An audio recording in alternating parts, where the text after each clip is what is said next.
Hello, hello. What's up, everybody? Welcome to a little bit of a special stream that I'm looking forward to for a long time now because it's definitely necessary. Today we're gonna do two of my favorite things. Well, one of my favorite things and one thing that absolutely has to be done, which is we're gonna talk a lot about Yu-Gi-Oh today. Shocker. And I also have, basically, I'm gonna try and restructure sword/sleeve my collection in the meantime.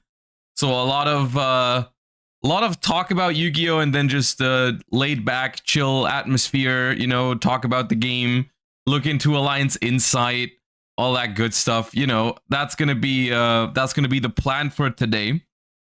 And we have a lot of stuff to sort essentially. So we might just be skipping the warm-up today because we also have some other things we can do. Charlie was here until a second ago, and that would have been a little bit of a problem. So he went just in time for the thing because we have a quarter century stampede opening as well in a little bit. So we're doing that as well. That might just be the warm-up for today, basically. Just to get things started. So yeah, that's the plan for today. In the meantime, while I'm sorting my stuff, we can talk about Alliance Insight. We can talk about maybe even Battles of Legends, because I think that's about to come out. We can also watch the Sunny video later while sorting. That's also a possibility. All things. Today's just gonna be chill. You know, today's just gonna be a chill day where we talk about Yu-Gi-Oh and I get some of my stuff sorted. We'll see if we can get through it, because originally I was planning to make this a longer stream because I don't think we can do it all in one sitting. Because we'll talk about that in a second, what I want to do with my cards, because I might want to restructure the way I sort it. And that might take way longer than just the regular 5 hours. But we'll see. Also, new OCG metagame report. That I haven't seen yet that happened, but we can take a look at that, and we can just have that up in the background and talk about it while I go through my stuff. So let's get started. Very quick as part of the warm-up, I suppose, because this is not like the biggest bit of news, I guess. We got some more rarity announcements for Alliance Insight that I just want to get out of the way quickly, because I don't think anything here is too crazy news or anything like that. The Regenesis rarities, they've got an ultra rare in Regenesis Sage. Then Regenesis Warrior and Dragon are common or super rare. Regenesis Archfiend is a secret. We knew that already. Regenesis Lord, which I think is also quite playable, is an ultra rare. The spell card that is literally just called Regenesis is another secret rare. So the Regenesis archetype is looking to receive at least 2 secrets. Exactly two secrets. Yeah, I don't know. These seem like a solid choice to give them 1 or 2 secret rares, because it's a solid deck. Like, it's not terrible to pull these cards. But they're also not so good that it's going to be like a 50 plus euro or dollar card, whatever. And then we got Regenesis Code and Regenesis Birth, which are common or super, probably common. So that's neat. But this one is way more important, because this is probably the most expensive secret in the set. I am like pretty positive about that right now we are looking at the most expensive secret rare out of Alliance Insight, and that is Malice P March here, because that is how it's looking at the moment. At least a 2 of, most of the time a 3 of in the OCG, with Malice being very likely the best deck or close to the best deck after Alliance Insight in the TCG as well. At least that's what it's currently looking like. So this card being a 2 to 3 of in probably the best deck, if not definitely top 2 or top 3 decks. That's going to be quite expensive. That's going to be quite the expensive secret. Malice in the Mirror, just a 1 of, common or super, not really worth talking about. Star Rise Heal, on the other hand, being a secret rare is not something you have to worry about too much, I think. As someone Like, if you're a Ryziel player right now and you want to pick up Star Ryziel from Alliance Insight, don't worry too much about it. This card's going to be a one-of, as well as Ryziel is not... it's like not as hyped as Malice post Alliance Insight, I would say. I think it's a solid deck still. This card definitely helps a lot. It's a good card. And everyone who's playing Ryziel will want to pick it up. The question is, how popular is Ryziel going to be? But even if Ryziel is popular, once again, just a one-of. So I don't think this is going to be a big issue for Ryziel duelists. Ryziel Mass Driver, not a particularly good card. We've got the yugioh rarities. Surprisingly, nothing higher than super rare here for yugioh. I wonder why that is. So those are going to be cheap. We got the Cyber Dragon support here, confirmed having one ultra rare in the form of Cyber Dark Worm. We have Argo Stars getting nothing higher than super rare. The Eldritch is getting an ultra rare. I don't think this one is going to be a good ultra to pull, unfortunately. Because, I mean, at least in the OCG, it hasn't made any sort of impact. Even though I remember the Eldritch cards being not bad. And it is quite the good-looking card. Yeah, that is true. It's a cool-looking card, but I don't know how important it is. But, well, it's not like the worst ultra. I'm sure some people are going to want to pick up the Eldritch cards from the set. And then we have the new Evil Twin cards, which are actually potentially quite relevant. I think there is a world where this deck is like not bad, like a Fiendsmith Life Twin hybrid, little control-ish grindy deck could see it happening. Life Twin Lila Sweet, which is an interesting card in the OCG, I feel like. It's also decent in the TCG because it does counter Molcharmy Fuvalos if they activate it in response to your Life Twin effect. Because the way this card works, if I remember correctly, was like, yeah, when your opponent activates a card or effect in response to your Life Twin card or effect, you can discard it to negate that effect. So it's basically like, if they... in the OCG, or if they max you on the normal summon of your Life Twin, you can negate it. And for us, the same is true with, like, you can negate Imperm, Veiler, Ash, or Fuva if they use it in response to your normal summon. So in that sense, it's a decent card that you might want to play multiple copies with, so that you can, like, draw it. On the other hand, it's not a starter itself, so I don't know if they want to play multiples. It's definitely at least a one-of, because it has a nice graveyard effect, though.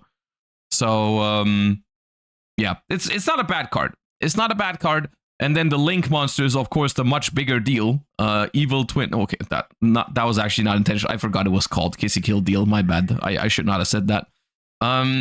You can only Link summon Evil Twin Kissy Kill Deal once per turn. You can send one Lila monster from deck or extra deck to the graveyard. Apply this effect this turn. Each time your opponent activates a card or effect in response to your Kissy Kill or Lila effect activation, draw a card. When that card effect resolves, you can only use this effect once per turn. Of course, the big deal about this card is not the fact that like the effect is secondary here. The main purpose here is it being a Link 1 that's a Light Fiend. So you can link any Kissy Kill monster into Fiendsmith combo now. So I do think Life Twin Fiendsmith is something that you can potentially look at post Alliance Insight. But we're going to talk about more of that later. For now, the important thing is just the Link monster is super rare or common. I would guess this gives me super rare vibes. I don't think this is a common card. And this is going to be an ultra rare. So those are all right as ultra rares. Or as an ultra rare. This is going to be fine. It's not going to be expensive, I don't think. It's going to be a fine ultra. And that's the news we have regarding Alliance Insight for now. And then we have one quick new card from Duelist Advance, which is Link Slayer Adignister. Obviously, support for my favorite type here, Cybers. So I hope this one sucks. This is a new card, though, so I don't know yet. Level 5 Dark Cybers, 2000 attack. Retrain of the old Link Slayer, I think. You can only use the first and second effect of Link Slayer Adignister each once per turn. If a Cybers monster you control would be used as Link material for an Adignister Link monster, this card in your hand can also be used as material. If this card is sent to the graveyard as Link material, you can discard a card, then target a spell trap on the field, or you can target 2 if this card on the field was used as material. Destroy those cards. Sure, I guess. I don't know how good that is. Yeah, I don't know. It's not level 4 or lower is an important thing to point out. Does the backup secretary only search level 4 or lower? Is that why you're saying that? Is that why that's relevant? Max, thank you for the prime. Appreciate that. Welcome back to month number 20. Cannot be used for Dark Infant. Achichi can't search it. Okay, apparently that matters. I don't know. I think even if it was a lower level, this effect seems only okay to me. Right? It is an extra link material and potentially spell trap removal, so it's not like a bad card. I just feel like Cybers has so many better tools for link climbing than a card that just gives you one extra body when it's in your hand. Like every Cybers monster prints extra link material, basically. That's their jam, right? And so this one just being one extra body is weird, because every other Cybers is like 5 bodies. This one is 1. So I don't know.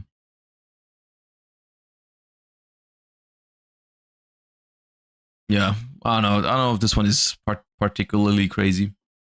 S&M Dig, thank you for the prime as well. Appreciate you. Okay, now, before we get into any sort of sorting or anything like that, let's do something that I've been wanting to do for a week, but the box arrived a little bit late, and that is we're going to do a quarter century Stampede opening. Better late than never. This box, as usual, is sponsored by SmartGuard, sponsor of the channel, so big thank you to them. And we're going to get into this box before we get into the collection sorting and Yu-Gi-Oh discussions for the day. So let's see what we can get. I'm not entirely sure what I'm looking for out of this box. I mean, what are the chase cards in Stampede right now? I mean, Fuva is the best regular pull, I'm pretty sure. And other than that, the alt arts, I think, like what is the pull rate for the alt arts in Stampede? I think my favorite alt art in this set is probably the Zeus. The unfortunate thing about the alt arts is that they only come in QCR, which I am, as you guys know, not the biggest fan of. But I think the Zeus, I like the Zeus alt art so much that I would consider, if I pulled an alt art Zeus, I would probably play it. I like the alt art Zeus a lot. The other alt arts, I think, are like, some of them are solid, but I'm not like desperate for them. I don't need them, you know. If I don't pull it, I'm fine. The Zeus I would really like. The Zeus I think is pretty dope. Anyways, let's begin. Let me adjust my mic a little bit so it's not in the way.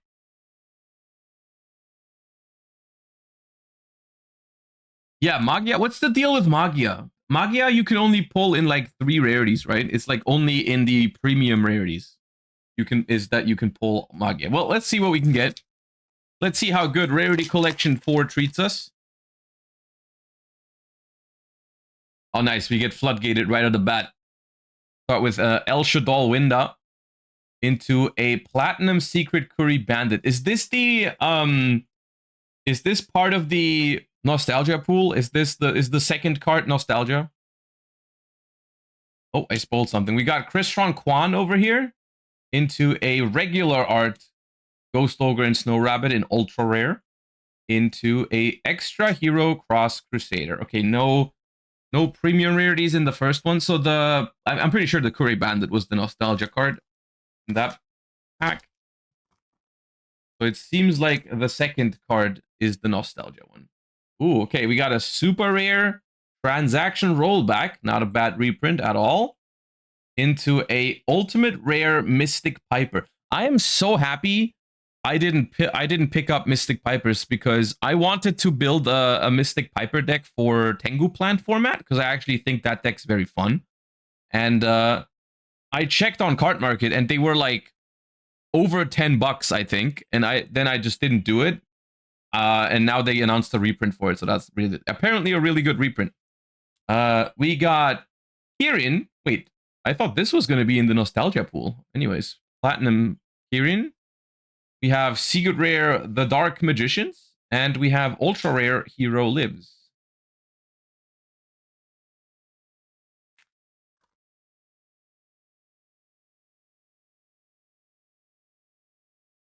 All right, we got a super rare different dimension ground. We got a platinum secret photon thrasher. Secret rare onomatopyra. Ooh, okay, we got an ultra rare Mementolan Anguish. Good reprint. And another Crystron Quan. Where are my Fubas at? Where are my Fubas at? Okay, we got alt art Alistair the Invoker. I guess that's not one of the alt arts I meant when I said those are the chase cards of the set. Okay, cool. We got Platinum Invoker as well, for good measure. We got Secret Rare Vanquish Soul Caesar. We got Ultra Rare Cyber Dragon Infinity. And we got a Mad Love. All right.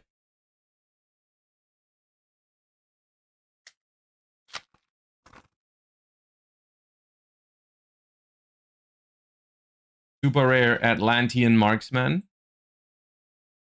Luster Pendulum the Draco Slayer. We haven't pulled a QCR yet. Secret Rare Infinity. Ultra Rare Marksman. And Black Metal Dragon. Yeah, it's the guy from Imperm. It's the guy from Imperm. Look at that. Okay, we got Super Rare Hita. That is that is the first QCR of the box, and it is an alt art. We got Nibiru the Primal Being. I'm pretty sure that's a good pull. I'm pretty sure that's a good hit. I'm not sure. I am still not sure how I feel about this artwork because, like, on the one hand, I do think this is a good looking artwork. I do think it's a good card, a good looking card. The problem is that I feel like Nibiru was the hardest card to give a good alt art to because it's such an iconic card, you know? Like if this was a standalone new card, I think we would all like it. Like we would all like the artwork if it was a new card that wasn't supposed to be Nibiru.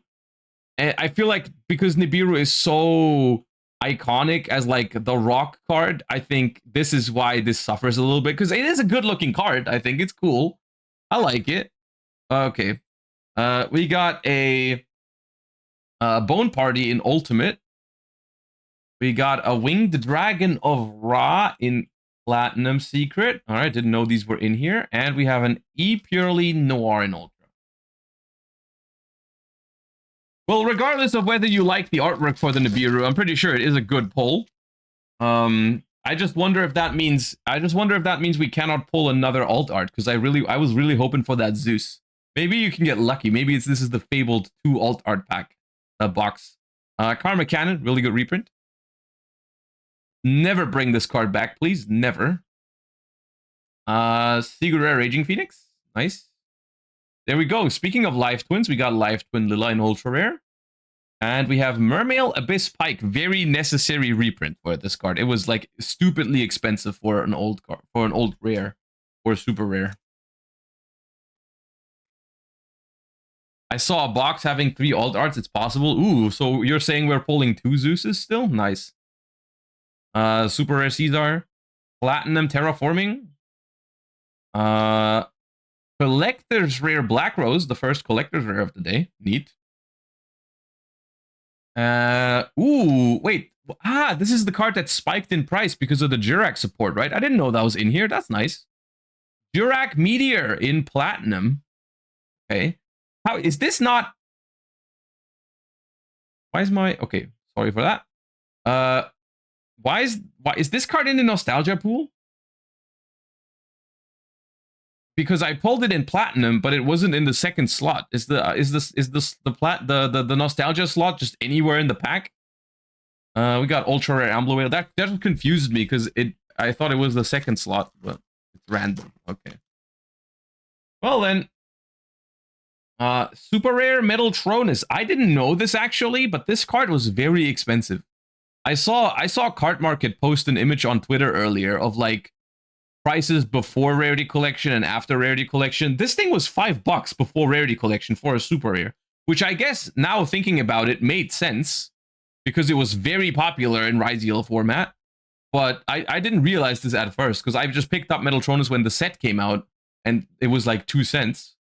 But apparently it's a very good reprint. Okay. Dark Rebellion Xyz Dragon, Platinum. Yodi of the Deep Beyond. Lunalight Leo Dancer. And Chamber Dragon Maid.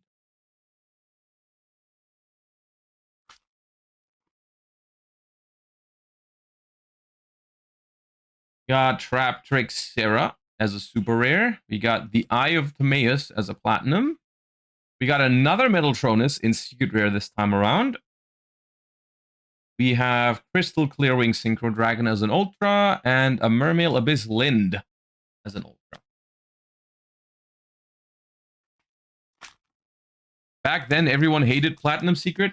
I mean, I have changed my mind. Ooh, we got Ash Blossom. I have also changed my mind on these rarities a little bit because initially I liked Collector's Rare the most, and I picked up a lot of staples in Collector's Rare from the first rarity collection. Currently, the way I do it, oh my god, not him. The way I do it, I just pick up secret rares for my staples, for most of them at least, because the way I feel about it is whenever a new I like it when all my staples have the same rarity. And whenever a new staple, let's say a new powerful hand trap or a new powerful like board breaker comes out, they'll usually make it secret rare. So, like for example, the Mold Charmies, right? The Mold Charmies all release as secret rares, and so if all my other hand traps are secret rares, they all match. If my other stuff is also secret, so that's why I've been doing it that way now. Platinum, but I don't hate the platinums actually. I never hated the platinums. I just think if you have an entire deck of this, it's a little bit too much for me personally. To say it's the same problem I have with QCRs. Essentially, oh, that's a nostalgia card, Light Pulsar Dragon, and Ether, the Heavenly Monarch. Didn't all the Monarch cards spike in price because of the newest Monarch support, and then immediately drop back down because they were in rarity collection? I feel like I heard that somewhere. I feel like a lot of people just bought out Monarchs and then they were all in rarity collection. Drytron Nova. Bountiful Artemis. Secret Rare E Purely Noir. Ultra Rare Abyss Gaios. I'm pretty sure that was a good reprint. That card was expensive. And an Ultra Rare Winda.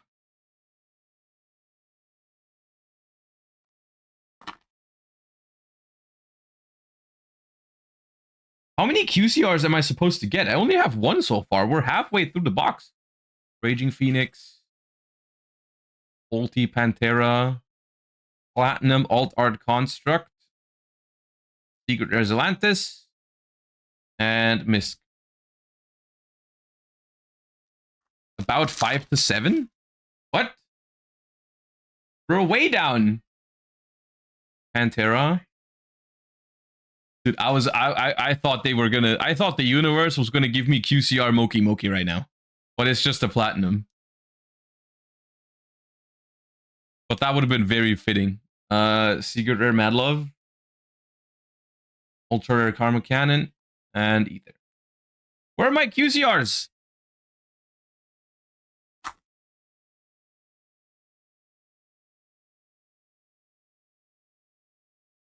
Gaios. Collector's Rare Barrage. Irano. Secret Rare Dimension Ground. And Fiendsmith Engraver as an Ultra Rare. There you go. The man.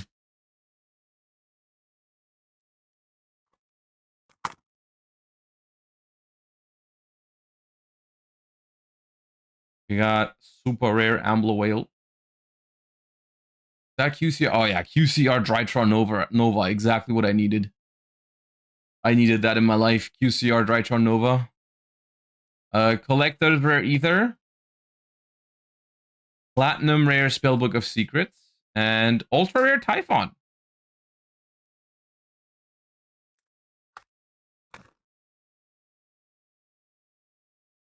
Where Fuva? Where Fuva? Platinum Master Plan. Secret Rare. Wait, Miss Nightingale. ultra rare Ash Blossom, and ultra rare. Wait, I mixed up my files. Where's ultra? Wait. Here.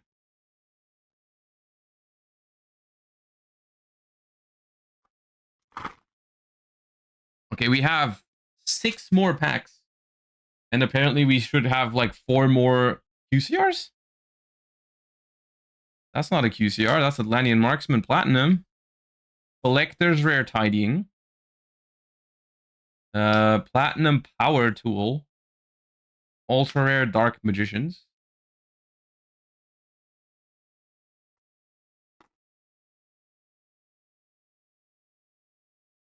Super Rare Zodiac Barrage. Platinum Scarm. Secret Rare Tidying. Ultra Rare Pantera. And Ultra Rare Meteonis Drytron. Yeah, I don't know about those. I don't know about those QCRs, guys. I don't know if we're... Dude, if we're getting QCR Gaga Magician, I swear. Invoker. Flash Mage. I don't want that. Dusted Gold. Mystic Piper.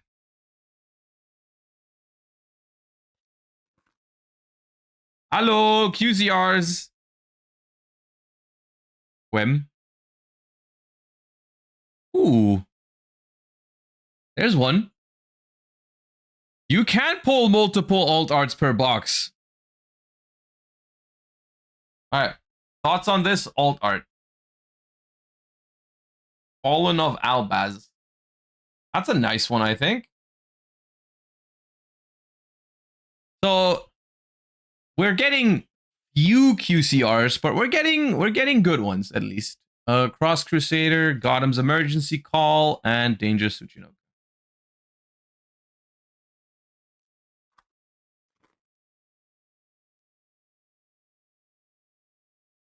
We got Giant Hand.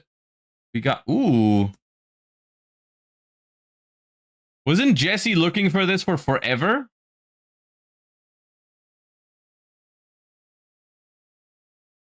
Not that hard to pull, is it? Jesse, I'll trade this for your Royal Runic Fountain. Deal or no deal? Secret lineup. Ultra Hida. And Espagirl. Alright, last pack. Last pack of the box. Let's see what we got. No Fuba. So far. Lina. Ooh, we're making up on these QCRs here in the end. We got a QCR Royal Oppression. That's a nice Edison card, I'm pretty sure. That's probably a good one. It's probably not like the best QCR in the set, but it's a solid one. Because I think the good nostalgia pool QCRs are the hardest ones to pull, right? Because there's like so many nostalgia cards.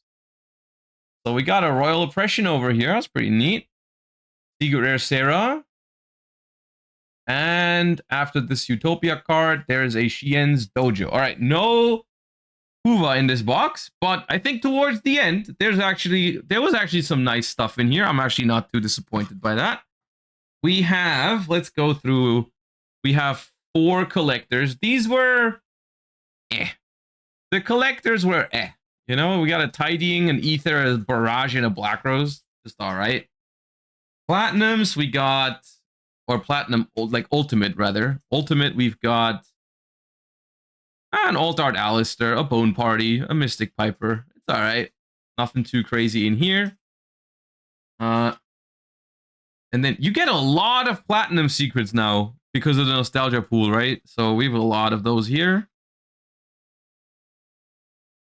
Some nice ones, some not so nice ones. Some cards that should definitely never come back. And then the QCRs, I think we actually got a decent turnout in the end. We have a Royal Oppression for Edison. We have a Fairy Tale Snow.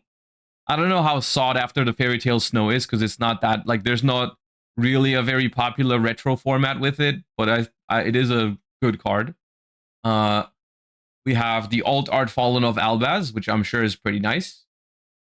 That's a nice one, I think. I think the Drytron Nova is the worst one. This is probably the worst UCR we pulled, but all right. And then we have the alt art Nibiru. Not the Zeus I was looking for, but can't really complain about 2 alt arts in one box still. So yeah, not gonna go through every single super and ultra. You don't get that many supers in these anymore. I have way more ultras than supers. Oh yeah, okay.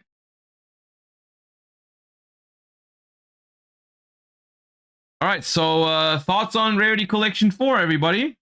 How, if you've opened it, how was your experience? Because I feel pretty good about it still.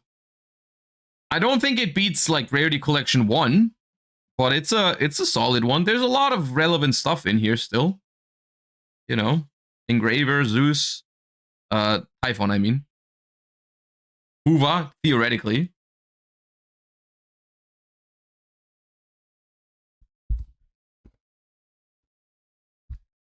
I think it beats 1. Really? You think it's better than Rarity Collection 1? I don't know. It's very fun to open, but that was the case for every single Rarity Collection because it just feels like every pack has like hits in it, which is a nice change up to some other sets that you open where it's like the entire box has like 5 hits. This is definitely not the case with Rarity Collections. You get more hits per box. That's nice. How do you find the new collectors rare? I mean, I like.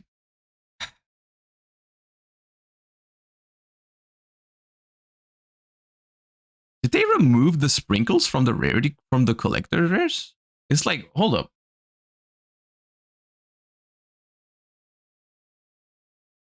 There's like way less sprinkles going on this. I'm just now noticing this. I haven't really paid attention to it. But they used to have like crazy sprinkles on the collector's rares. You have a real one to compare it? Dude, where I definitely have some from previous rarity collections. Hold up, let me see. See, this is the segue to why we need to sort my collection because I have no idea where this stuff is. Hold up.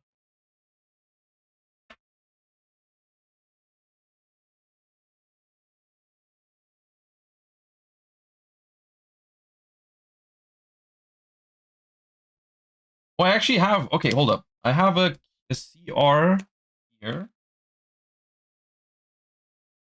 And I have, okay. Yeah, I do. Okay, so here is, actually, it might be the same. Here's a shifter from Rarity Collection 1. Let me get, we're enhancing, hold up. So this is Rarity Collection 4. This is Rarity Collection 1. I feel like it's a little more, it's hard to tell. It's a little more sparkly here.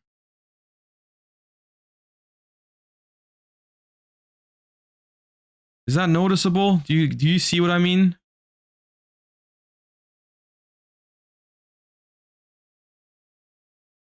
Like Ether almost has, it has a very, very little of that. And then there's, I have a stand-up Centurion here, which is a regular collector's rare. Which in my opinion are still the best ones.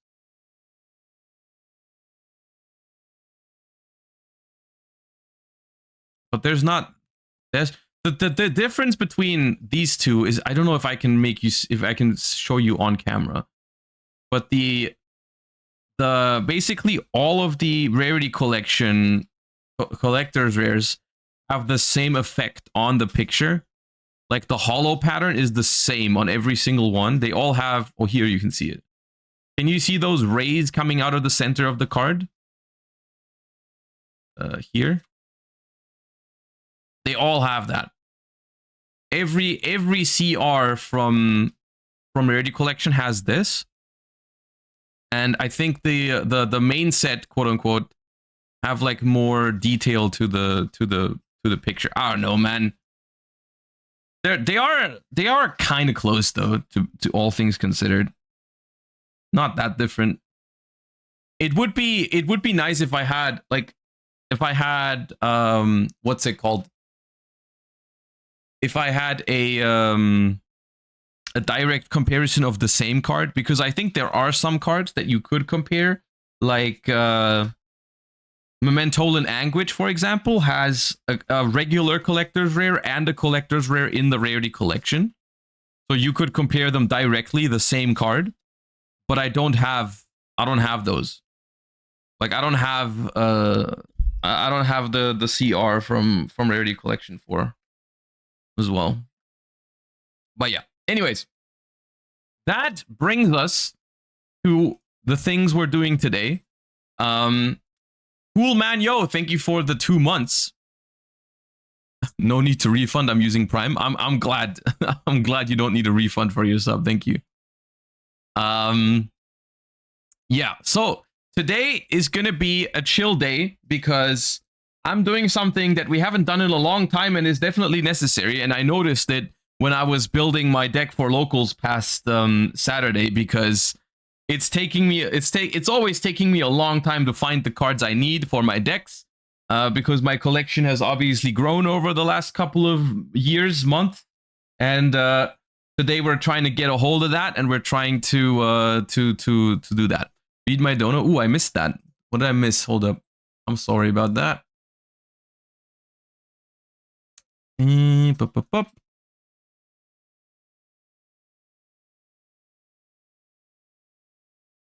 Another OCG live stream today. Will we do another Google Translate card review? If any new cards come in during the sorting stream, yeah, we can definitely take a look at them. What are they announcing today? Is it a Duelist Advanced stream? Do we need more cards from Duelist Advanced, or do we know most of them now? Or is it just like what are they streaming? What's the premise for the live stream? Maxi is based. Thank you for the 14 months, even though I do not agree with your username. Luna Light support, Nouvelle, Vanquish Soul. Really, where are you getting this info from? Well, it's a lot of you guys saying it, so it might be true. Okay. There are about 15 cards missing from Duelist Advance. Ah, okay. Oh, I get it now. Yep, I get it. I get it why you guys have an idea of what's coming out. Yeah. I actually don't know those cards though. I actually don't know them. So yeah, we can, if they announce them officially, we can take a look at them later. I forgot for a second. I was like, why do you guys know? Why do you guys know what they're announcing? Okay, anyways. Sure.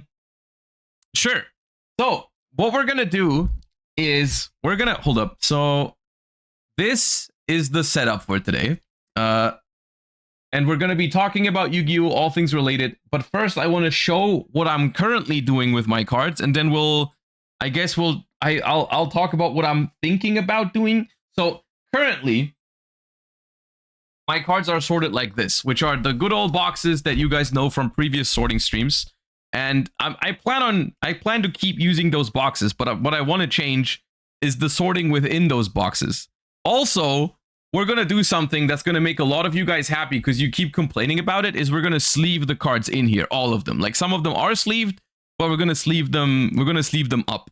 And I've gotten myself some penny sleeves to put like play sets together in one sleeve. And so we're gonna do that. The thing is, currently, so this is the box I have for monsters, as you can see right here, right? This is the box where I put all my monster cards. And that is so, and the way I've done it is I've used dividers in different colors to indicate what attribute they are, right? So this is all my water monsters because it's the blue one. This is the dark monsters, the purple one, so on and so forth. You get it, right? The problem is, if I want to find a dark monster right now, I still have to go through this entire thing, and it's kind of annoying to go through because I have a lot of dark monsters. So I'm thinking about how I can change that. The only thing I can think of is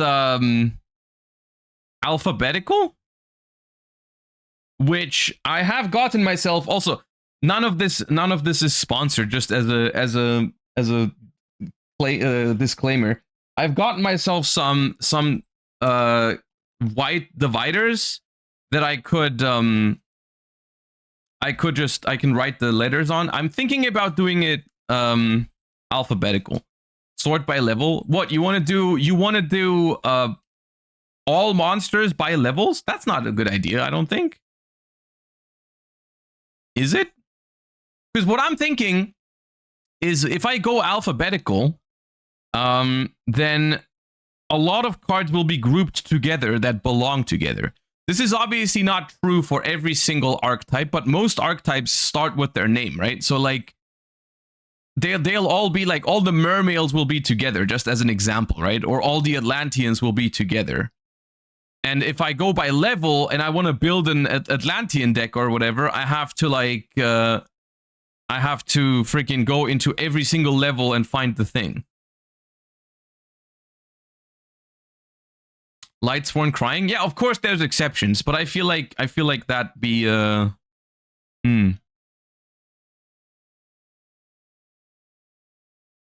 by archetype? No, by archetype I think is horrible for card sorting because it's not always objective by archetype, because like there's like some cards that fit into an archetype. What do you do with cards that don't have an archetype?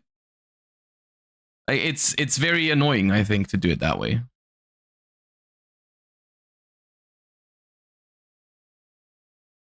Sort them alphabetically, but not by the first letter, but by the second letter. Okay, so now you're just not helpful. Now you're just saying, now you're just yapping. Sort them. So why don't I just sort them by the last letter? By what end with, what letter they end with, you know? And then that's crazy. I think I want to do alphabetical because hear me out, okay? Currently I have it sorted by attribute, which is 1, 2, 3, 4, 5, 6 categories, and then I have rituals in a separate pile. But this number of cards divided into 6 categories obviously leaves me with relatively large piles. If I go alphabetical, I will be sorting the same amount of cards into 27 categories. And that's better. Right? Because then the individual categories are much smaller. Because most of the time if I go into this box, I know what card I'm looking for anyways. And if I know what the card is called, because I know what I'm looking for, then it's just best if I go into that, right? Do you separate main and extra deck? Yeah, extra deck, they're all here. This is all extra deck. I would do the same with extra deck, and I have enough dividers. I bought like a couple of dividers, so we have enough dividers to do the same for spell traps and all that. And then the most annoying part for today is actually that I have this whole box, which is unsorted at the moment. This is like stuff that needs to go into these boxes, but isn't sorted at the moment yet. Which is giga annoying. And then yeah. So that's basically what we're gonna do today. What letter do you think will have the most? What letter does have the most Yu-Gi-Oh cards?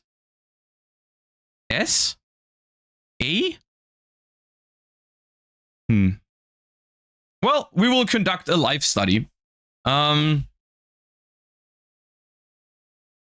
the meantime, you guys have 2 options, okay? You guys have 2 options, because what I have planned for today is the following thing. We're going to take a look at the first thing we're going to talk about and discuss is Alliance Insight, right? We'll go over Alliance Insight, and I thought it'd be chill if we just brought up all the cards on the screen and talked about each card in Alliance Insight separately, because we have enough time. So You guys can decide what you prefer. Do you prefer having the sorting on the big camera, and then we'll have like the Alliance Inside cards up here, and then we can go just move through the cards and talk about them? Or alternatively, we can do this and this, which I feel like you can't see shit at the bottom with this one. As long as you can read the card, I think I like in this one. Hold up. In this one, can you guys read the cards well in this size? I think yes, right? I think you can read it. So this is just enough, right? I feel like the other one, we just have like way too much stuff on the screen that you guys don't need, because this is the effect text, and that's fine, right? So yeah. I'm a Yu-Gi-Oh player. I can't read regardless. Don't worry about it. I'll read it to you. I'll read them to you. We'll get through this together, all right? We'll hold each other by the hands, and then we can get through this this card text, all right?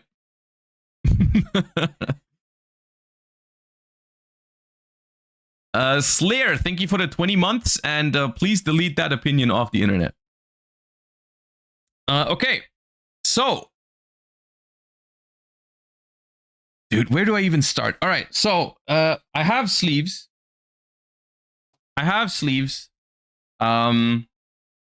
For the cards. I think it's probably, I just have to sort it by alphabetical order first, is what we have to do. And then in the meantime, we'll also sort it. So what if we, okay, hold up. You get the dividers.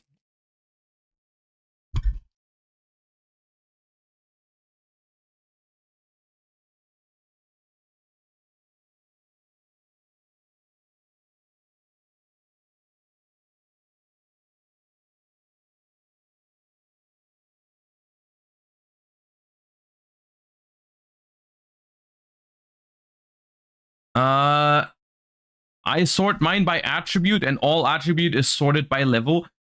The thing is, I had this too for a while, but yeah, I don't know. It doesn't seem to cut it for me. It is. I have an idea. Why don't we sort them based on estimated PSA grading? All right. Your idea has been heard. Your idea will be considered. I have considered it, and I have denied it.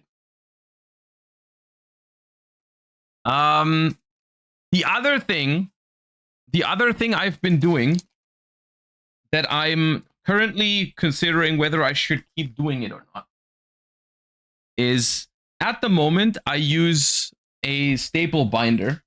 I can show you real quick.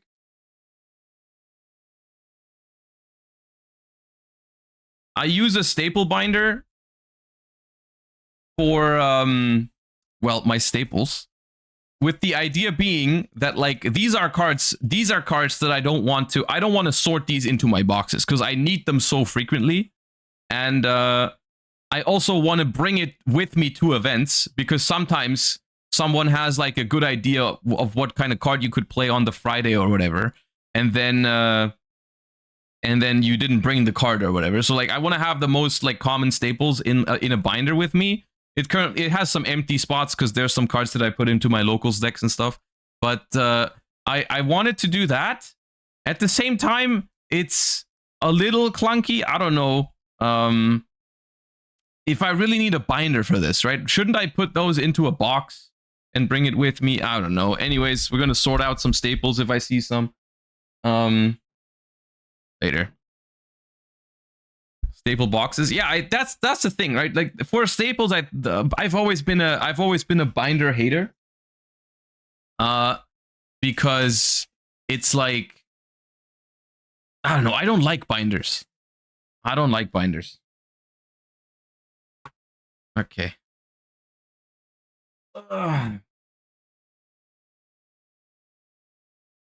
Binder might be easier to carry. Yeah, maybe.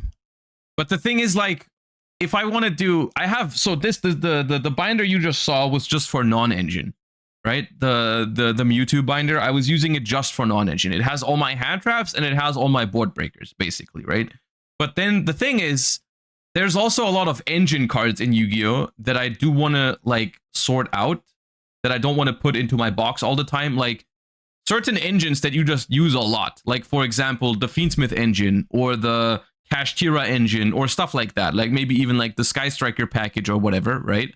And the extra deck staples as well, right? Like certain cards that you just play all the time in your extra deck, like Charmers or Nightmares or whatever, right? You get it, you know what I mean. If I put all those cards together, they don't fit into one binder.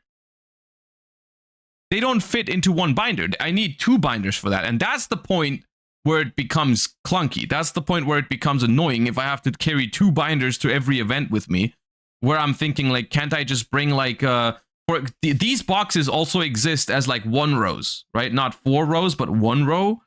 If I have one for all my staples, maybe that's better. I don't know, dude. Just get a bigger binder. Dude, what, one of those ring binders where you have to put individual? No shot. That's not happening. Anyways, let's sort my main boxes first. I've also encountered another problem that slightly annoyed me with sorting cards alphabetically, is the fact that not all my cards are English, which is very annoying. But I have decided to just sort the cards as if they were English, because for every single card I know the English name. So if the card is German and it has a different name, I'll still put it where the English card would go, so I know where to find it. So I don't have to remember which cards I have in German and which cards I have in English. Eventually, I want to change those cards out anyways for English copies, but it's just a lot of work and annoying, but we're just going to do it that way. But yeah. All right. So, can we also talk about Orchest? We will see how long it takes for us to get through Alliance Insight while I'm sorting my stuff. But yes, technically, we can also talk about the Orchest set, if we have enough time. I don't know how long Alliance Insight is going to take us, but yeah. Okay. Make some room.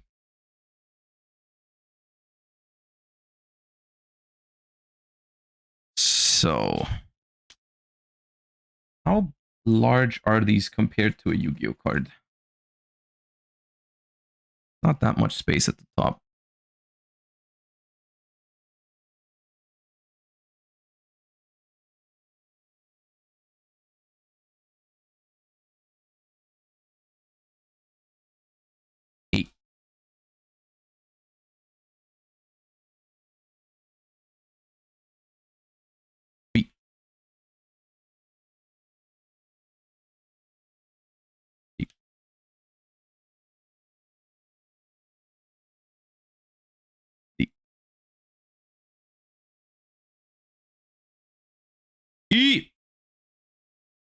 Okay, while I do this, we should probably start talking about Alliance Insight. Okay, so my plan was to just go over every single card one by one.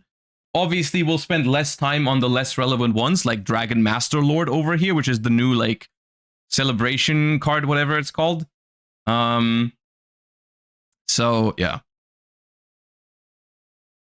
Where can I get those dividers? Okay, so I ordered them on Card Market, which is where I ordered all the supplies, basically. But they are called this. Once again, not a sponsor, just making sure. This is the ones I'm using right now. Look, I've seen different dividers in my time. I don't think there's major quality differences, because there's not that much a divider has to offer. As long as it has the right size for you to put in between your cards, dude, you're good to go. These are the ones I was using, that I ordered. I haven't even used them yet. That's just what I have right here. You forgot the sign for numbers at the start? Ooh, that might be it. But like number monsters? Okay, hold up. So a number monster, doesn't it technically start with N? Where's a number Xyz? Find one.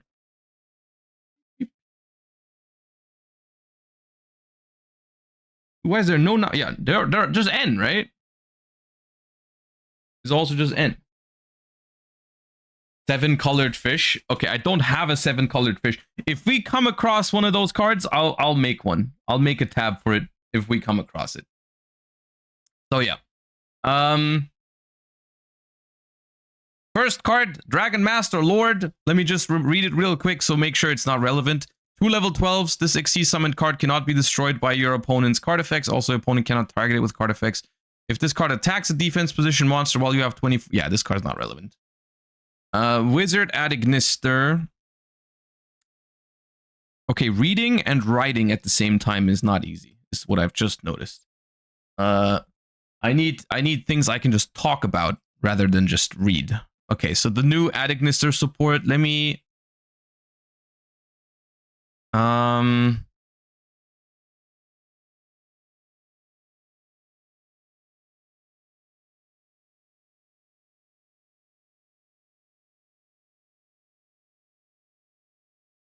invite someone to read it out loud. No, the thing is, I'm pretty sure we can talk about the ad Ignister stuff while I'm doing something, because I'm already familiar with them to an extent. The thing that I was wondering about with the ad Ignister cards, that maybe you guys can give me some more input on, because I haven't played much Malice post Alliance Insight yet. The way I interpret the backup ad Ignister, right? If you control a Cyberse that was special summoned from the extra deck, you can special summon this card from your hand. Doesn't that mean you kind of need to be able to play already? Because like, how is this card considered a... Is this card... It's not a 1-card starter, right? For Malice, is it? Because if you just draw this, how do you get going? Of course, if you have a hand trap, you can make Almirage.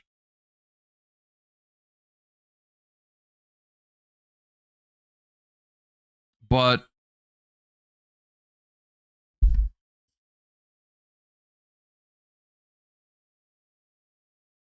it's an insane extender though.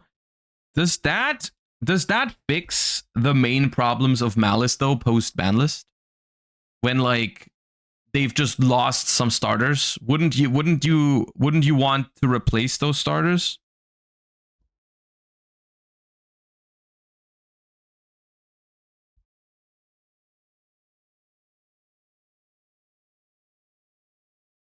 This is how they play around Lancia. So what you're saying is their answer to Lancia is hard drawing this, right? Because they can't really search this. Right? So like because from what I've seen so far, they don't really play Signet mining in the OCG.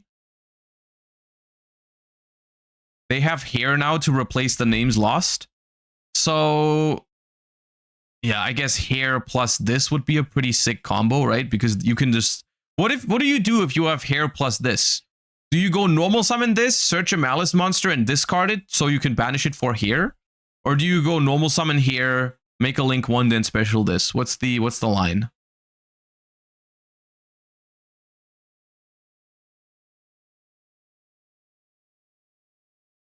Dude, I don't even know if there's... Is there cards that start with Q?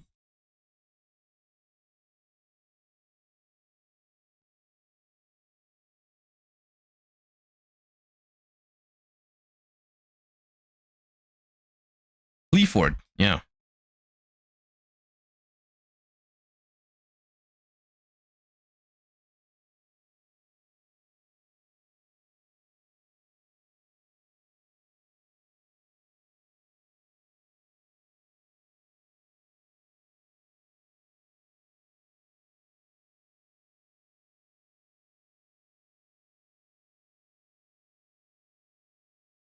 Okay. I'm going to have to do that multiple times today because I also have to do it for spells and traps. I'm happy if we can get through the monsters today, though. Okay. So in my head, I'm just like going to take my cards and sort them onto these. Like I'll just put them on the thing. I'll use these as indicators where everything goes. Yeah.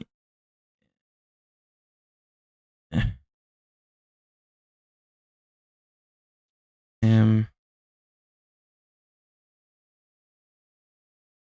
So, no, extra deck is going to be a separate one. What I haven't decided yet is if I'll do extra deck and still sort them by Link, Fusion, Xyz and stuff, or if I just put all the extra deck cards into one.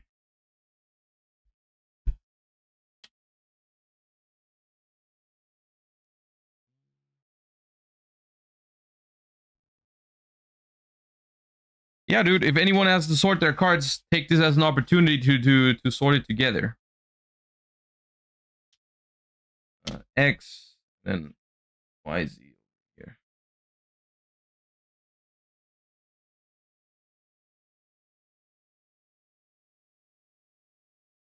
Okay. And now we'll just take a pile of cards and start sorting. Right? And also sleeve it. Hold up. I'll sleeve my things in these. Which means I need to unsleeve first. I want them all to be in the same sleeves. Pretty sure I have more than one Dua Mutef.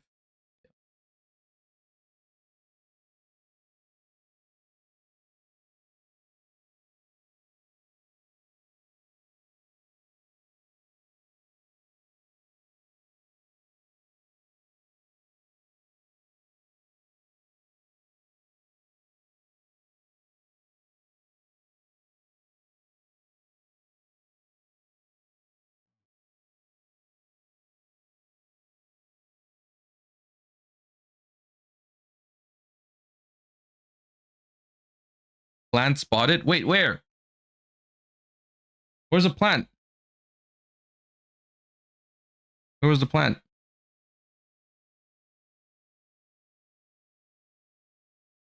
All right, yeah. So, like, what exactly? Because that's something I believe when people say Malice is insane after Alliance Insight. Like, I kind of I believe it, but at the same time, I'm a little confused exactly what it changes in terms of like consistency for the deck, because the March here is like pretty. I know it's a good extender, and so is the backup Adignister. Is that really the problem with Malice though, post Alliance Insight, that they need more extenders, or is that the problem right now rather that they want more extenders? Like, because I feel like the answer to that is not really, right? Because Bystials are already very good extenders. Plus, they even double as hand traps. But of course, yes, backup Adignister being combo alongside any hand trap is definitely a bonus, right? The fact that like you can just turn hand traps into combo pieces like that, but still those 2-card combos are very weak to interruption, right? If your opponent normal summons a hand trap and then specials backup Adignister, that's a pretty big sign of weakness, right?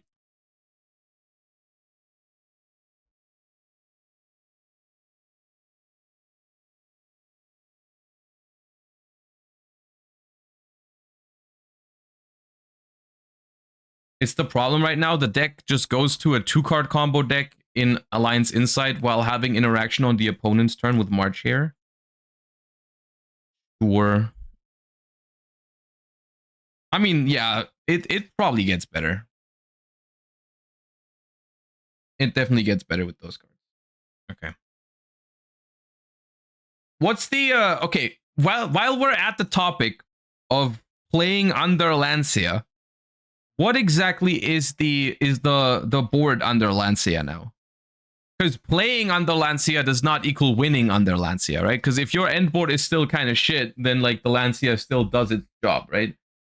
Like, what are you ending on if you get Lancia now?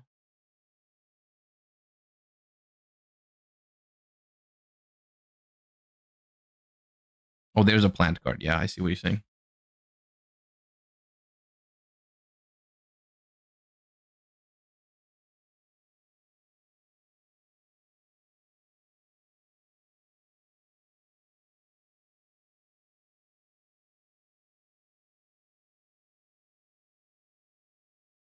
The new link. Okay, so the problem is it's not on this. Hold up, it's not the next one in order. Alliance Insight. You end on Allied Code Talker Ad Ignister, which is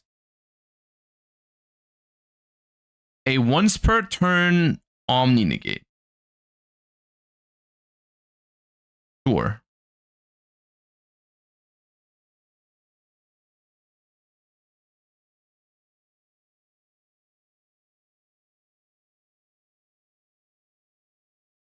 Is that it? Or is there more?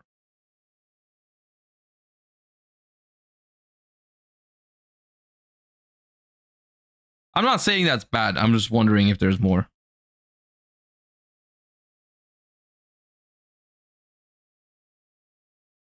You play the Code Talker counter trap? I have not seen that in any Malice deck. No. OCG ends on Appaloosa. Yeah, that might be a big deal. The fact that we don't have that card under Lancia available.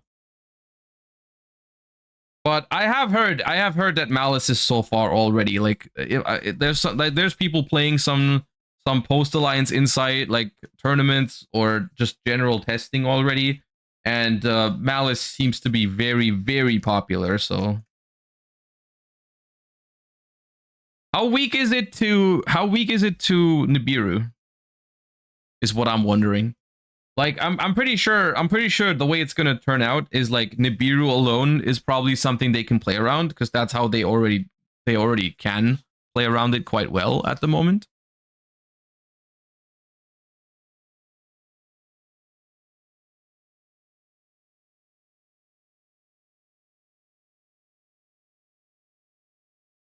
Yes.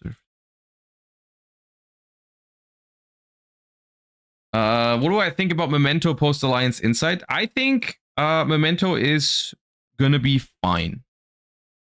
Generally, I don't think Memento is going to be like the best deck. Because I think Memento is just like a little bit too like. I think it's very hard for a quote unquote all in combo deck like Memento to be the best deck in Yu-Gi-Oh at the moment, because like the hand trap density is just like a little high. And Memento can play through hand traps, but it's very like, you just compare the numbers of starters to the number of their hand traps, and if your number is bigger, then you win. And if their number is bigger, it's not like Malice, where if you have one extra extender, you suddenly play through a disproportionate amount of hand traps with the Memento deck, right? Like, if you have one starter and they have one hand trap, you pass. If you have one of the quick play spells and they have two hand traps, then you probably also pass, depending on which starter and which hand trap they have.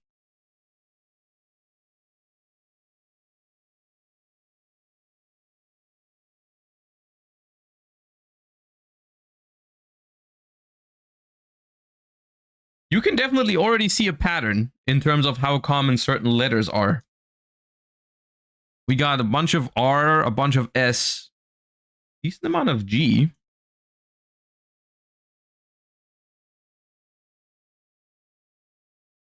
Okay.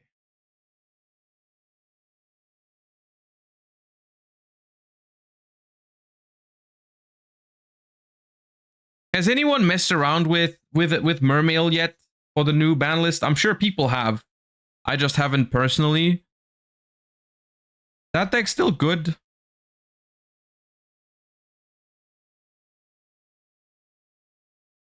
Because I feel like it's gotta be. Why is this one upside down? Why does this one not open? Oh, there it is.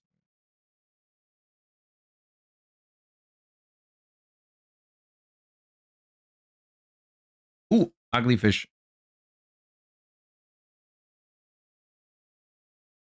You sort cards alphabetically. I usually go by types like side deck, engine, deck, core. I used to do it like that, but it's just too vague, and it's too many cards at this point, so that just becomes. I like the idea of having them sorted alphabetically, because that's gonna be like There's no room for like doubt, like where the card is. You know, if I know what the name is, what I'm looking for, then I know where I'll find it. I like that idea behind it. It's the first time I'm trying it though. I haven't had it beforehand, which is why I need to sort it right now.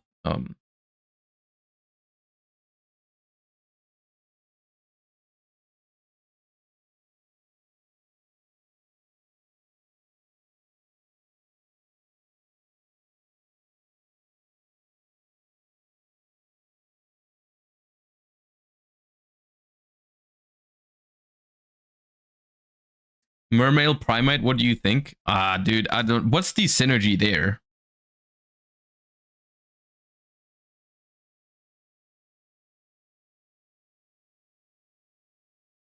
I don't see it.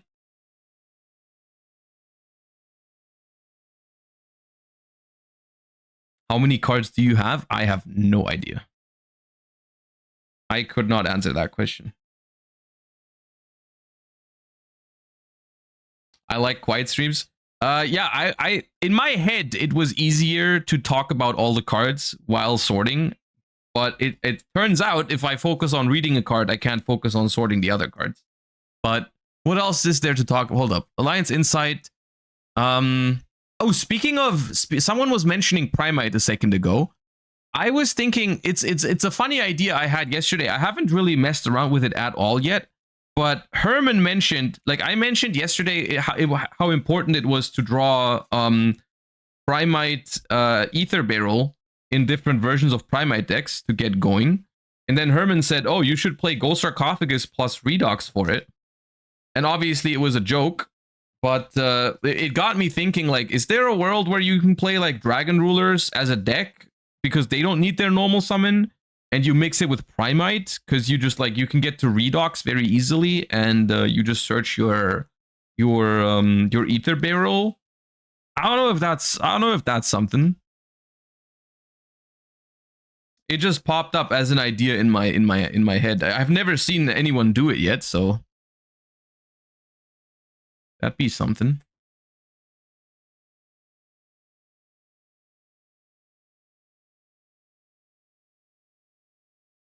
Why do I have all these Ice Barrier cards? They also go, like, Ice Barrier would be a nightmare to build alphabetically because they all go into different piles.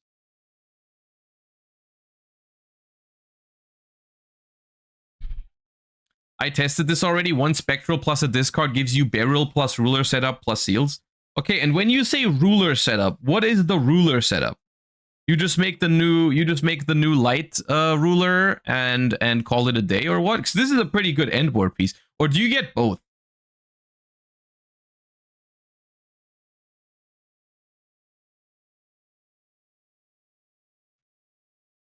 But that would seem like the kind of deck I like personally, because it seems very grindy. Because the Dragon Rulers obviously have insane follow up. The Primites have insane follow up. That seems like that seems like a deck that I would personally enjoy.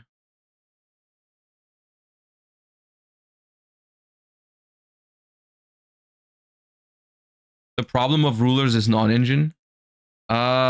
Yes, I agree. The non-engine space, even for the concept of the idea in my head, I already know it's gonna be incredibly tight on non-engine. On the other hand, if it is,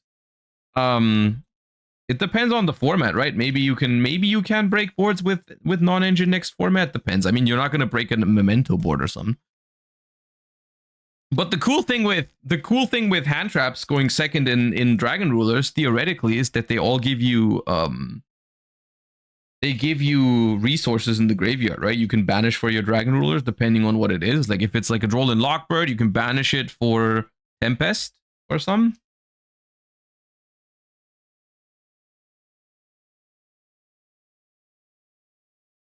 How much is your collection worth? I have no idea. The thing about that though is that like a lot of Yu-Gi-Oh stuff is only expensive right when it comes out. Like a lot of the stuff that I have maybe used to be expensive but isn't that expensive anymore, because I mean the majority of this stuff here is just like not that expensive, right? It's just a lot but not expensive stuff.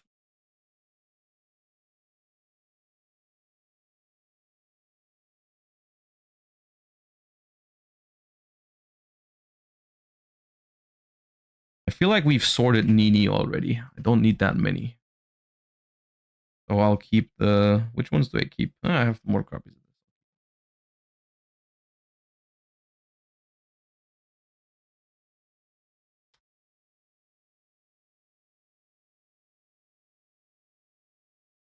Gear cash might have been the most... Yeah, there's nothing super expensive in here. It's like... it's the unfortunate thing with Yu-Gi-Oh! Is like... I mean... you could theoretically pick up a card, play it, and then sell it again, which I think a lot of people are doing. I just tend to just keep the cards until I don't need them anymore. And I'm also the type of player, I like to have a lot of options available, even if it's not the deck I'm currently playing, because I don't know whether I will want to play it at some point for a tournament. I just like having the deck cores laying around, which is obviously not very efficient. Where's L? Okay, Rika Princess I also had earlier. Was that 3 copies?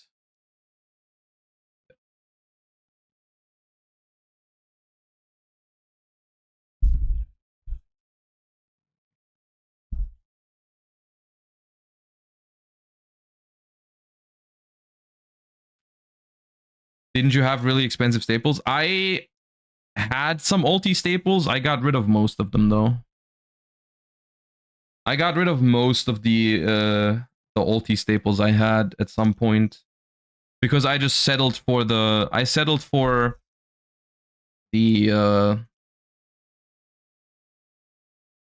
what's it called? The rarity collection secret rares instead.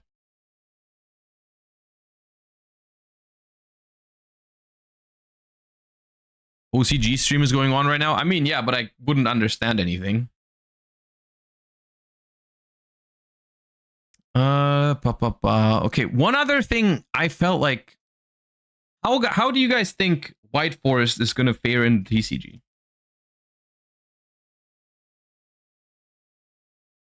Weren't you a collector's rare man? Yeah, I've changed. I have been brought to the light. I'm no longer a collector's rare man. At least not for my staples.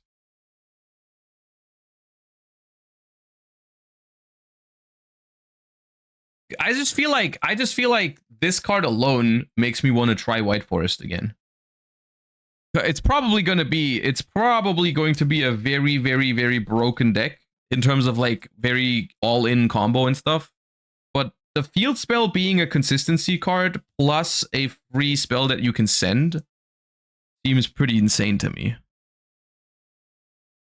Honestly.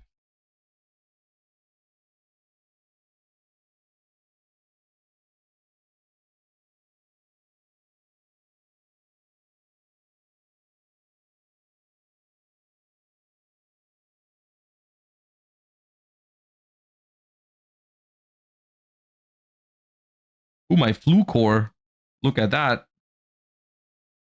You can only play one engraver in the Master Duel event. Is it still viable? If all the rest is there, then yeah, you don't need more than one engraver to splash it. Would you play QCR Fountain? No. No. The collector's rare fountains I have are always my favorite.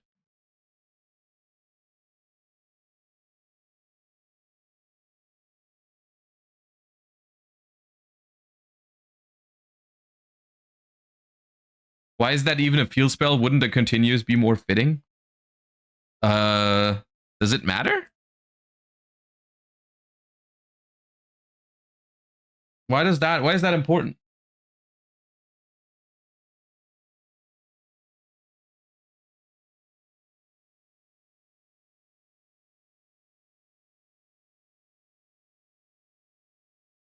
Okay, we are through with water. Good news. I think that was the smallest section. And then the thing is, at the end, we also have to sort them within the category, right?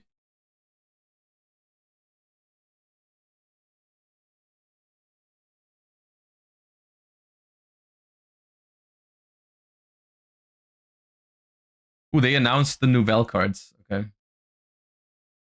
Let me see. Okay, for this, we can just do this. Right? Let's take a short break. Let's look at the Nouvelle cards. Okay, so, dude, I thought that was a Hungry Burger alt art. That would have been so cool, but I think it's a new card.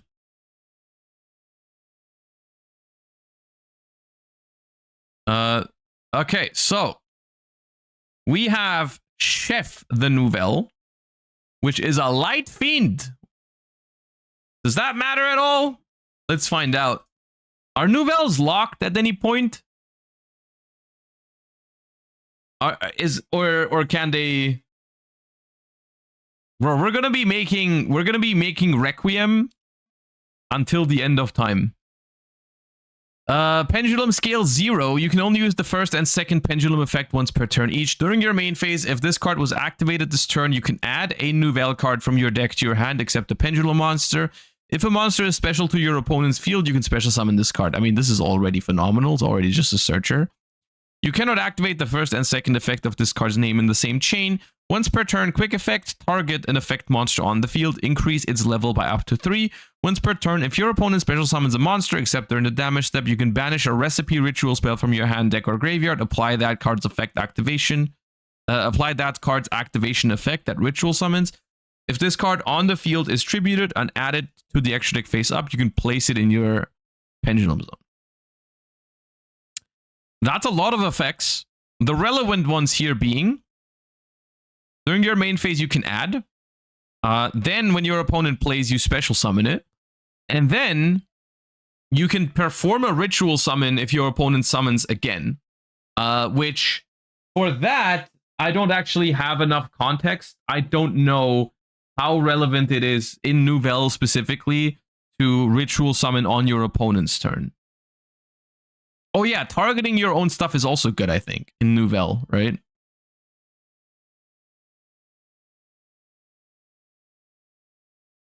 That seems like a very good card for Nouvelle. But the thing is, my only experience for Nouvelle, or with Nouvelle, is that one event in Master Duel where they basically forced you to play it. So we'll see if that's good enough. But it seems pretty good for Nouvelle. And like, Nouvelle isn't like a terrible archetype. It has some good cards. Angry Burger. Level 6 Dark Warrior Ritual Effect monster. This card is always treated as Hungry Burger. Ooh, I like this way to retrain cards, actually. Like, when they make an archetype that requires you to play an old card, I always hate that because old cards are often bad. Like how technically, even in the Yubel deck, it's not great to draw the Yubel unless you want to make Phantom right away. This card, this little phrase here makes it so you don't have to play the old Hungry Burger anymore, but you still get the synergies with it, which is nice. You can ritual summon this card with a recipe card. You can only use each of the first and third effect of this card's name once per turn. You can reveal this card in your hand, add a Nouvelle monster from your deck to your hand, and if you do shuffle this card into the deck, it's basically Illusion of Chaos, but for Nouvelle. Monsters your opponent controls that can attack must attack this card. Quick effect, you contribute an attack position monster on either field, and if you do, special summon a Hungry Burger with 2000 attack from your hand or deck. Okay, so it's basically the effects on the field are not that good for this card.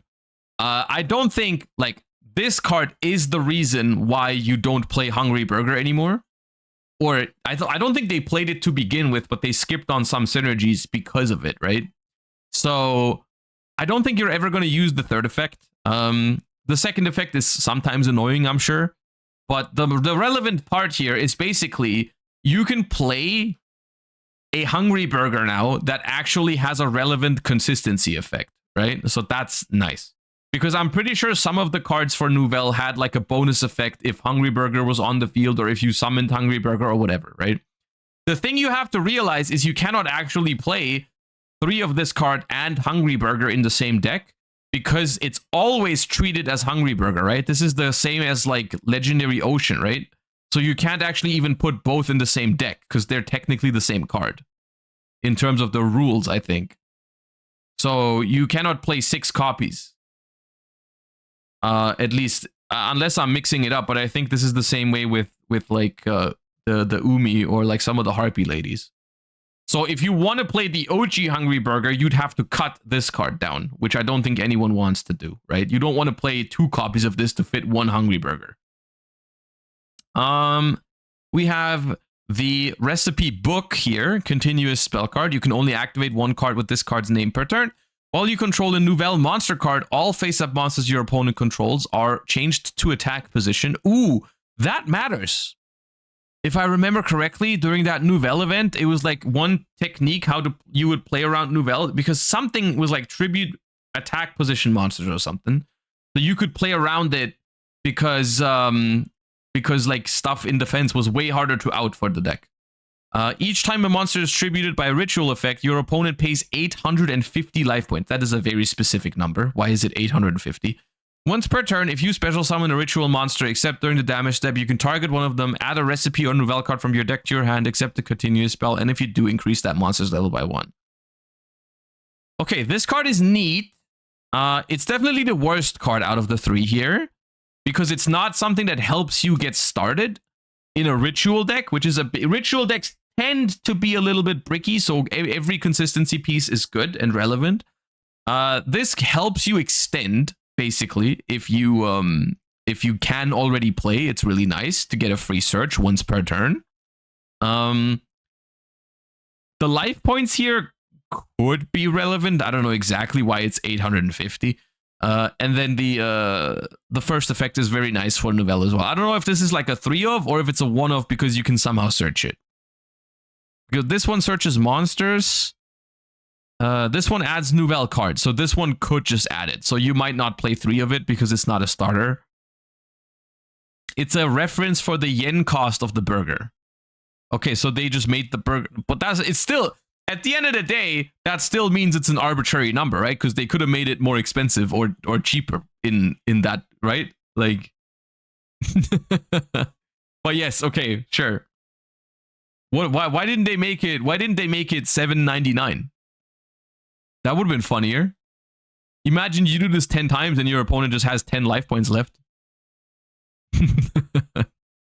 Anyways, not a bad batch of cards for Nouvelle here. I have my little bit of doubts that this is going to be good enough to make the deck viable, because it feels like at the end of the day, it's still Nouvelle, and it doesn't really change how the deck interacts with the opponent. It does change a little bit because you can now pendulum ritual summon on the opponent's turn with it, which is neat. So, yeah. 850 yen is 5 euros and 25 cents. So what you're saying is, when they localize these cards to the TCG, you think this translates to different amounts in different countries? Like, you play this card in Germany, it sucks because your opponent just has to pay 5 life points. But if you play it like somewhere where their currency is like a lot, like they just have bigger numbers for their currency, is like they have to pay 16,000 life points. That'd be interesting. Interesting card. All of a sudden, it's like broken somewhere in the world because like their currency just works differently, and it's just a freaking FTK all of a sudden. It's like pay 2 million life points. Yeah. Well, that's a funny idea.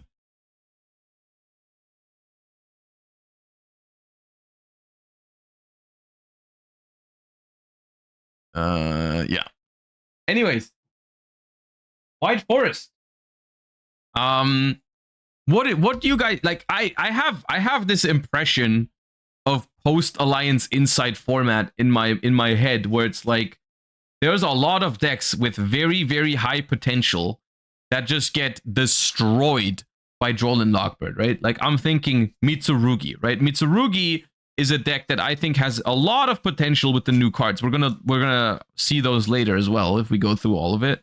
But it just, the only counter I can even think of against Mitsurugi is Droll and Lockbird, right? Like, Droll and Lockbird is incredible against Mitsurugi. And I think Mitsurugi is a deck that's highly anticipated to be very powerful.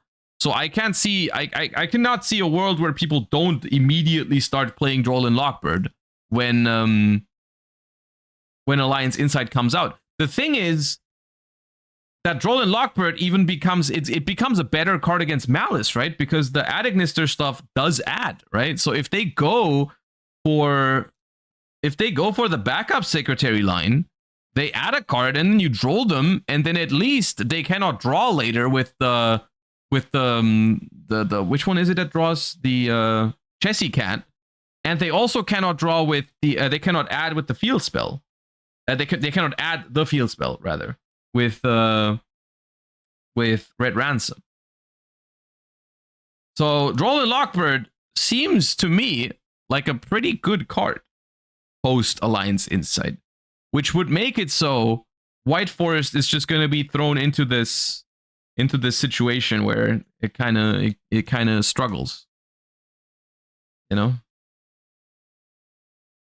The same is like Mermail is another deck that has some problems with Droll Lockbird, I think, depending on what lines they go for. So like all the scary decks are at least somewhat hit by Droll.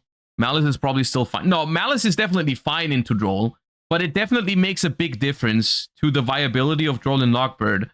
If a deck in like Malice being okay into Droll is not the same as Malice not caring at all about Droll, right? Like if Malice just never added at all, then Droll Lockbird would probably be a terrible main deck card, because then it would be complete ass against like the most played deck in the format probably.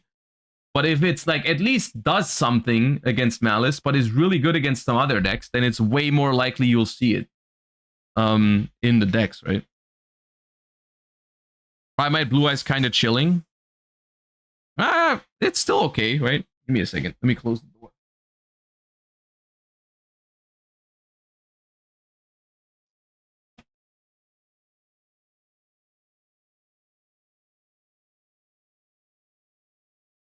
But yeah, in general, I think White Forest is already a deck that I think is a little bit underrepresented in terms of its power level, which is a very normal thing. I'm not saying more people should play White Forest, but the way it works in Yu-Gi-Oh! Is just like if there's one combo deck that is slightly worse than another combo deck, everyone just plays the slightly better combo deck. It's not a proportionate amount. We've talked about this in the past, where even if, for example, last year, Snake Eye was only slightly better than Yubel, there was still a lot more Snake Eye players, because why would you play the slightly worse combo deck? And I think that is basically what White Forest is suffering from at the moment, where it's a very strong deck, but it has some flaws and it's not the best combo deck, so people are just like playing other decks.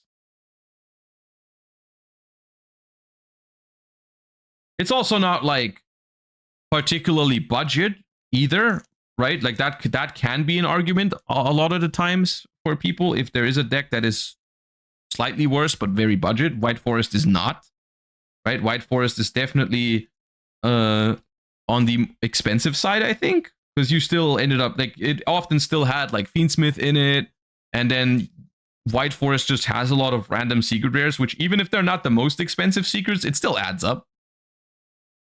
Right.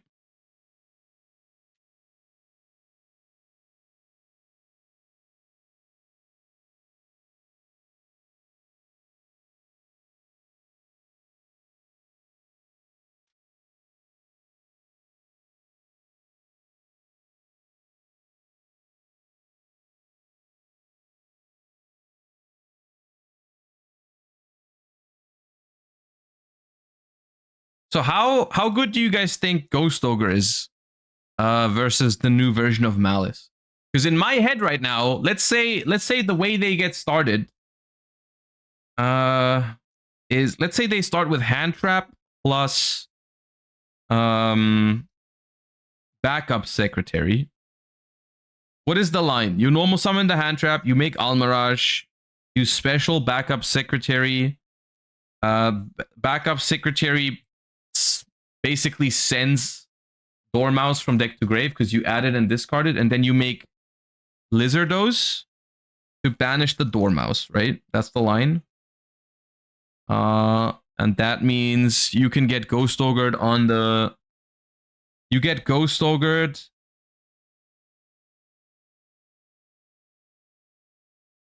on the Link 2, but then you still have Dormouse, right? It's still full combo. Actually, is it full combo?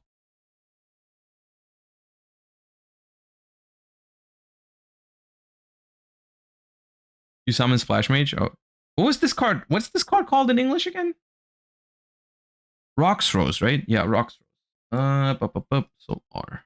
That's German.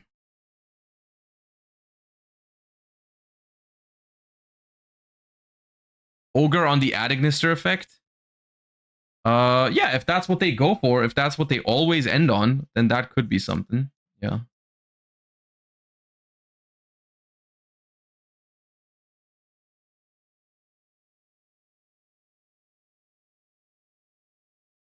Does Allied Code Talker have protection? I'm sure, because, hold up. Allied Code Talker says, when your opponent activates a card or effect you contribute one of your Link monsters discard points to, you could, in theory, make it while it already points to something, right? Which is like the less greedy way to do it, because you get less revives. But it makes it safe from like Ghost Ogre, right? Like if I'm sure if Malice is cooking hard enough, if their combo is all resolving, then they probably can make this card while it already points to a Link monster, right?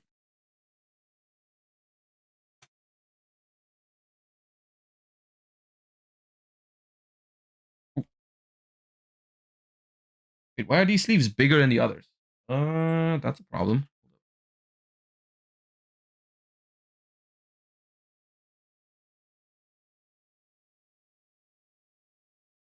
What bigger?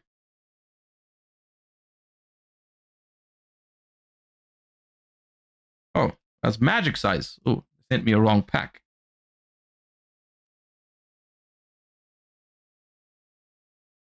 Oh.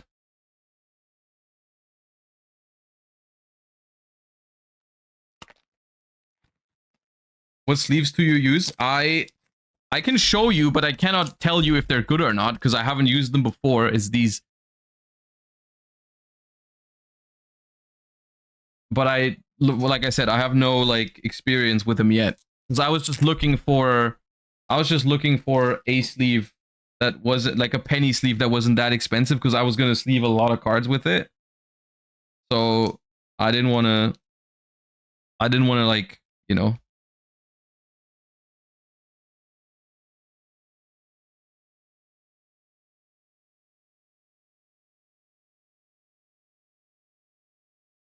They seem alright at first glance so far.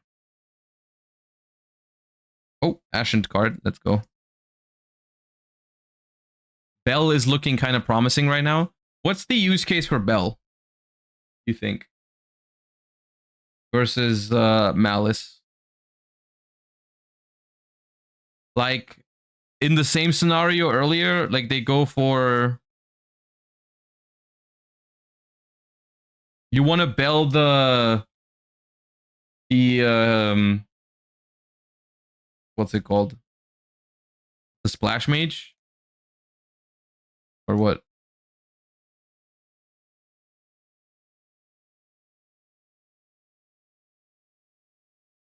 Because that seems risky.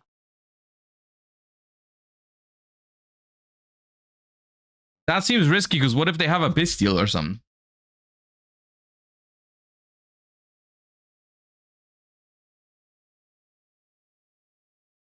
How will you sort them after they're alphabetical? What do you mean? If they're sorted alphabetically, I don't need to sort them any further.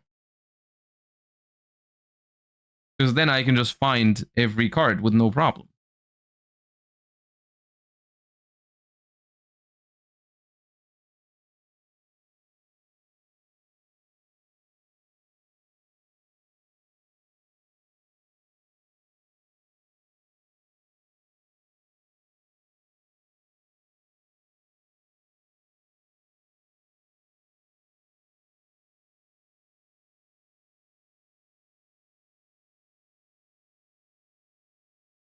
You can sort them by the number at the bottom. These suggestions are getting way out of hand. It's like you guys are not even trying to be helpful anymore. You guys are just thinking of the most absurd ways to do things.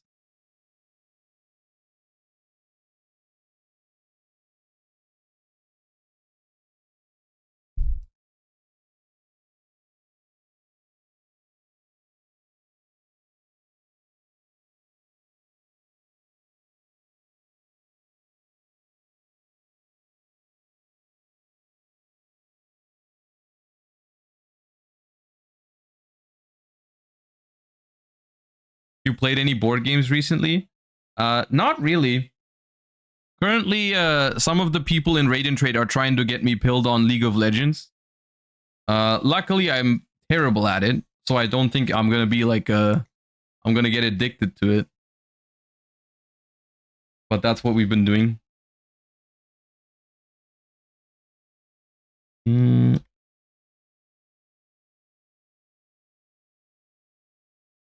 Resist the temptation. I mean, it's the temptation is not that big to me because I know I'm not good at MOBAs. I find the concept fun, but I'll never get too into it because I'm just not good at it. And I have made my peace with that. So I'll only play if the others are around. Because it's fun if you play it together. But I'm not gonna play like try hard solo or anything.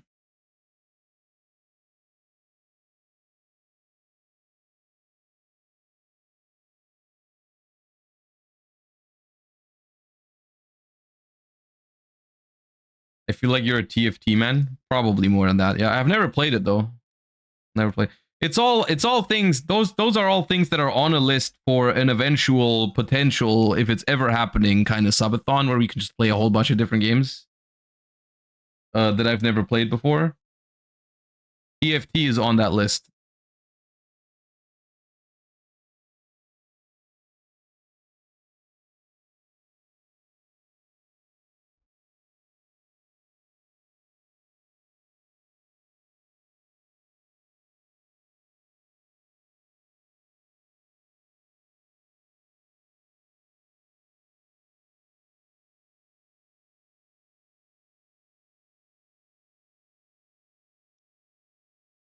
Okay, we have no card starting with a J yet. No card starting with an O yet. That's kind of interesting.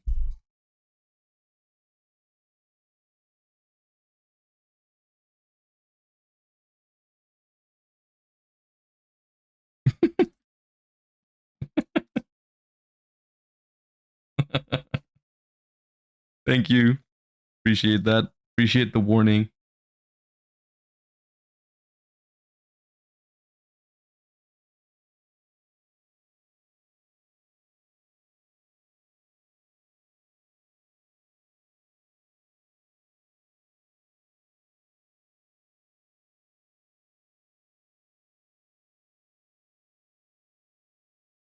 We have just looked at the new Nouvelle cards, yeah. Okay, what else? What else from Alliance Insight did you guys want to talk about? Is there anything you guys are particularly interested in and want to do a little yap session about?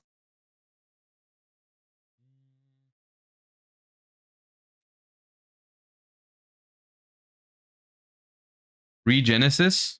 Regenesis is actually a good point. Hold up. So, if I remember correctly, Regenesis was just everything related to 2500, right? It was just like all of the things you can special summon if you either have a 2500 on your board or in your hand, right?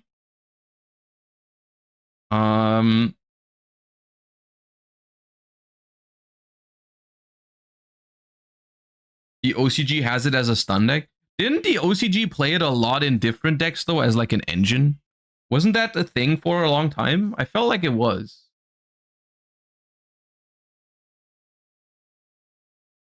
Bup, bup, bup.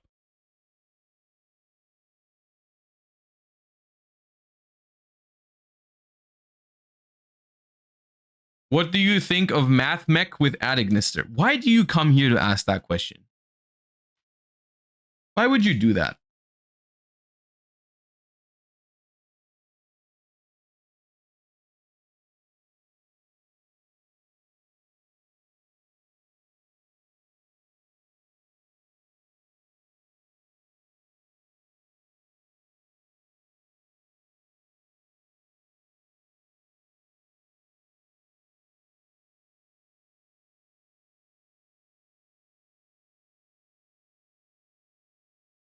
Regenesis in Vanquish Soul is looking kind of cool. What's 2500 in Vanquish Soul? Borger? What else? Just Borger?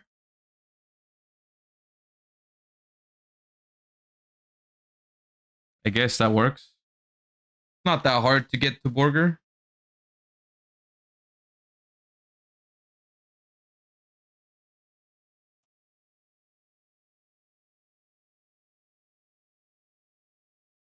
Here's another thing with the that I was considering with the sleeves. So like technically, I do think after a while, penny sleeves will not feel great to go through. Right now, if I have like a pile of these and I just go through it, it seems smooth. I do feel like after a while they're gonna stick together, which might get annoying. I'll see how that goes. But I didn't really find like an alternative that wouldn't cost me like infinite. Right? Like, because, dude, if you buy this many sleeves of like the higher quality ones, dude, that is infinite money. Right? So I didn't want to do that. The only other thing, because I also wanted it to be sleeves that you can fit like 3 cards in. The only other thing I could think of was using the sleeves that I use as double sleeves, right? So these, right? The ones I have my locals deck in, for example, these would be really nice because they easily fit a playset. They easily fit a playset, and like they would be perfect basically for this, right? Because they are a lot more, like a lot higher quality basically. The problem is if I buy these in the quantity that I need them in, they're like way too expensive. Because like these are like, I think they're like $8 a pack or something. Like they're not cheap, the oversleeves. But the good news is I have been keeping all my older, like all the ones I've used. I've never thrown them out, so I still have them. So eventually, maybe I can use the ones. Maybe I'll have assembled enough to use them, and then I'll have to re-sleeve everything. But that's not something I wanna think about right now.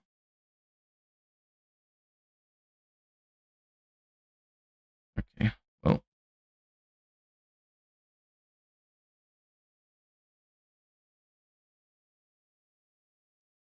just get sponsored. Yeah, I guess. But I kind of like, for my accessories, I don't hate just using whatever, so I can also recommend it wholeheartedly without having to say this is good or this is bad because I'm sponsored by it, you know?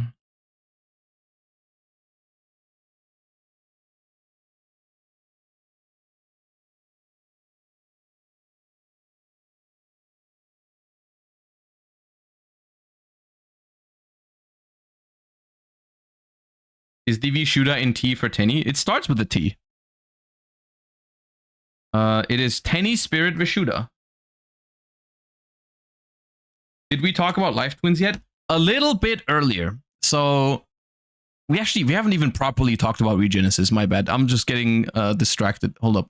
So you can special summon this card from your hand by revealing another monster with 25 attack or defense in your hand. You can only special summon it once per turn. If this card's normal or special, you can add a Regenesis card from deck or banishment to your hand. During your opponent's end phase, if this card's in your grave because it was sent there this turn, you can add this card to your hand. Okay, this one I think was very important because it's the only one that you can start with, basically, right? Because the other Regenesis are like, you have to have a 25 on the field already, right? This one, you have to banish it. Oh, that's a Dragon Ruler. Yeah, if a monster with 25 original attack or defense on your field, you can special summon this card from your hand. If a monster with 25 attack or defense on your field, you can special summon this card from your hand. If a monster, yeah. So these three, you need to have access to Regenesis already. Or your opponent, but that's like, we're obviously assuming like going first, the deck has to function.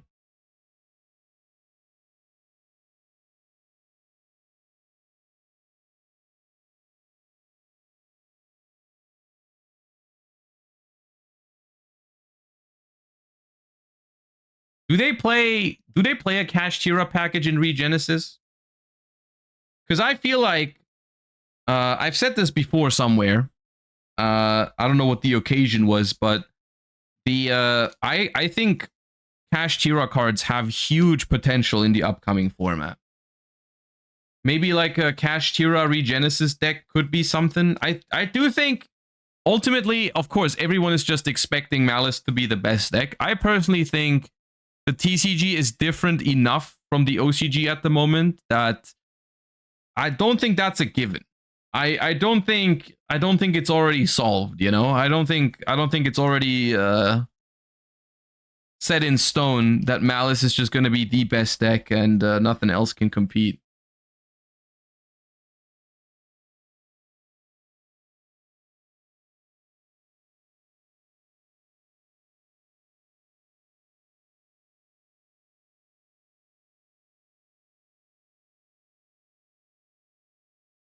Technically, Primite can also get you a normal monster with 2500 attack.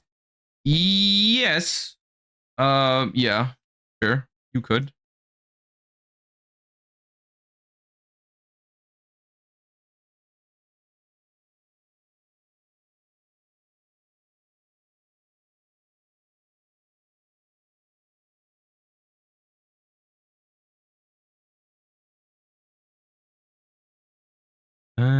Gimmick Puppet.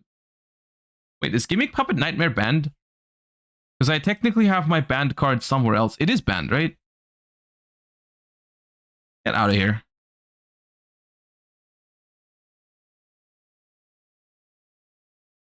QRST.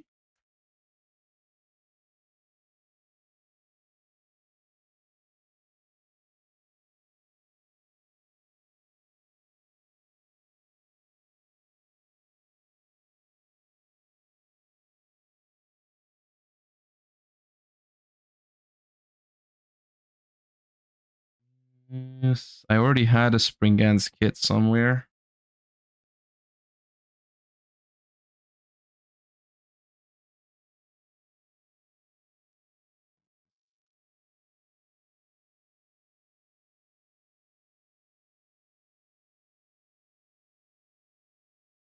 Did we look at Vanquish Soul support? Is that on yugioh yet? Because I really like waiting until it's up there. No, it's not there yet.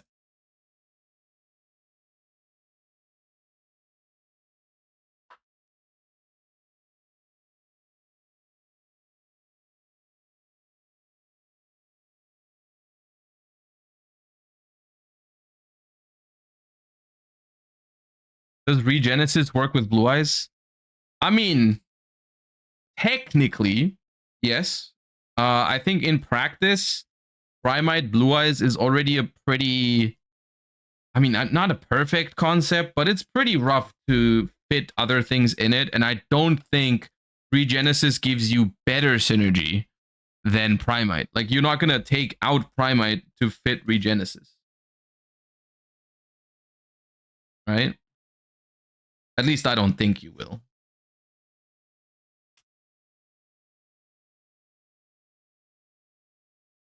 How far in the dark pile are we? Like halfway through.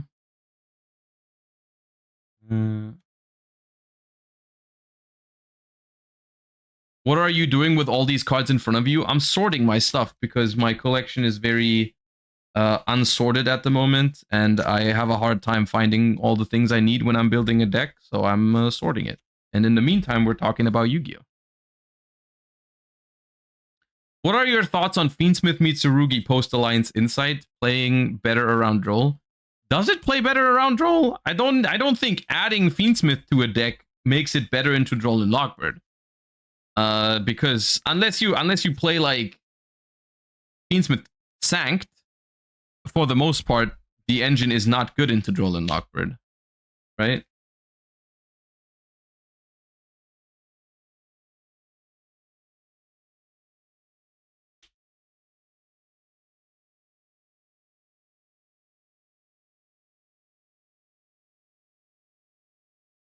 So I don't know if that helps. I do think that Mitsurugi in general is like the one huge wild card we have in the TCG where we have no data on how good that deck is going to be because it's just not out in the OCG. And I think just from how the cards look, I think it's an incredibly powerful deck. I was thinking about like counters to it, and I couldn't think of many good counters to the new Mitsurugi stuff outside of like Droll and Lockbird. Which is, on the one hand, scary for Mitsurugi because under Droll and Lockbird, it seems very tough to do anything. It seems kind of like, almost seems like Lancea for Malice. At the same time, it's very scary playing against a deck that only loses to Droll if you don't have Droll. Of course, sometimes the deck can still pass to like one Imperm on the normal summon or whatever, but it's very, it seems very strong. I don't know how often the deck is going to pass to one Imperm or something. How is it into Nib? I can imagine it being pretty okay into Nib because all the rituals trigger when tributed, right? So I'm sure there's lines.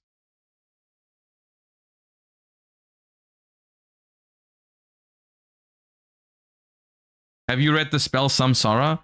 Like, I know what you're talking about. It's the thing that like when you tribute something, it goes to the deck instead of to the graveyard or something. The thing you have to realize with that sort of stuff is a floodgate existing for going first against the deck is not an argument against the deck.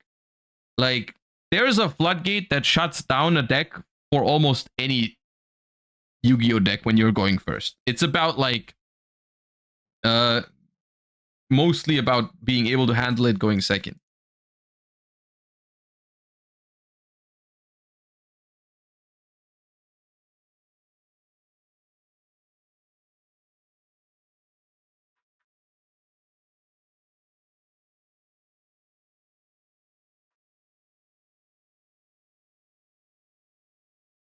You could also just flip. There's like other floodgates that are even better, right? Like you can play Mask of Restrict. Nothing can be tributed. I'm pretty sure that destroys Mitsurugi.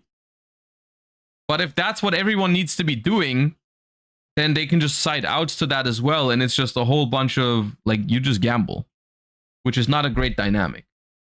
If the only way to beat that deck is to floodgate it, then it's probably very strong.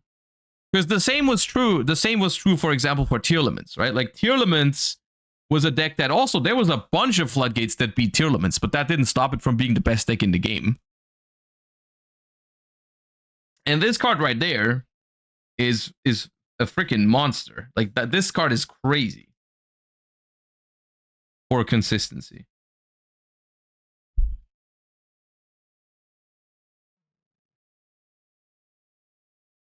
I have 3 Arianas somewhere.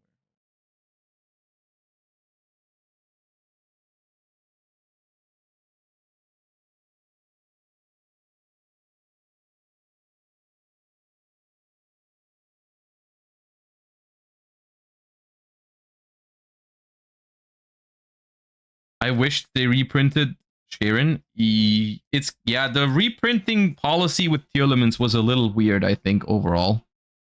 All things considered, the reprints for Tier were a little weird, I think.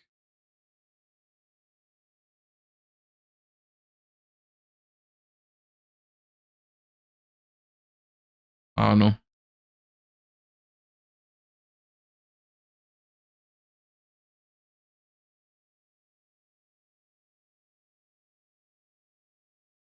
Mm.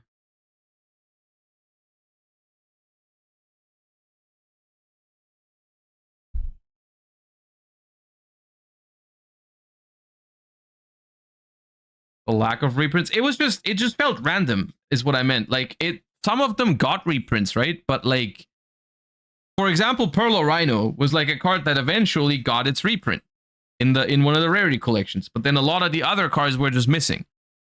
And it's kind of, that's the entire Power of the Elements set was like reprinted very awkwardly, I feel like.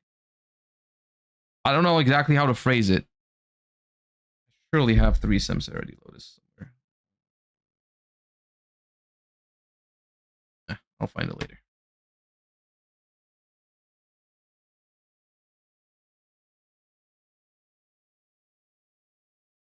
New VS support. Okay.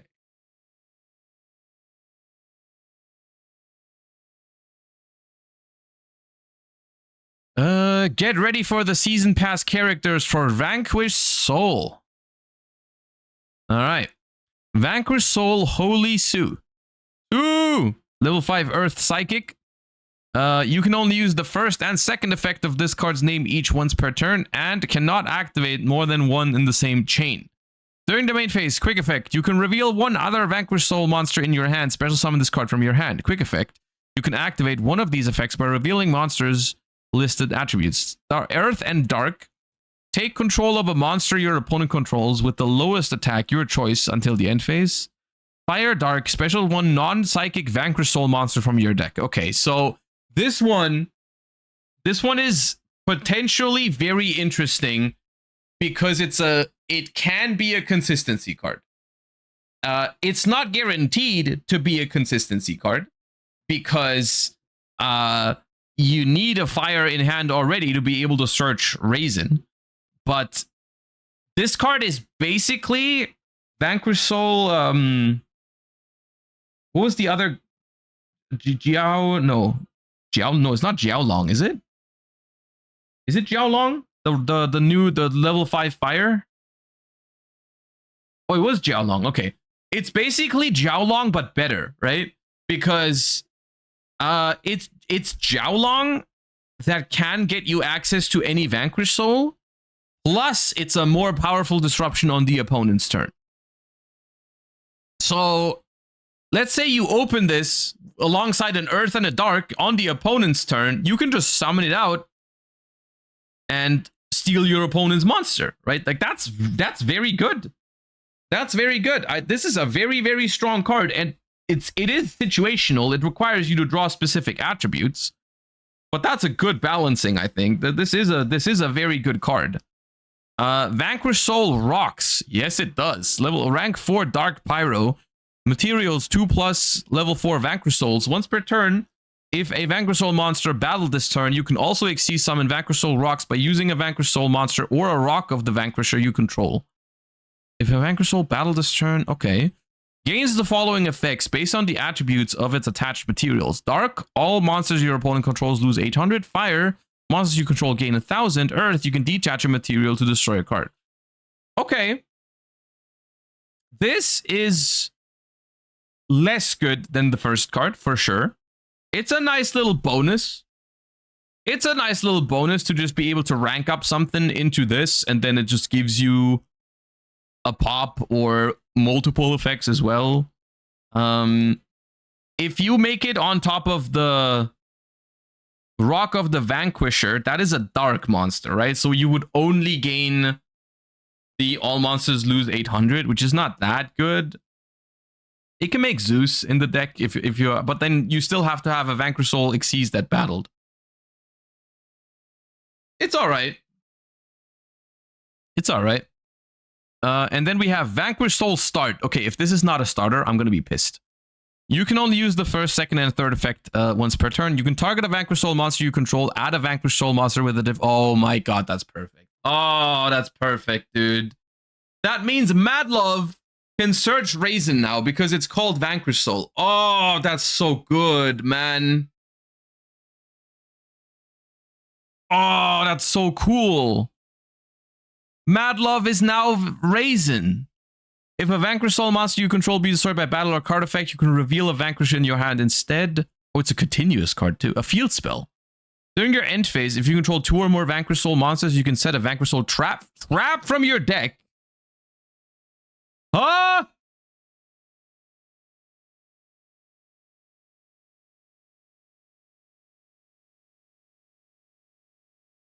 So once per turn, we're getting a Vanquish Soul Search for free. We have protection for Vanquish Souls. And we get a free trap in the end phase? Oh, I love that, dude. I love that. It's very broken. Don't get me wrong. It's very, very broken, but it's for an archetype that I like, so it's fine. You know? That's how it works. That's how it works. If the broken card is for a deck that I like, is good.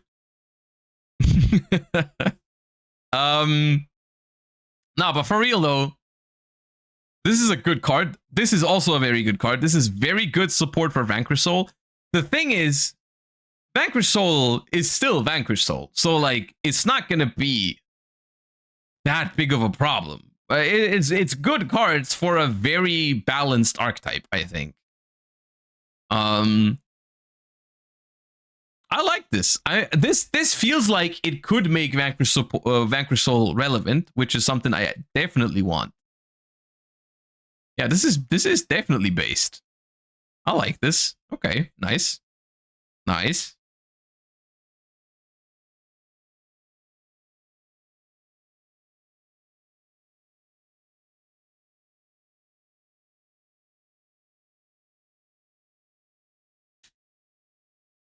This is the best type of legacy support that you that makes you want to like try the deck again without making it obviously too broken. Because nothing here is the thing is the cool thing about that support is it doesn't change the way the deck works, right? It's still the same type of interruptions basically. The new monster adds one interruption to the pool of things you can do, but it's still gonna feel like Vanquish Soul, right? Like you're still gonna like tag out, get a pop here, tag out, draw a card, all that. It's still gonna feel cool the same way basically. I like that. But yeah, Mad Love is gonna be a crazy star. Oh, the first O card. Omni Dragon Brotor. A searcher for Stake Your Soul would be cool. I mean, it would have been cool, yeah, but this also works, I think.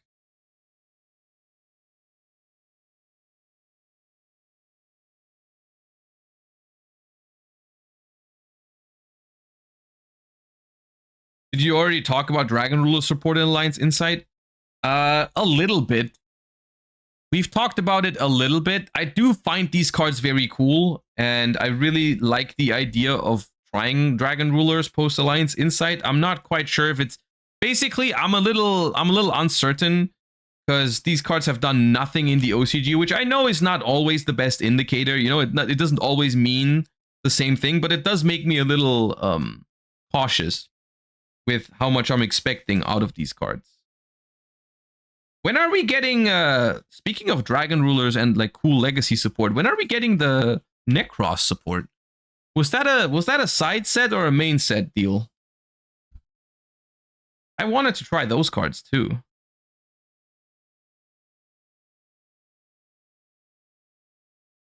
Battles of Legends. Oh, is it together with the Orcust cards?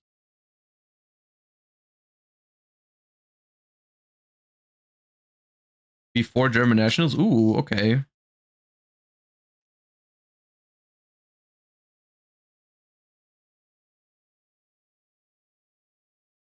There's still no card starting with J. Okay, Sprite Pixies. I already had the Ultra versions. Sort that out.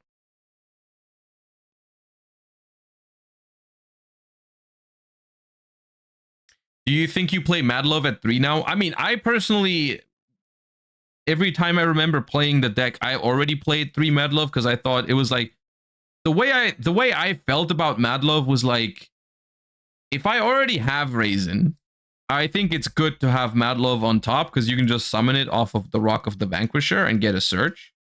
And if I didn't have Raisin, at least I had Mad Love, which was like the next best thing. So I always liked 3 copies of it.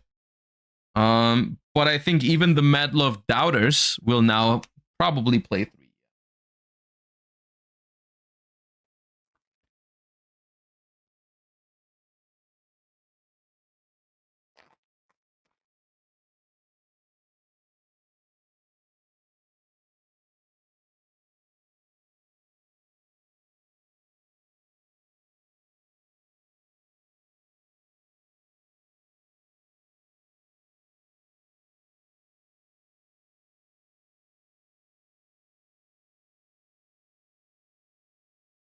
Luna Light is up next.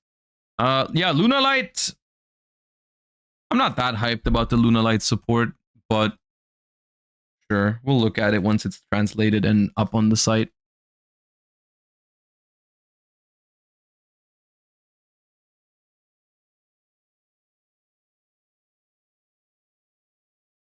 This was all still Alliance Insight. Yeah, no, to a Duelist Advance, right? When do we get Duelist Advance?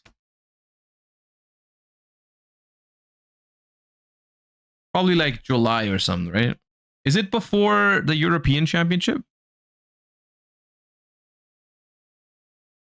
Because that'd be interesting. Right before Euros. Ooh, okay.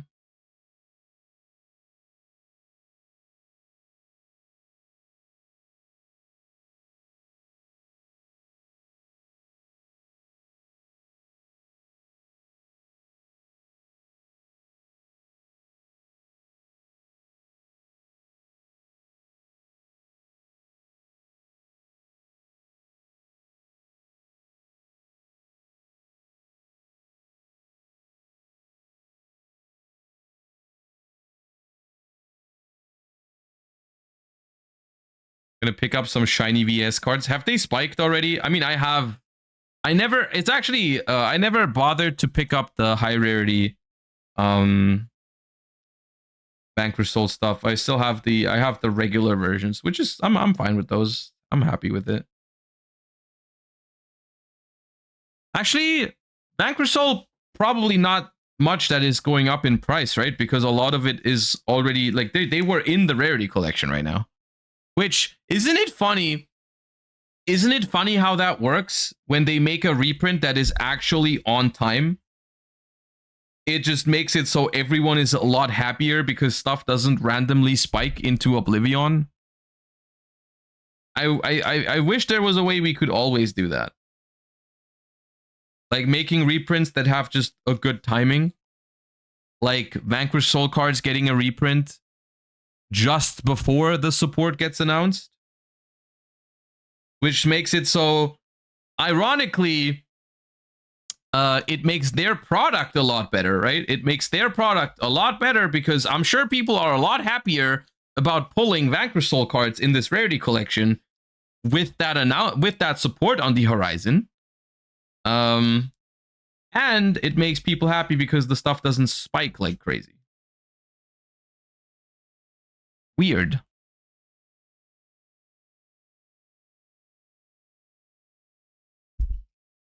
Weird how that works. Yeah, like basically Trident Dragion being the complete opposite of that, right? Because I'm pretty sure Trident Dragion being too late of a reprint actually hurt the popularity of the set that Tenpai released in. Because imagine how many people would have loved to play Tenpai if Trident Dragion was immediately reprinted at the same time, like if it was affordable. Because, yeah, I mean, in the specific case of Tenpai, it was probably a good thing. But you know what I mean.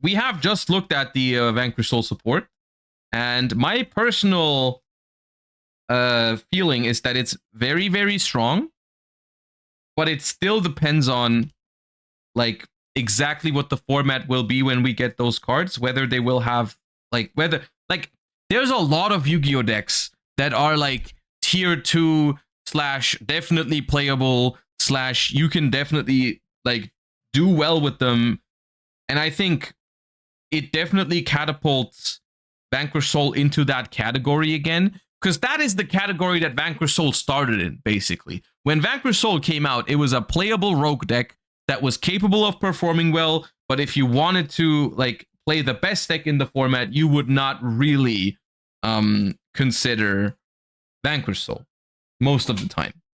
And at the very minimum, these cards are going to put Vanquish Soul into that category again, which is definitely a competitive category. It might not be the best deck, but it's definitely a competitive, because the deck just, the deck hasn't gotten much new stuff since. And like Jiaolong hardly counts because it wasn't like a big buff.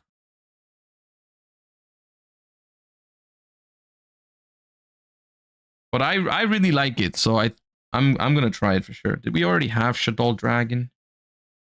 Hedgehog, Falco, Squamata, Beast. No.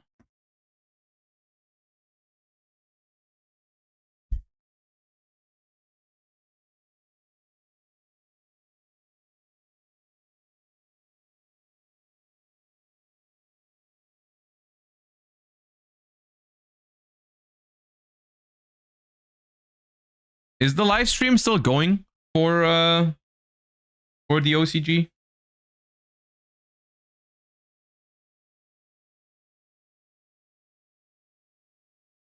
What else are they gonna reveal?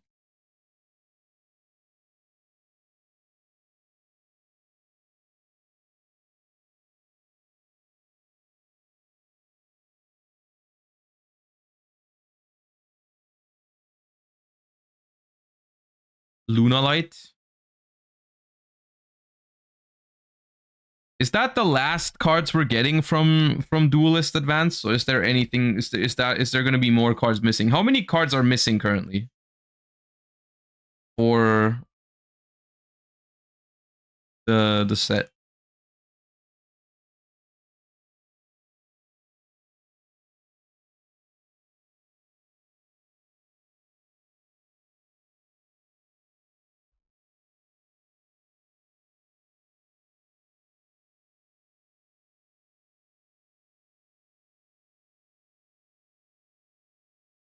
Dude, this is definitely an endeavor for more than one stream.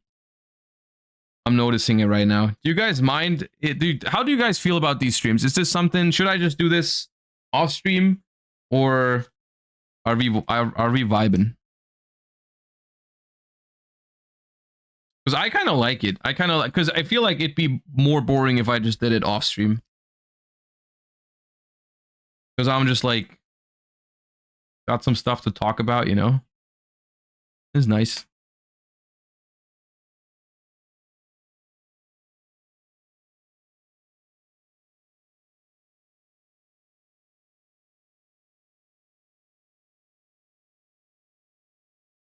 Why do I own all these barrier statues? Sustja.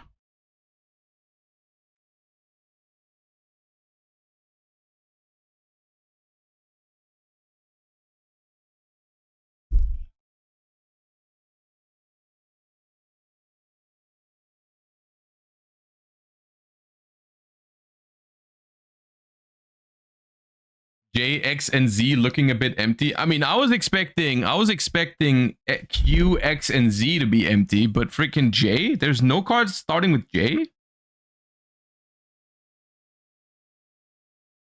Eventually, Judgment Dragon will have my back. Judgment Dragon will save me. The Bestial Aluber was here earlier.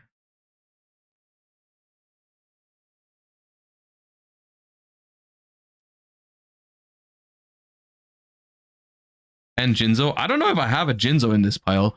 I have a entirely different box for my Time Wizard stuff. We're not even gonna go through that. We're not even gonna go through all that today. That's an entirely different. Didn't I have Bone Archfiends just now? 3 of them? Oh, it's just one.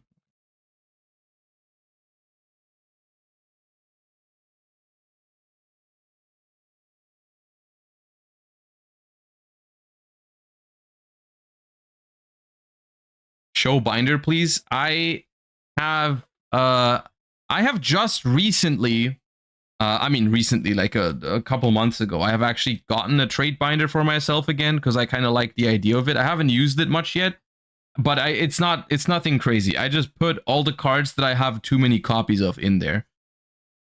So there's not much in there.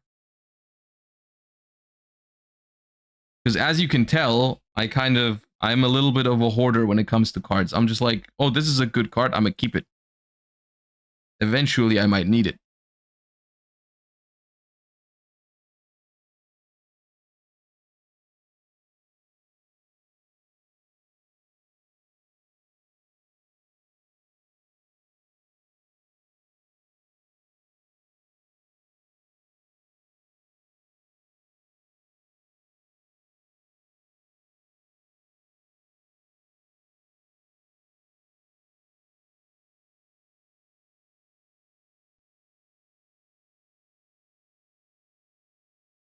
What do you do with your OCG cards? Yeah, I noticed that too. I noticed I have no use for the OCG cards after I get them, and this is why I stopped getting them, because initially I did this thing where I got the OCG cards a little bit earlier before the set release so we could do like remote testing with them. I really didn't like how I would just get those cards for like 2 videos and then they would just lay around and basically be a waste. And I didn't like that. That didn't feel very sustainable to me, so I didn't want to do that. Yeah.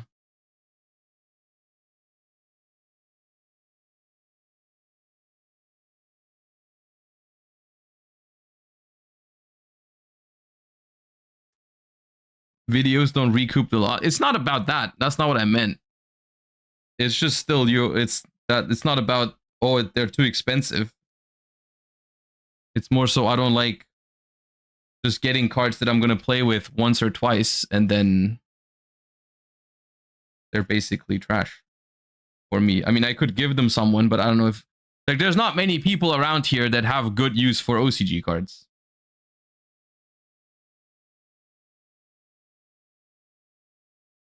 You gonna stream any TCG format testing? Absolutely, yeah. Incantation, right?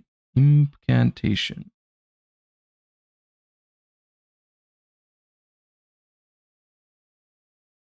Just proxy him? Yeah.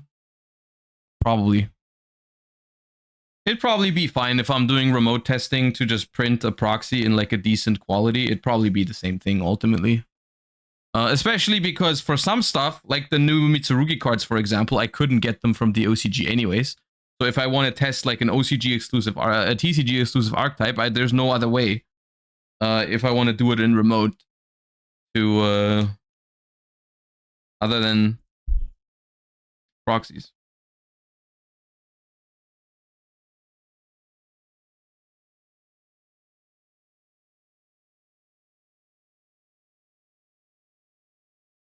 I'm pretty sure I could, Eric. I'm pretty sure it would be fine.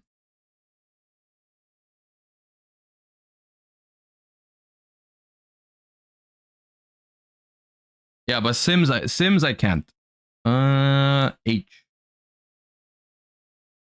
Not a lot of H cards.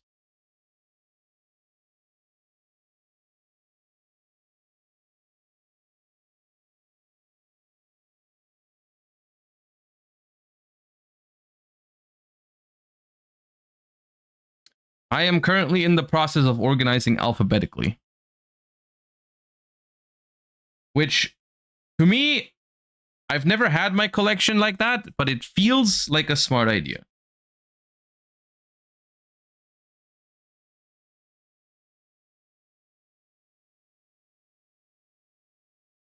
We'll see if I like it after I've done it.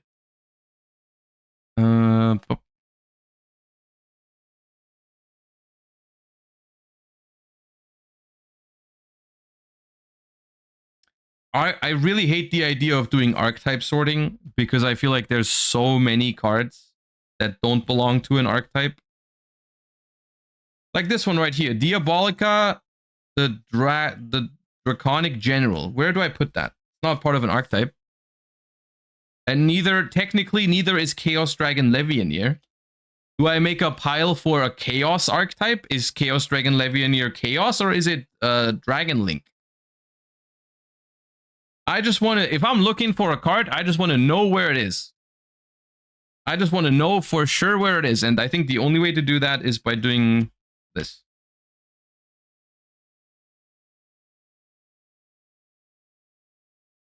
And I think once I'm done, I'm going to be happy with it. Otherwise, we're going to have a problem. Or if you like these streams, we're not going to have a problem.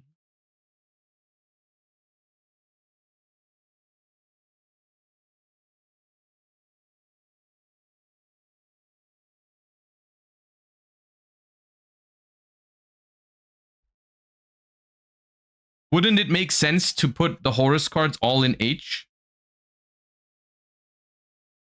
Well, but then it's not alphabetic sorting, right? Then you're making exceptions again, and then, you know.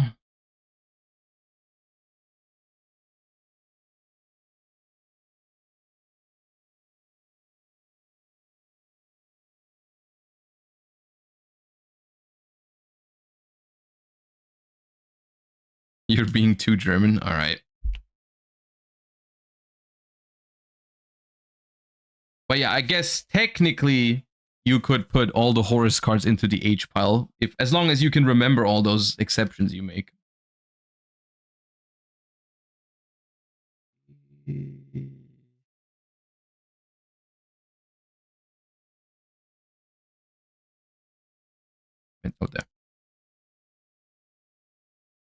Oh, we're through with the darks.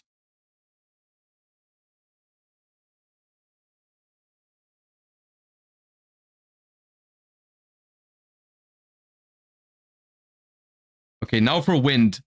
This is all my wind cards, by the way. Wind is going to be much faster. Wind is no problem.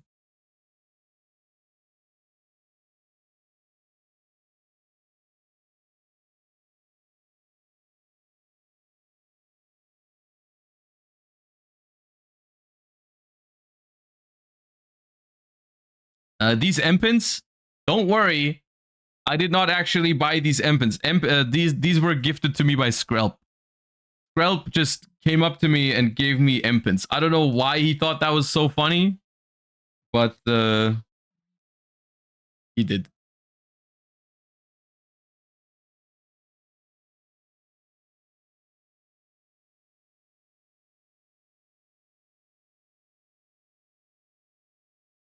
Are you gonna just keep them by first letter? No, I want to sort it fully alphabetically, but I don't think we're gonna have enough time for all that today. So for now, we're just gonna do this, and then I'll either I'll do it on my own time, like off stream, or I'll do another stream like next week where we sort them, where we finish the sorting. What is this? Is this Ritual Beast or Spiritual Beast? Ritual Beast, Tamer, Elder, right? R. R. Because these are German.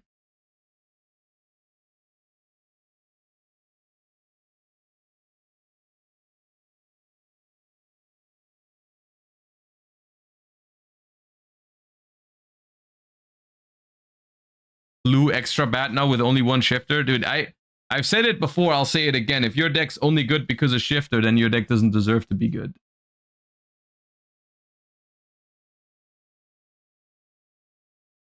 That is just the unfortunate truth.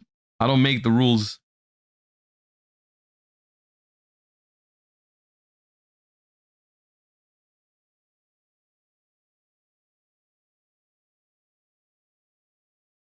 Okay, this is a German card. What is the name of this card in English? I actually don't know. Is it Virtual World Hime? Or is it Hime of the Virtual World? It's Virtual World Hime, right? They all start with Virtual World. Nian Nian. I know it's Nian Nian. That's the end of the name. That's on the German card too, believe it or not. I'm sorting by first letter.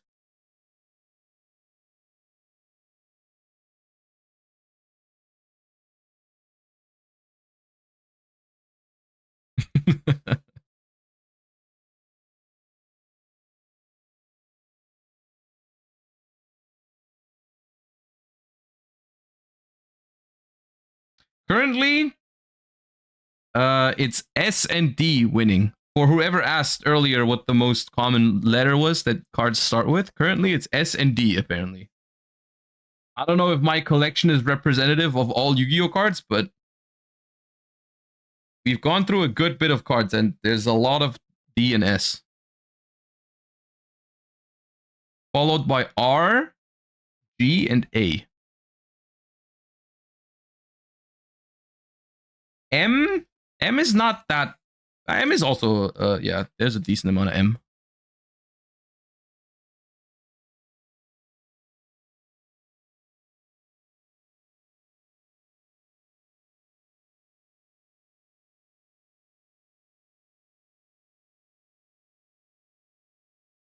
Lil Bromancer.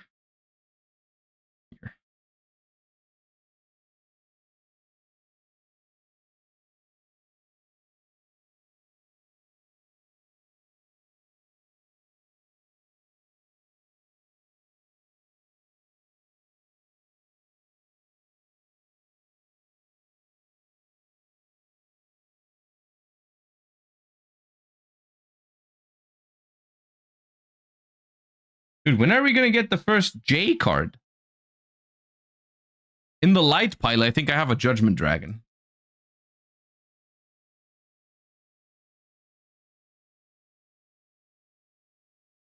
What card starts with X? XYZ Dragon Cannon? I don't know if there's any other monsters.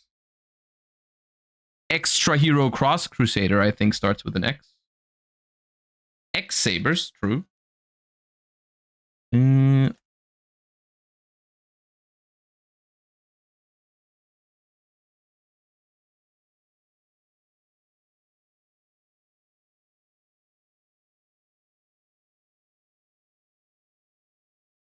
I think Wind Drainer.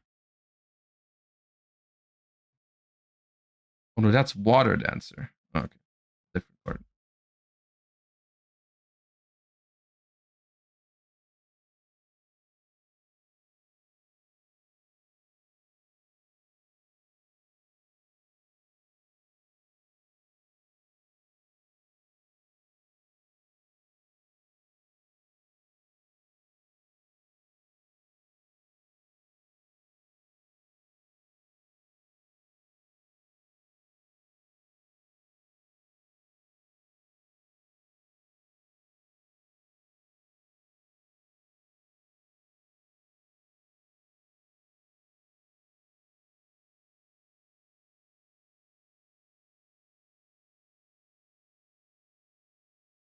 Is White Forest a meta contender post Allen? I mean, White Forest is already a meta contender right now, technically. It's not the most popular one, but it's a strong deck. So yeah, I think so. I think it just suffers from very similar problems than other decks. Like, it's not going to be great into Droll and Lockbird, and that seems like, at least from my perspective right now, seems like a very popular card.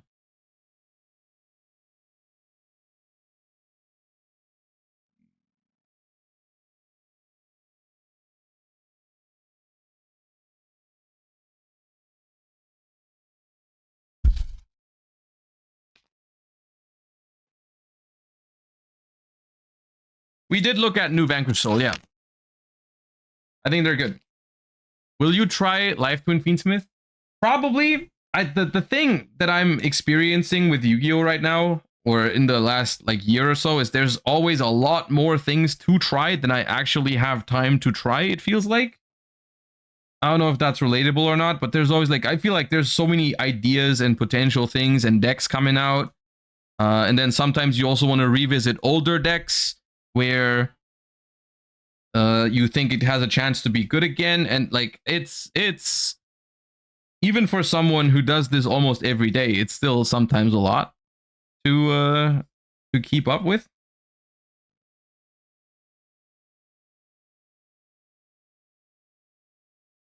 Did we have Mitsurugi discussion yet? Not yet. We've only scratched the surface of Mitsurugi a little bit earlier, but like my main question regarding Mitsurugi is whether the deck is going to be pure or whether it's going to be Ryziel Mitsurugi. I think there's a solid chance you can also just play like a mix of the two. Like, it doesn't necessarily have to be like, you can still play, I don't know, X Ryziel and like a very small Ryziel package in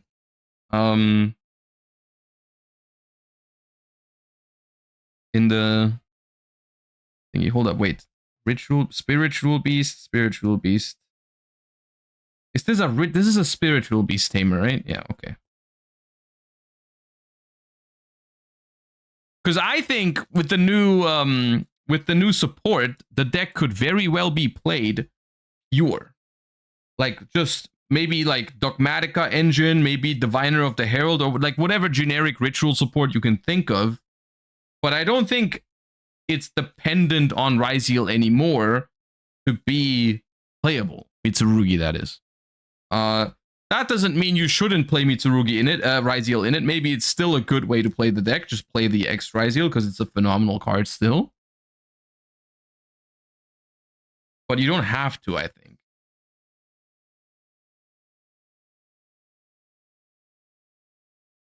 Mitsurugi Drytron. What's the synergy there? Other than both ritual.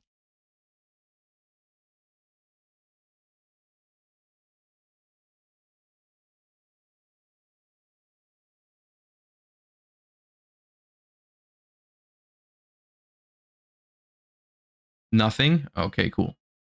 Good talk.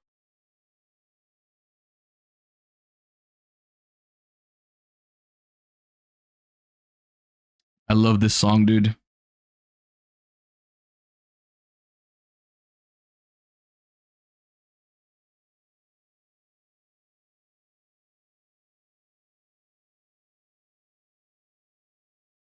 It was from the Legends of Runeterra Malphite reveal.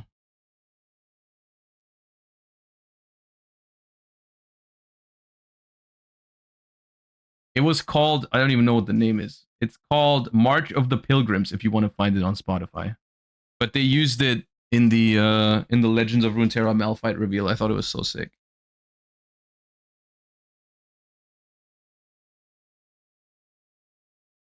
And then Malphite Malphite in Runeterra was just ass. We don't talk about how good Malphite was. He had the best song in the intro, but he was like unplayable.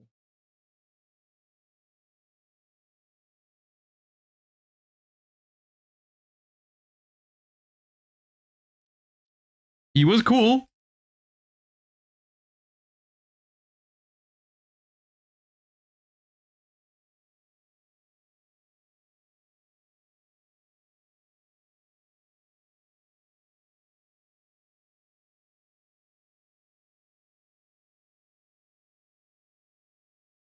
Alia Malphite was a good deck. Dude, no, it was not a good deck. It was all right at best.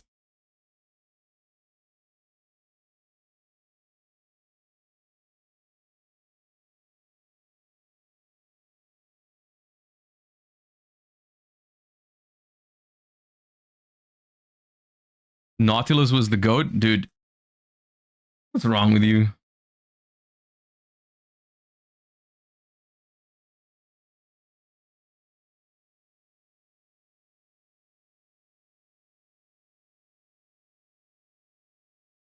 Ben said you're a Zoe and Karma main. Okay, look. So I'm what they did was they wanted to play League with me, and I was like, okay, sure. I've never played before, but let me play. And then I was terrible with Zoe because Zoe was one of my favorite cards in Legends of Runeterra. So I was like, let me play some Zoe. But apparently Zoe is pretty hard, which I can't judge that, but for me it was pretty difficult. I messed up a lot with it, so with her, I mean, and so I was just like, give me something easier, and so they were like, just play support, which I feel like is the equivalent to if you're playing a 3v3 tournament in Yu-Gi-Oh and they're just telling you, yeah, just play Tenpai. So I don't know. I didn't know how I would feel about that, but I ended up playing support. And yeah.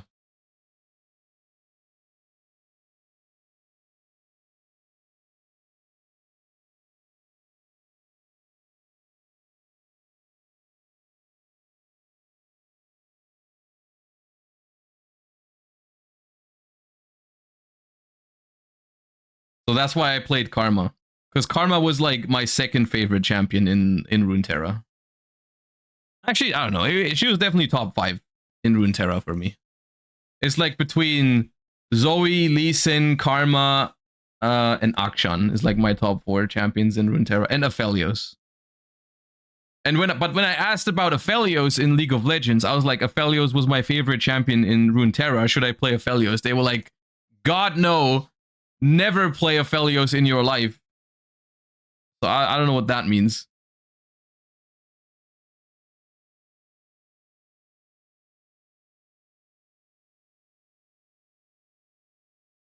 I don't know why they said that. They said it with a lot of emphasis as well. They were like, never, never think about playing Aphelios. I was like, okay, I feel a little insulted right now. You didn't have to say it with that confidence.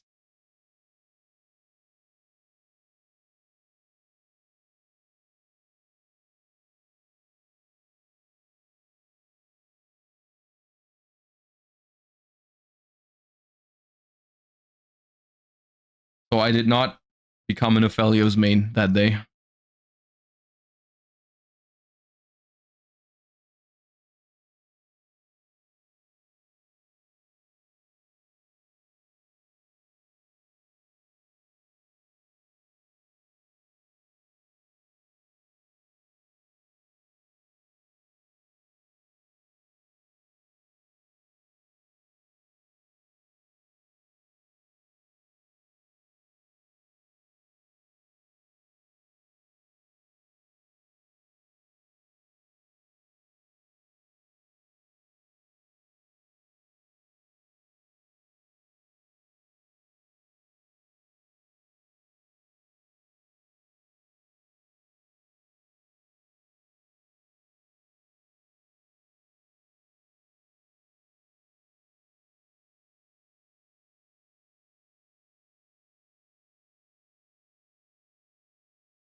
Wait, I don't care that much.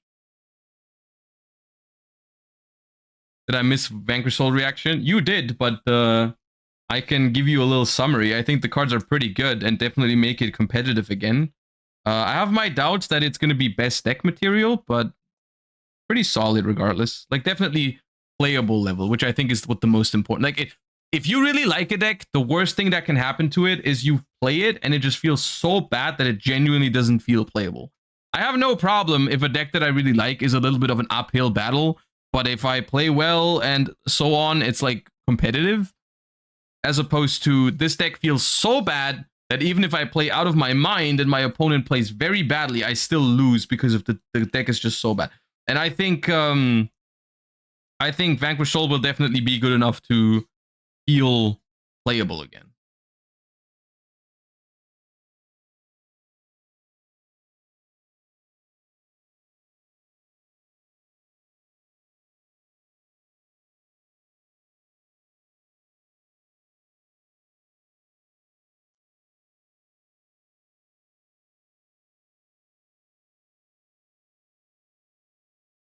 Your opinion on the new Azamina?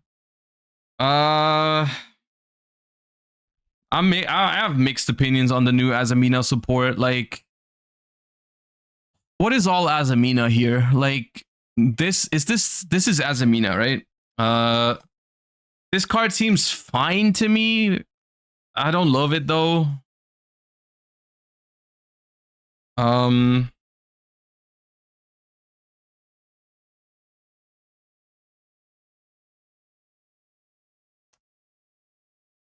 What else is Azamina support in Alliance Insight? Of course, there's White Forest. There's Diabel. Are the Diabel stars Azamina support? Not really, right? They're just like somewhat related.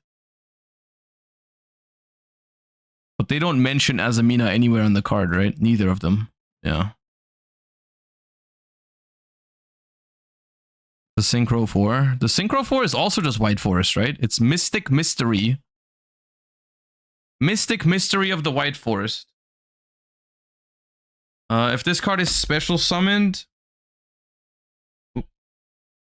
if this card is special summoned, you can target 2 White Forest monsters in your grave, place them face up in spell trap zone during your opponent's main phase. Synchro summon. Yeah. I mean, this card is just White Forest support, right? It has nothing to do with Azamina, right? This card is just a... This is a 1-card rank level 12 synchro as well, right? Because you just make Doomed Dragon with the 2 things you place. That's a level 8. And then you get... This is a tuner, so you get 12. Which can also make the new level 12 synchro, the Snake Eyes Execute Dragon, which is a cool card because it's not very good in Snake Eyes. That, by the way, that is an indicator to how cool a card is. If it's not good in Snake Eyes, it's likely it's a cool card. During the main phase, quick effect. Target a face-up monster in the field in the grave. Place it face-up in its owner's spell trap zone. That is already a pretty solid... Ooh, we got a first card with Z.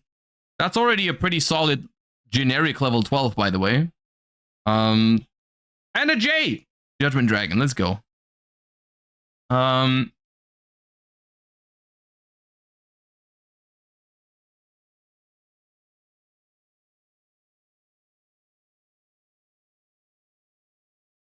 So yeah, target a monster on field or grave, place it in the spell trap zone. Also, this card cannot use this effect next turn. During the battle phase, quick effect, target 2 cards on the field, a monster and a continuous spell, destroy them. That seems like a solid card to me. I don't know how relevant it is immediately. What site are you using to read those cards? That is Card Cluster, is what it's called. It's just the one that comes up like first or second when you Google a Yu-Gi-Oh set these days. I don't know what I haven't really compared all of the sites or whatever, but this is just the one that pops up all the time. Demigod of the Tistina. Up.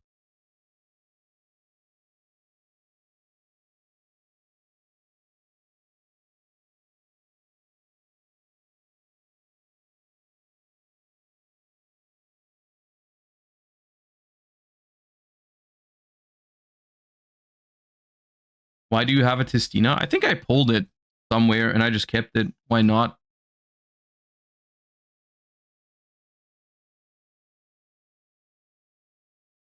What do you think about the new LOL card game?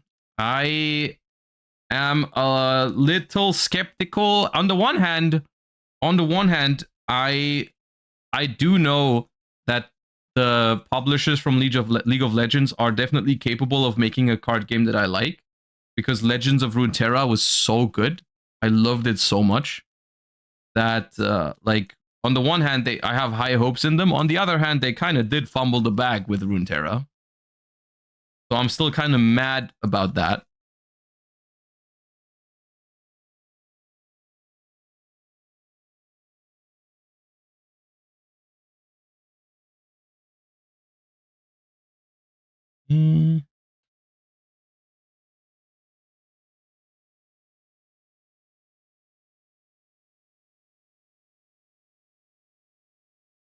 Well, yeah, if you're, I mean, if you're into the League universe, probably fine. That Nico, thank you for the gifties. I appreciate that. How was your stream the other day? Thank you.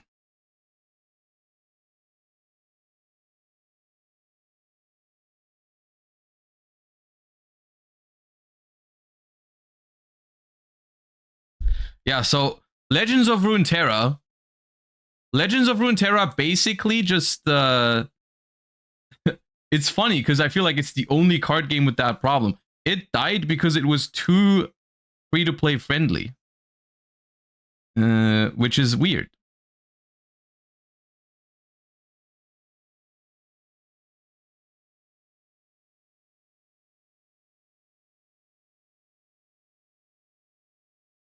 Yeah, I mean, died. Like, you can technically still play it.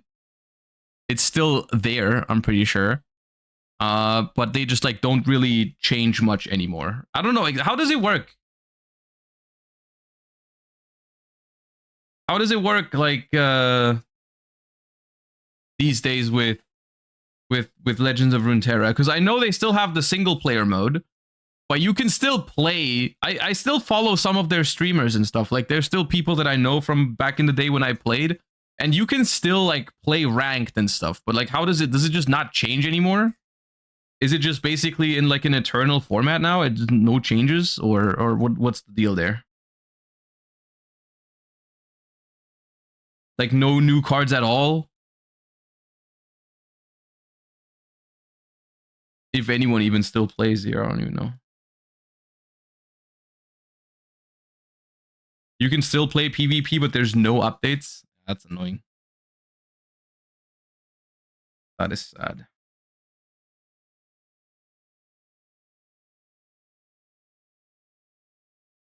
You know what's funny about that? I noticed this back in the day when I played Runeterra, and when it eventually died as well. People always said like how stupid it was that there was no button inside like the League of Legends client to get people to play Legends of Runeterra, right? Like, because they're technically all in the Riot client. But there was no like, you know how when you play like World of Warcraft, I'm pretty sure there's a button for you to try out Hearthstone, right? Because they are connected. And so it was like, obviously in the client for World of Warcraft, there's a button to tell you to play Hearthstone. and it was never that they never had it in I think in League of Legends there was never one. But now that the game is dead, there is one. Which is crazy behavior.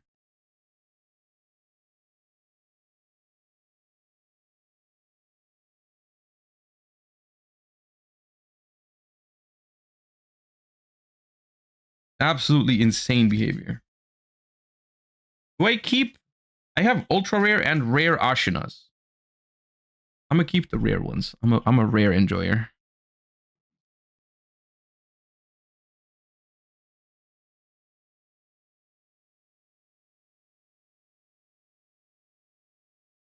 Did you ever play Artifact? No, I've not played Artifact. I like, even though I am technically very interested in card games, I do know that every time, like, I just don't have time to keep up with two card games at the same time. So I'm a little cautious with getting involved in other games too much, because like Yu-Gi-Oh, I mean, is at least for the foreseeable future going to be my main game, and it requires a lot of time and effort, and I can't really put that up for two games at the same time.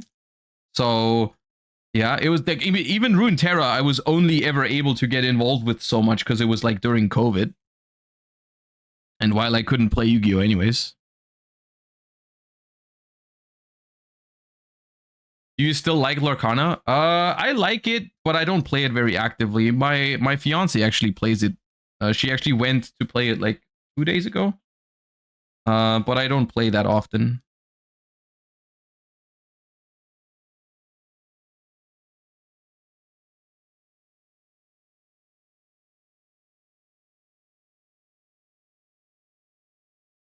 I find most other card games enjoyable as well. It's just there's not really enough space in my life for it.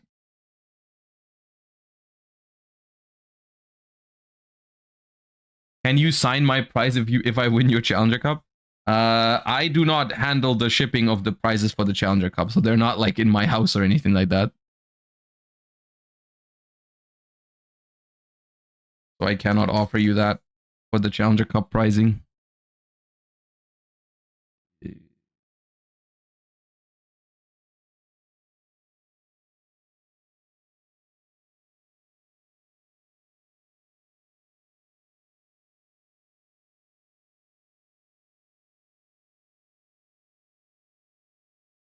When will your fiance become your wife? See, turns out asking whether someone wants to marry you is a lot quicker than actually setting up a wedding and planning and everything. We just haven't gotten around to doing that. So I don't know, eventually. I will say that I personally am not the part that is making planning and everything difficult. I am not the picky one when it comes to when and where and how.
We are making solid progress though, but it's definitely more than this is definitely more than a one-day endeavor.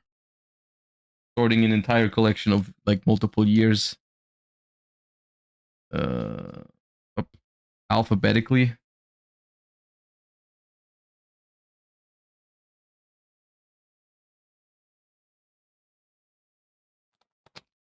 Was my question answered? What was your question?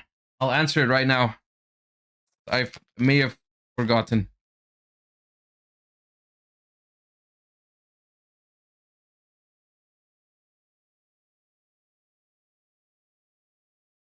Thoughts on Swap Frog, Mirror Mage, and Mermail? I don't think you need Omnis in Mermail, to be honest. I think Mermail is just fine without Omnis. Omnis are just a lazy way to make an end board powerful. So if they're available, then if they're easy to get, then sure. But I don't think you need to play bricks to do it.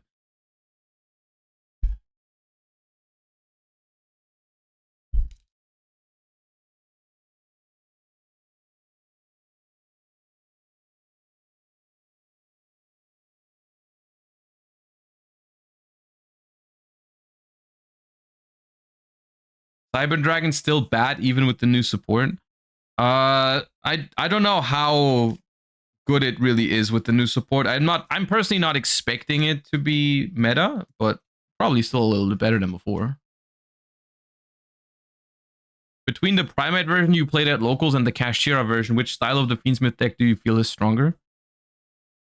I mean, it depends on the environment, right? That's the beauty of the Fiendsmith control stuff is you have a lot of space to work with. So you just do what you think is the best for the current format. I think if Primate was out by the time we played it back then maybe we would have played Primate. I'm not sure. Actually, no, it probably still was. Like in Snake Eye format was like the one where it was the most like just you need to draw 4 hand traps and then one card that fully carries. And Kashtira was probably the best for that. Right now, it's a little more lenient. Like you can get away with less hand traps. But mostly, it's mostly about what's it called? Being able to play Nibiru and Bystials and stuff is the argument to not play Kashtira. So depends how important those cards are as well. They both have their pros and cons. Do you still enjoy Edison format sometimes? I enjoy Edison. I don't get to play it that often, unfortunately. But I would like to play more. I still enjoy it. I enjoy all forms of Yu-Gi-Oh! Even like domain format is something that I've been really enjoying whenever I got the opportunity to play it. So I'm always looking for opportunities to play it more. But yeah, Edison is also up there. I like it.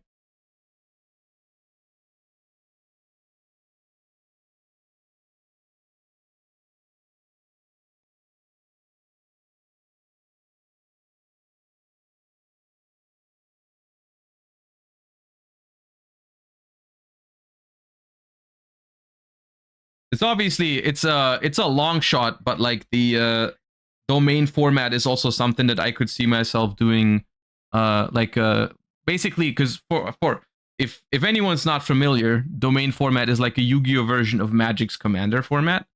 And I was thinking about making that a show on YouTube as well once our other room is finished, where we try to have like a table. Like the room I used to have for streaming basically is now empty. Well, it's not really empty. We put a lot of stuff in there, but it's supposedly empty. Soon, once we get rid of all that, or once we find space for all that stuff, and then we want to have that room become like a board game room and stuff, where I could also theoretically film like a 4-player commander for Yu-Gi-Oh! Basically, I thought that'd be nice if I could do that, but we'll see.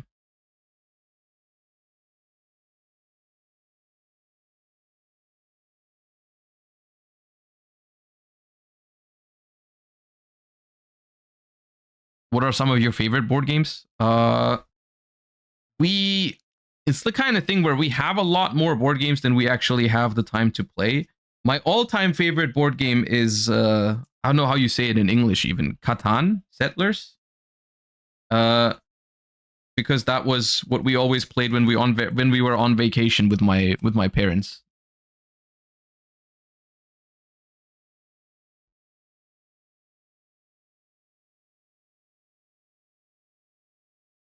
That is my favorite.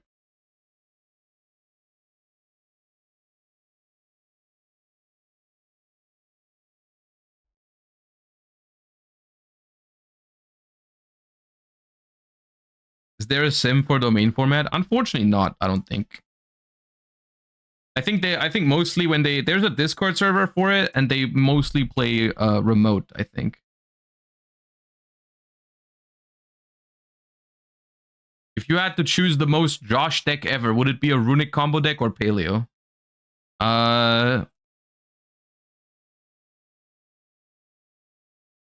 Probably, I mean, these days, probably runic combo, but overall, I think paleo.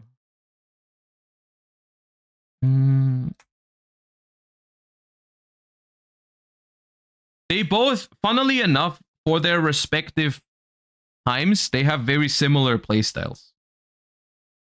Even though they are very, very different decks nowadays. Like back in the day, they were like the way paleo played back then is very similar to how runic combo decks play nowadays. So they're not that different from each other.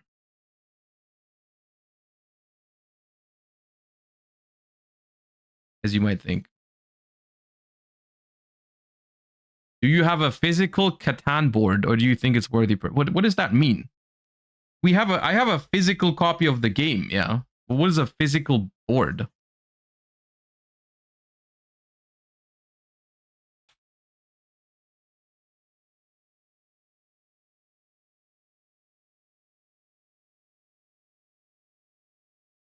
Ever thought of trying different genre of games on stream? I do think about it sometimes. It's just the kind of thing where you're always a little scared of trying other things when you've like made yourself comfortable in like a certain niche or whatever. Where it's just like when I'm streaming a different game, I'll probably lose viewers, and I could just be playing Yu-Gi-Oh. This is called The Fabled, right? The Fabled Abonk. I think so. Luna Light support. Okay, we'll look at it in a second.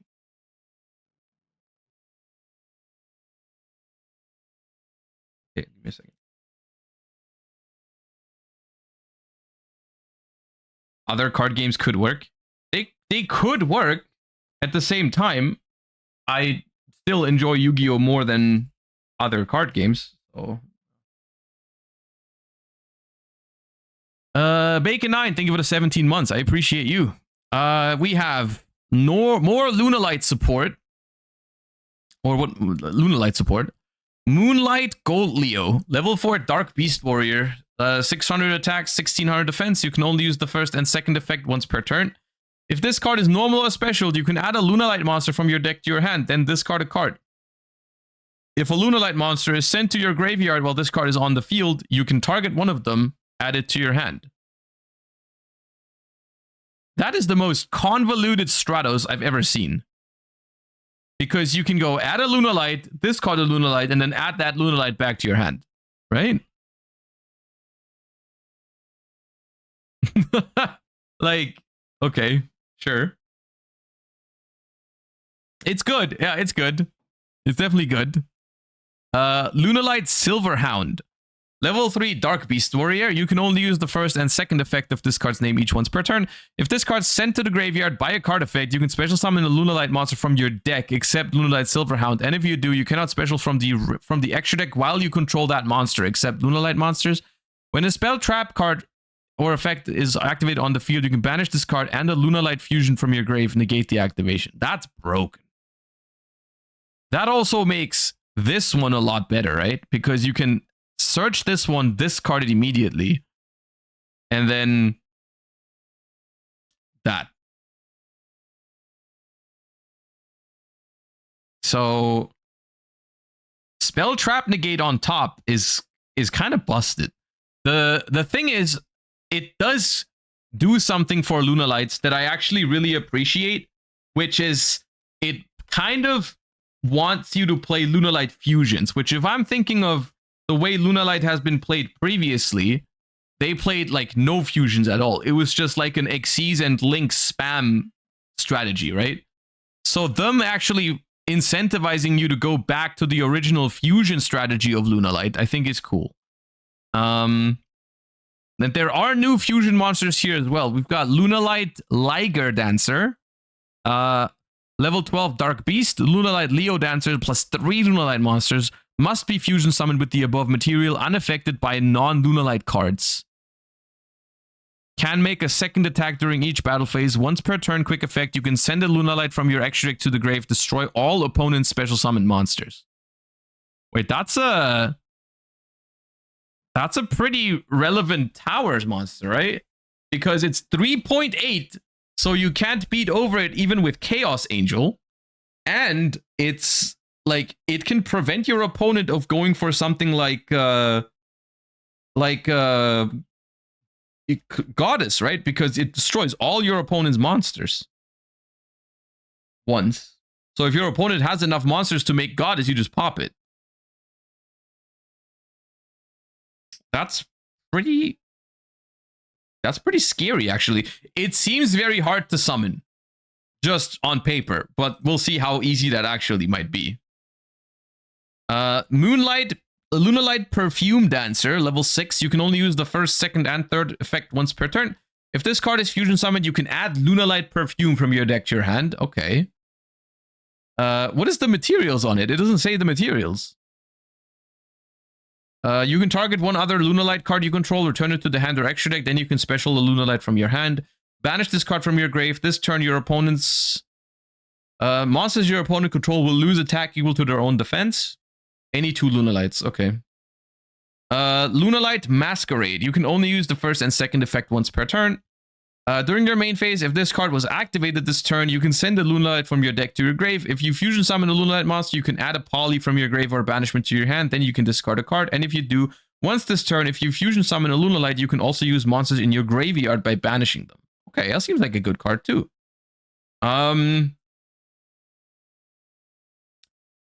Yeah, I have a hard time imagining Lunalite in like a pure version that isn't what I'm used to with Lunalites. It's always like a spam rank 4s type deck.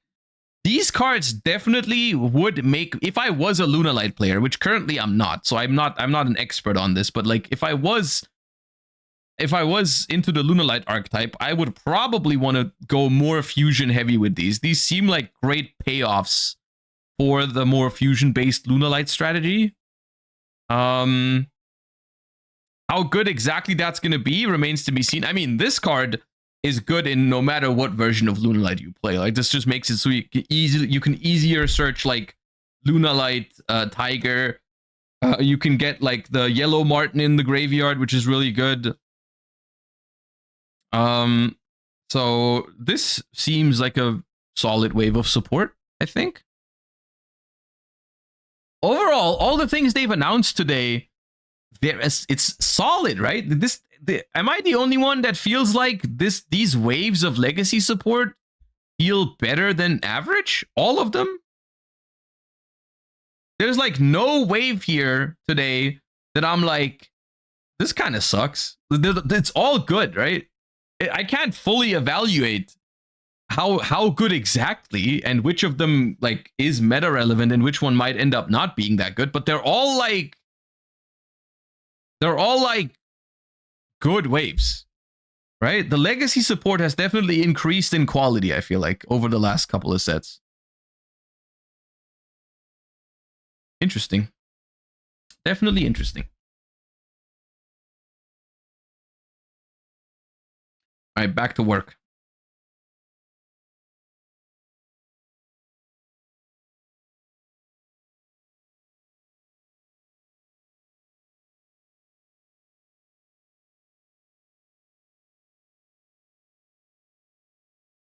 There's a GX pack announced as well.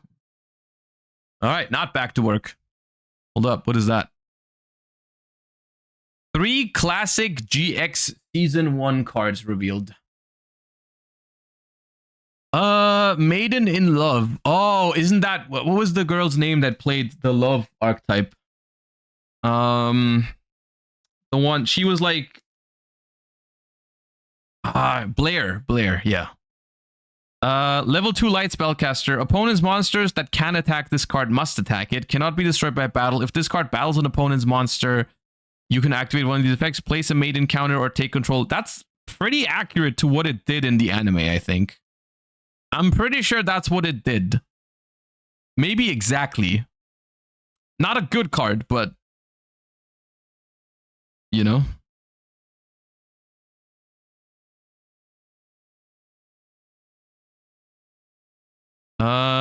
Eucalyptus Mole. Level 3 Earth Plant effect. You can only use the first and second ones per turn each. If this card's normal or special, you can special a level 4 or lower beast monster from your deck in face-up defense. Wait, that's pretty good, isn't it? That has a lot of potential.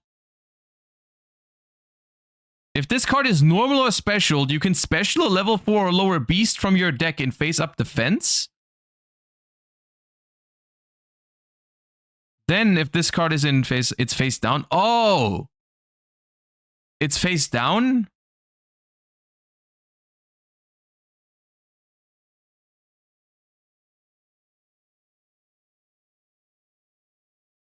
Is the translation wrong? It's face down because of like Des Koala. It would make sense, right? If it was face down. I will say if it's face up, this is a potentially really good card. But if it is actually, if it's face down, it's obviously bad. If it's face down, it obviously sucks. But, okay, well, we'll hold off on this. We'll hold off on this because it might be wrong, the translation. We got a trap here, Soul Union, normal trap card. You can only activate one with this card's name per turn. Target a face-up monster on the field and an elemental hero in your grave. That monster on the field gains attack. If you have an elemental hero normal in your grave, you can fusion summon. Okay, yeah, that no shot. This is relevant. Okay, so this is just anime. Okay, this if this summons face down, all of these cards are bad. Enough said. Those are just pack fillers, right? Those are just pack fillers. What else is there here? Oh yeah, this card is somewhat relevant, funnily enough. In case anyone isn't aware of this, this card is particularly interesting for Blue Eyes in Alliance Insight. It's not, on the one hand, it's not the biggest deal. On the other hand, I think it can be quite relevant because this card says it can attack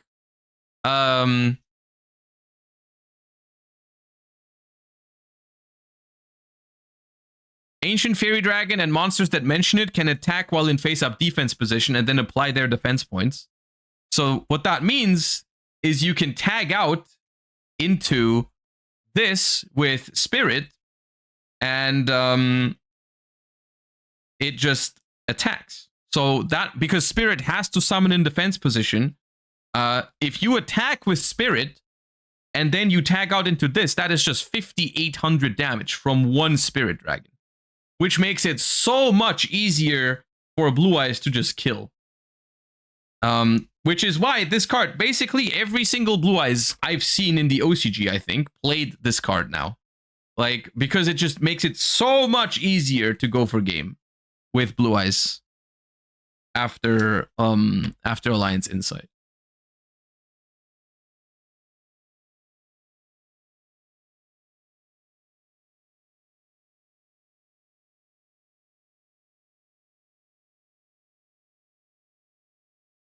Dude, I got Artifact Moral Tax in here, like that card's ever gonna be relevant again.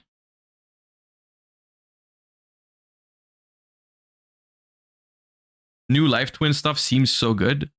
It does. It's just like the Life Twin stuff just seems so weak into Fuva.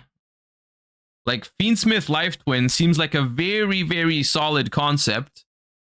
But I don't know if you want to play a mid-range slash... It seems more control-ish than other decks, Fiendsmith Life Twin. Even though the end board can still be quite strong, I'm sure, but like... Yeah. For a control deck to be this weak into Fuva, it's kind of sad.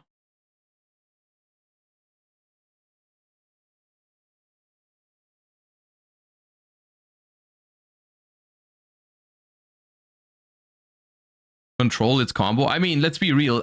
Almost every Yu-Gi-Oh deck performs combos these days.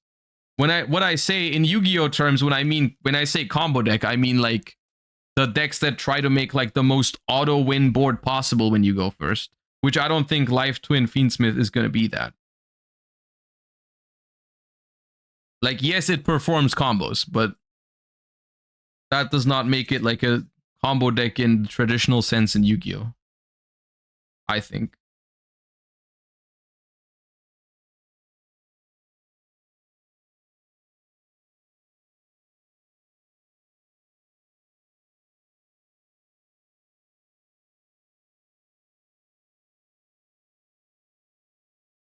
Okay, we're done with light. Onto Earth we go.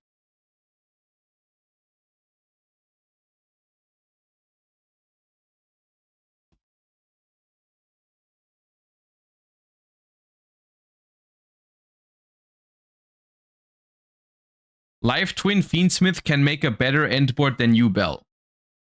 I am like 90% sure that is a crazy level of yapping. Do you know what a Yubel endboard is?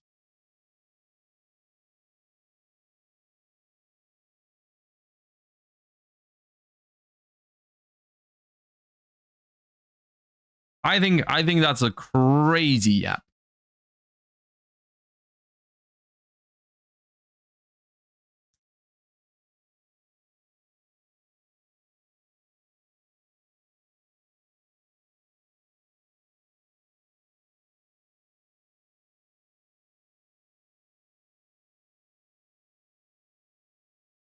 Do you think Memento is doomed post Alliance Insight?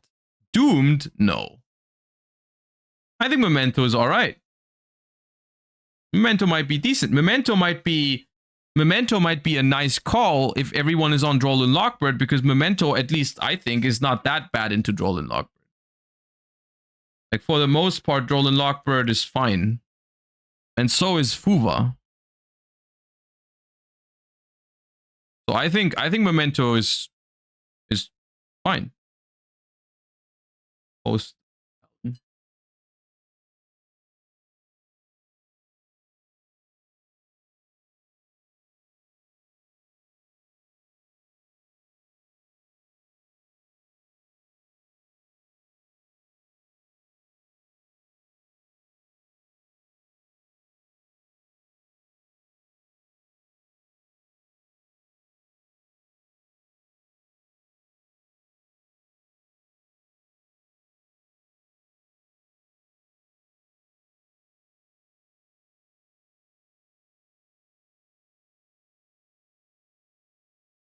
Can you explain in what categories you're sorting the cards? Just alphabetically right now. I've tried different ways of sorting my cards, and whatever I end up trying, there ends up being moments where I don't know where a specific card is. So now I'm just going alphabetical, because then there's no questions. There's always, you know where everything is because it's alphabetical. And so I'm trying that to see if I like it.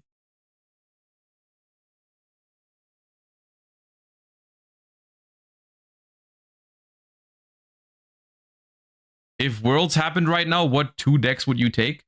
So when you say 2 decks, I assume you're speaking of a potential Master Duel Worlds. In which case, I don't view it as...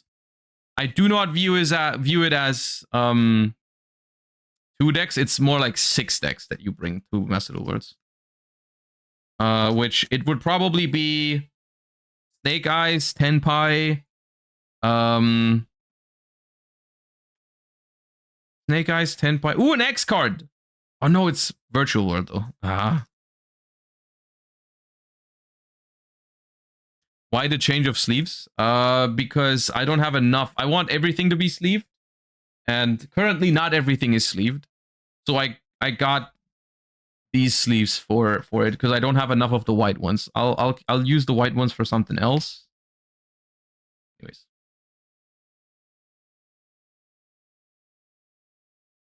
I don't want that format anymore for Worlds. I think there's a solid chance the format is going to be different for Worlds, but who knows?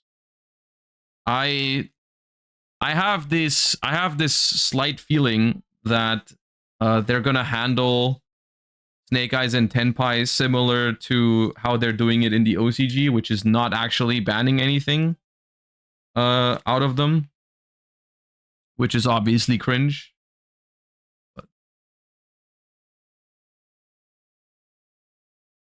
Is this card called Mathematician or The Mathematician?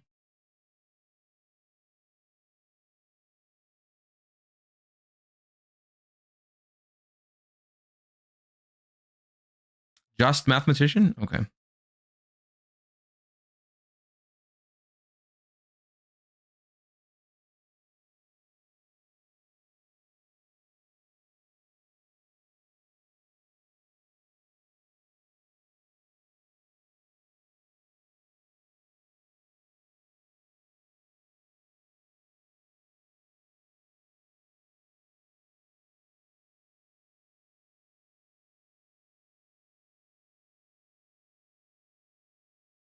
Do you think Worlds should be open decklist for Master Duel?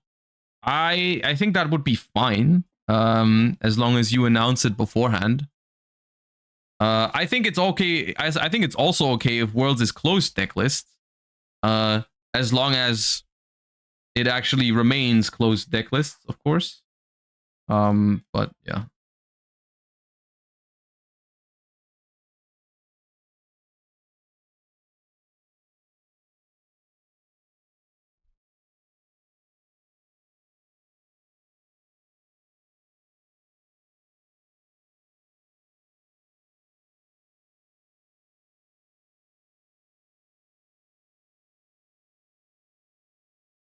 Snake Eye is gone in ladder. Snake Eye is gone in ladder, but it's still very popular in like Challenger Cups. Not the most popular deck at the moment, but still pretty strong. We're gonna find that out tomorrow because we have a Challenger Cup, or I have a Challenger Cup tomorrow. So tomorrow there's gonna be a Friday stream. Or just putting that out there in case anyone didn't know. It's gonna be a little bit later than usual. It starts 6 p.m. tomorrow, my time, which is in, well, 2.5 hours, but tomorrow. And I'm actually very excited for it because it has a new format. Challenger Cups are changing format. Now there's deck lists and best of 3 right from the start. So that's really cool. I like that a lot.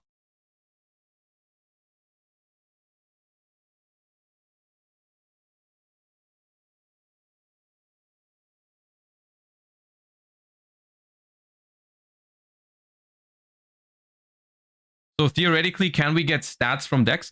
There are stats. They actually, the official Master Duel Twitter account has been tweeting stats, I think. I saw a picture earlier of like the most played decks and stuff like that in Challenger Cups so far. So yeah, there are stats. There are stats in terms of like the best decks and most played decks in Challenger Cups now, which is really cool.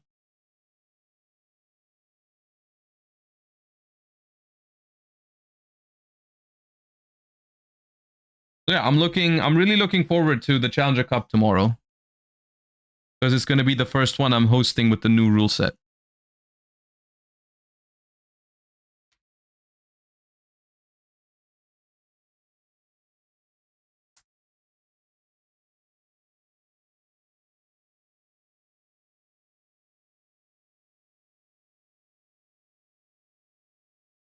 Do you think Master Duel would ever change from best of 1 to best of 3? Like on the ladder?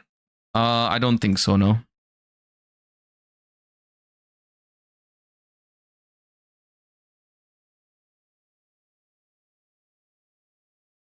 I think it's not unthinkable that they will eventually maybe give you both options.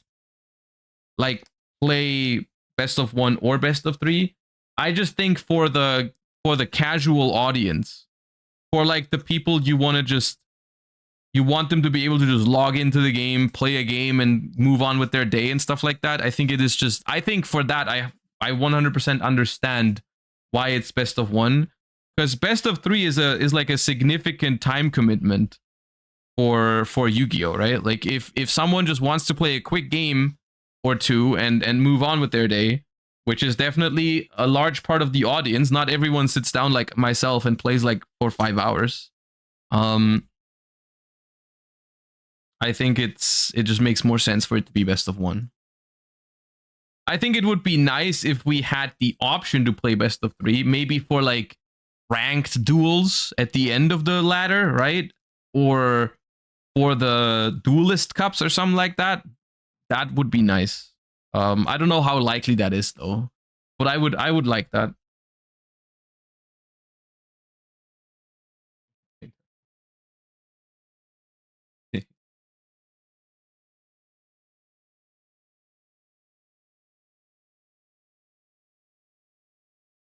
Okay, we are facing a problem right now, which is that I have received food, but I don't know what to do with it. I guess we'll just watch a video, and yeah, okay, hold up.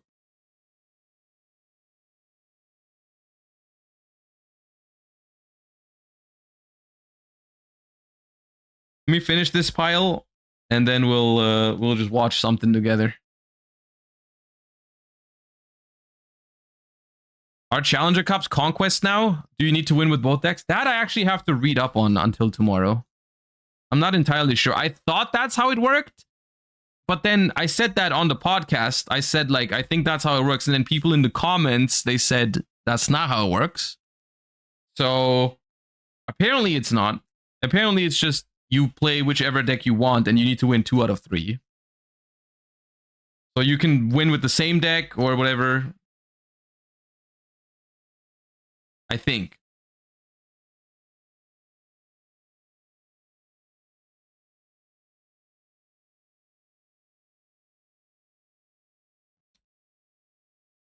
Is Alliance Inside format going to have Malice dominated? That is currently what people are expecting. I personally don't think that is something that you can already know or answer.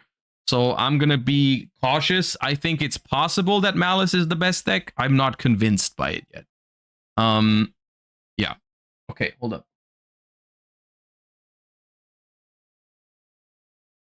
All the people, yeah, a lot of people that I've talked to that have tested the format did say Malice looks pretty strong. Which I'm obviously afraid of. I don't want a format where Malice is the best deck and I have to play it for German nationals. We'll see if that's going to be the case or not. Okay, let me find the React Andy for today. We have Welshi, thank you for the 22 months. I appreciate you. Welcome back. Thank you for your support. We have another Sunny video here.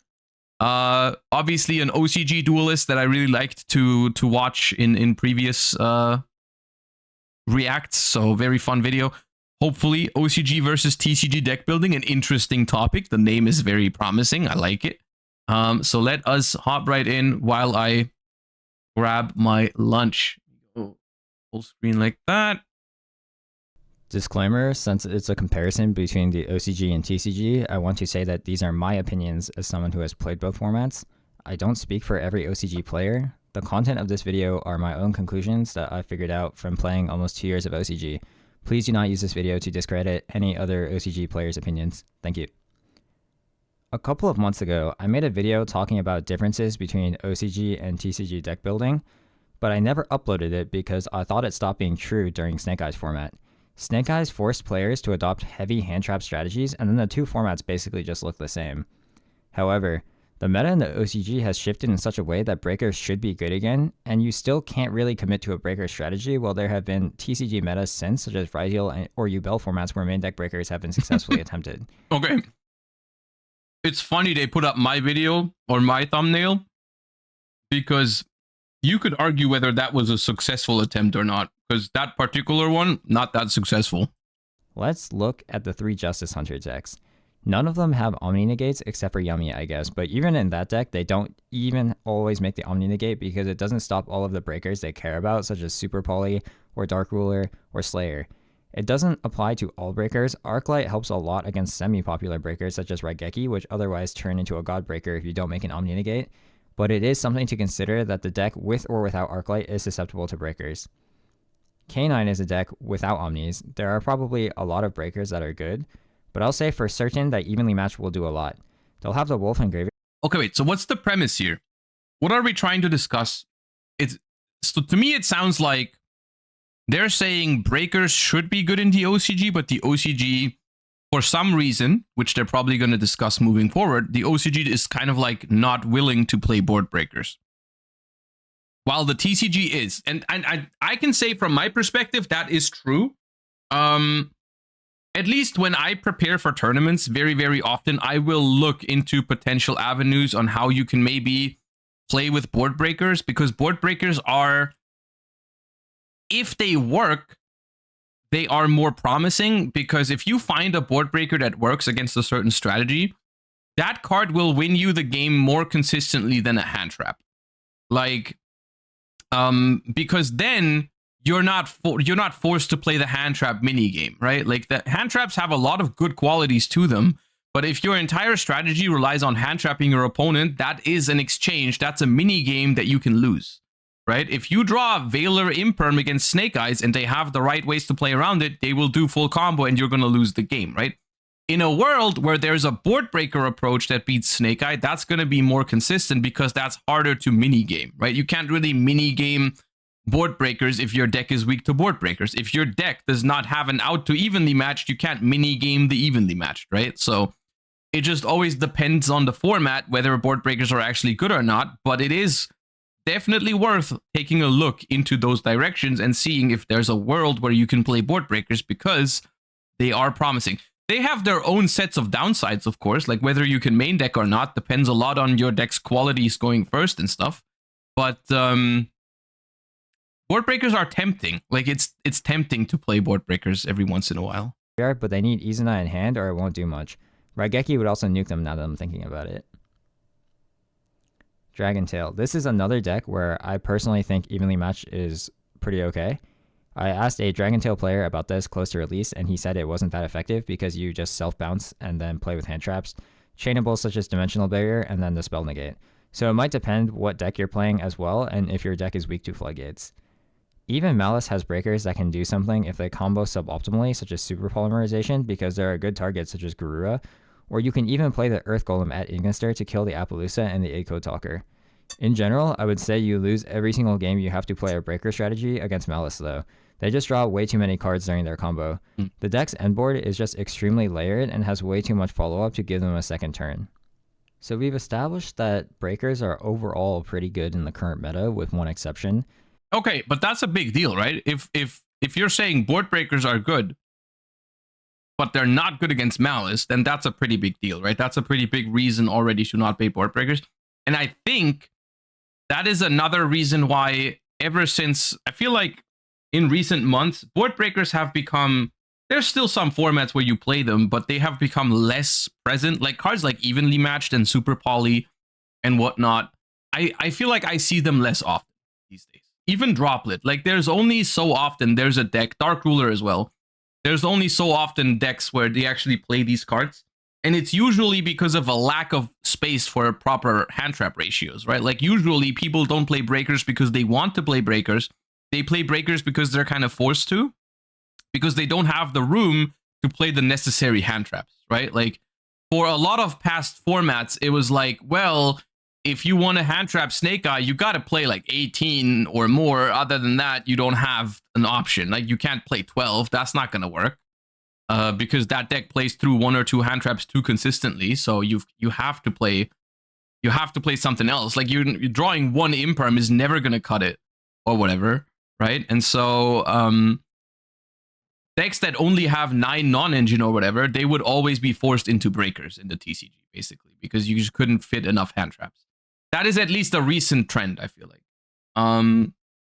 Also, the game is getting more and more diverse, I feel like, in terms of decks. Like, not in terms of the best decks. There's always, like, one best deck or 2 or 3, whatever.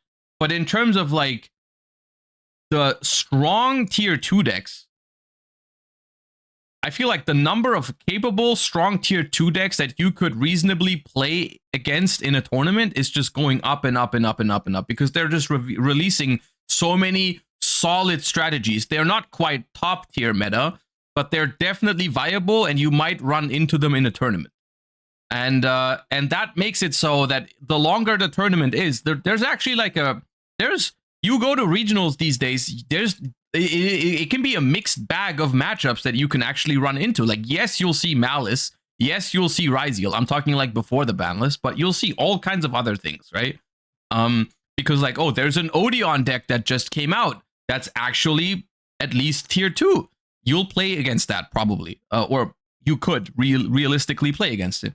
And then there's also like, oh, this Memento deck that's been out for a while is now actually like still like getting viable again, and so on and so forth, right? There's like so many decks you kind of need to respect, and it's just easier and more effective to play hand traps than board breakers, because with this variety of different decks, it is just like, oh, this deck might be weak to Super Poly, while that deck might be weak to Evenly, when that deck doesn't care at all about Super Poly because they never have something you can really Super Poly. So it's just more difficult. When like Ash Blossom, Imperm, Effect Veiler probably have some value against everything, right? And so that's, I think, another reason why board breakers, even in the TCG, have been less popular overall over the course of the last years. Of course, there's exceptions, like for YCS Birmingham, when there was like so much Ryziel that you could realistically play like board breakers against it. But for the most part, you do see a little bit less board breakers.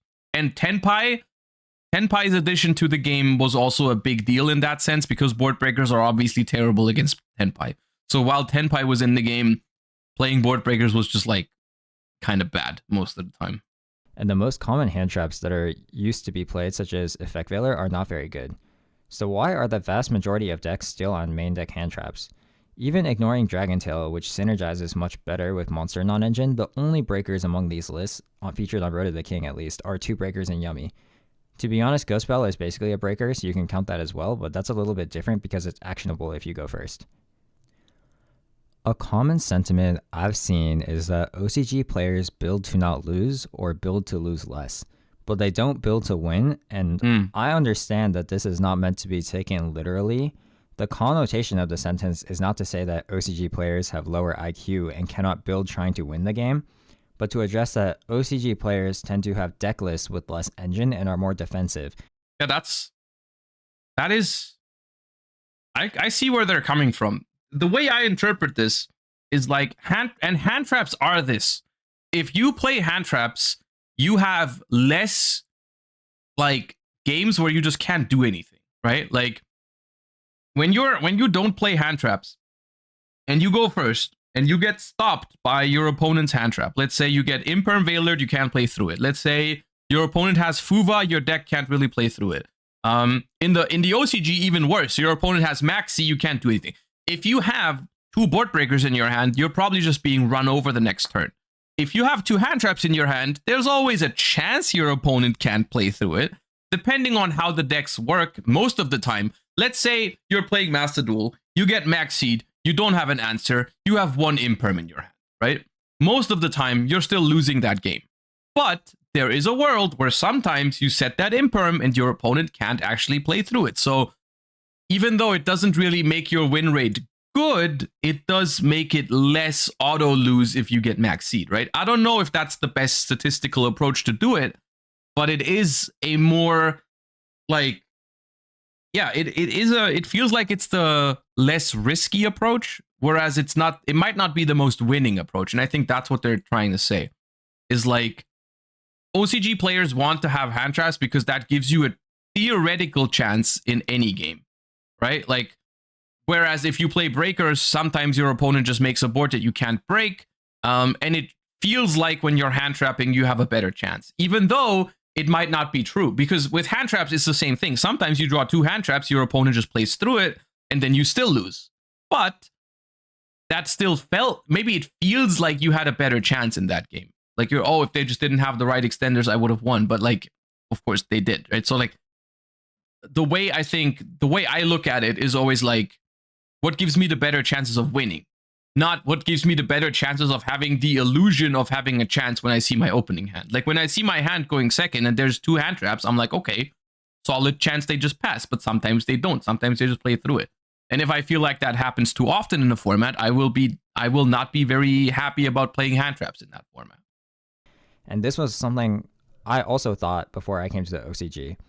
Although this is true, I think it's a little bit misrepresented in a lot of conversations.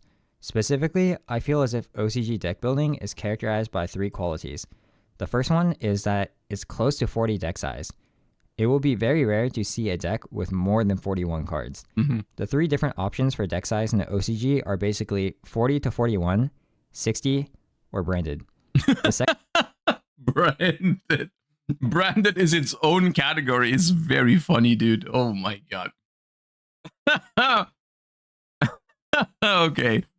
Now, I have noticed this as well, to be fair. 60 cards are just grass, and then everyone else is playing 40, and I genuinely think this is the same logic I've applied to Master Duel a lot of the time. Of course, when I test decks and play around with decks in Master Duel, often you'll see me have 41, 42, 43, simply because I haven't really played around with the deck enough to know what I want to cut.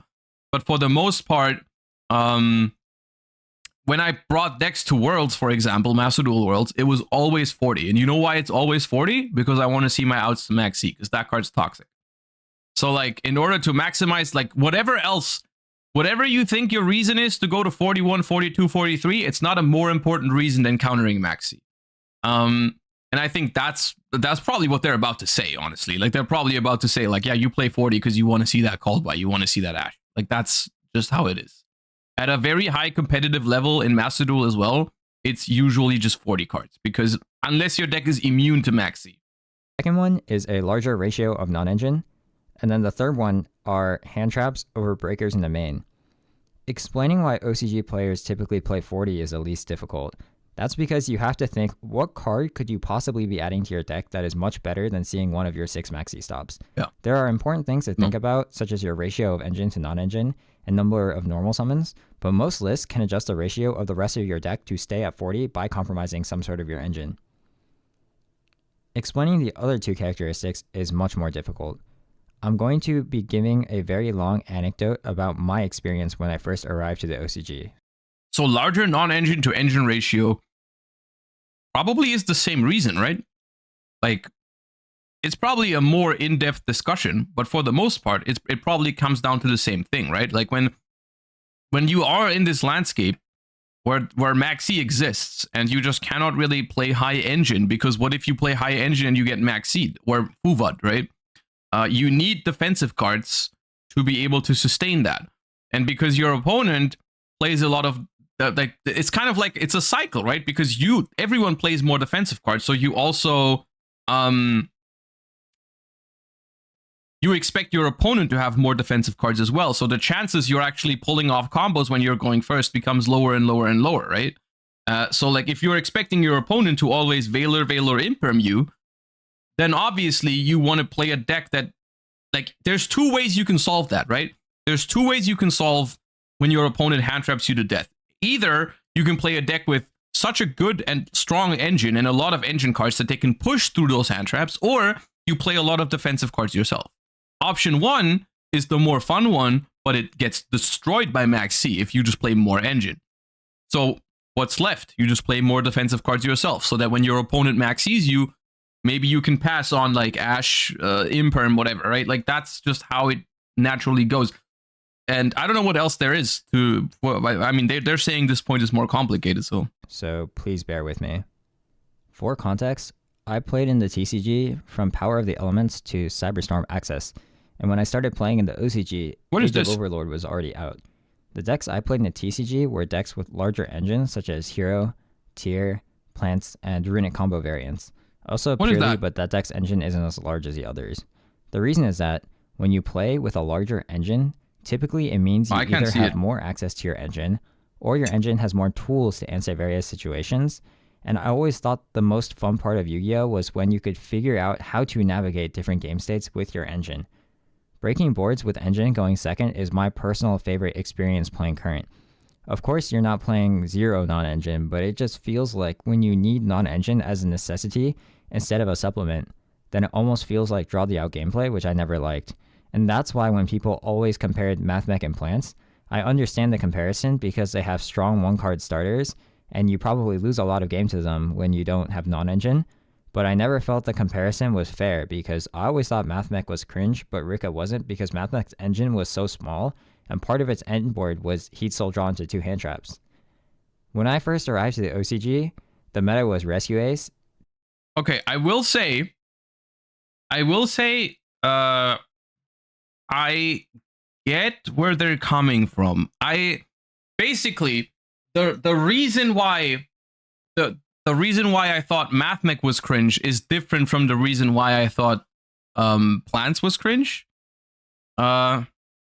Which is basically in the case of Mathmech, I agree with them because the entire concept of Mathmech was resolve one card that wins you the game on the spot and be able to play 20 plus hand traps.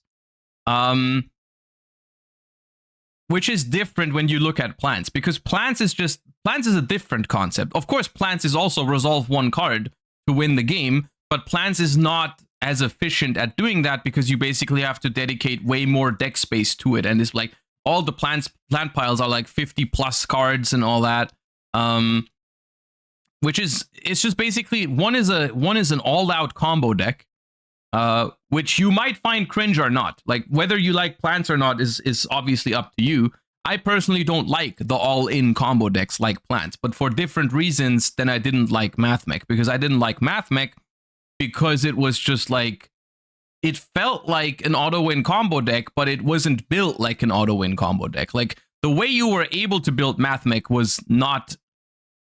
It was basically more like Snake Eyes. Like the reasons why Mathmech is cringe is the reasons why Snake Eyes is cringe, because it's just like a bunch of 1-card starters and then you have room for 20 hand traps or whatever.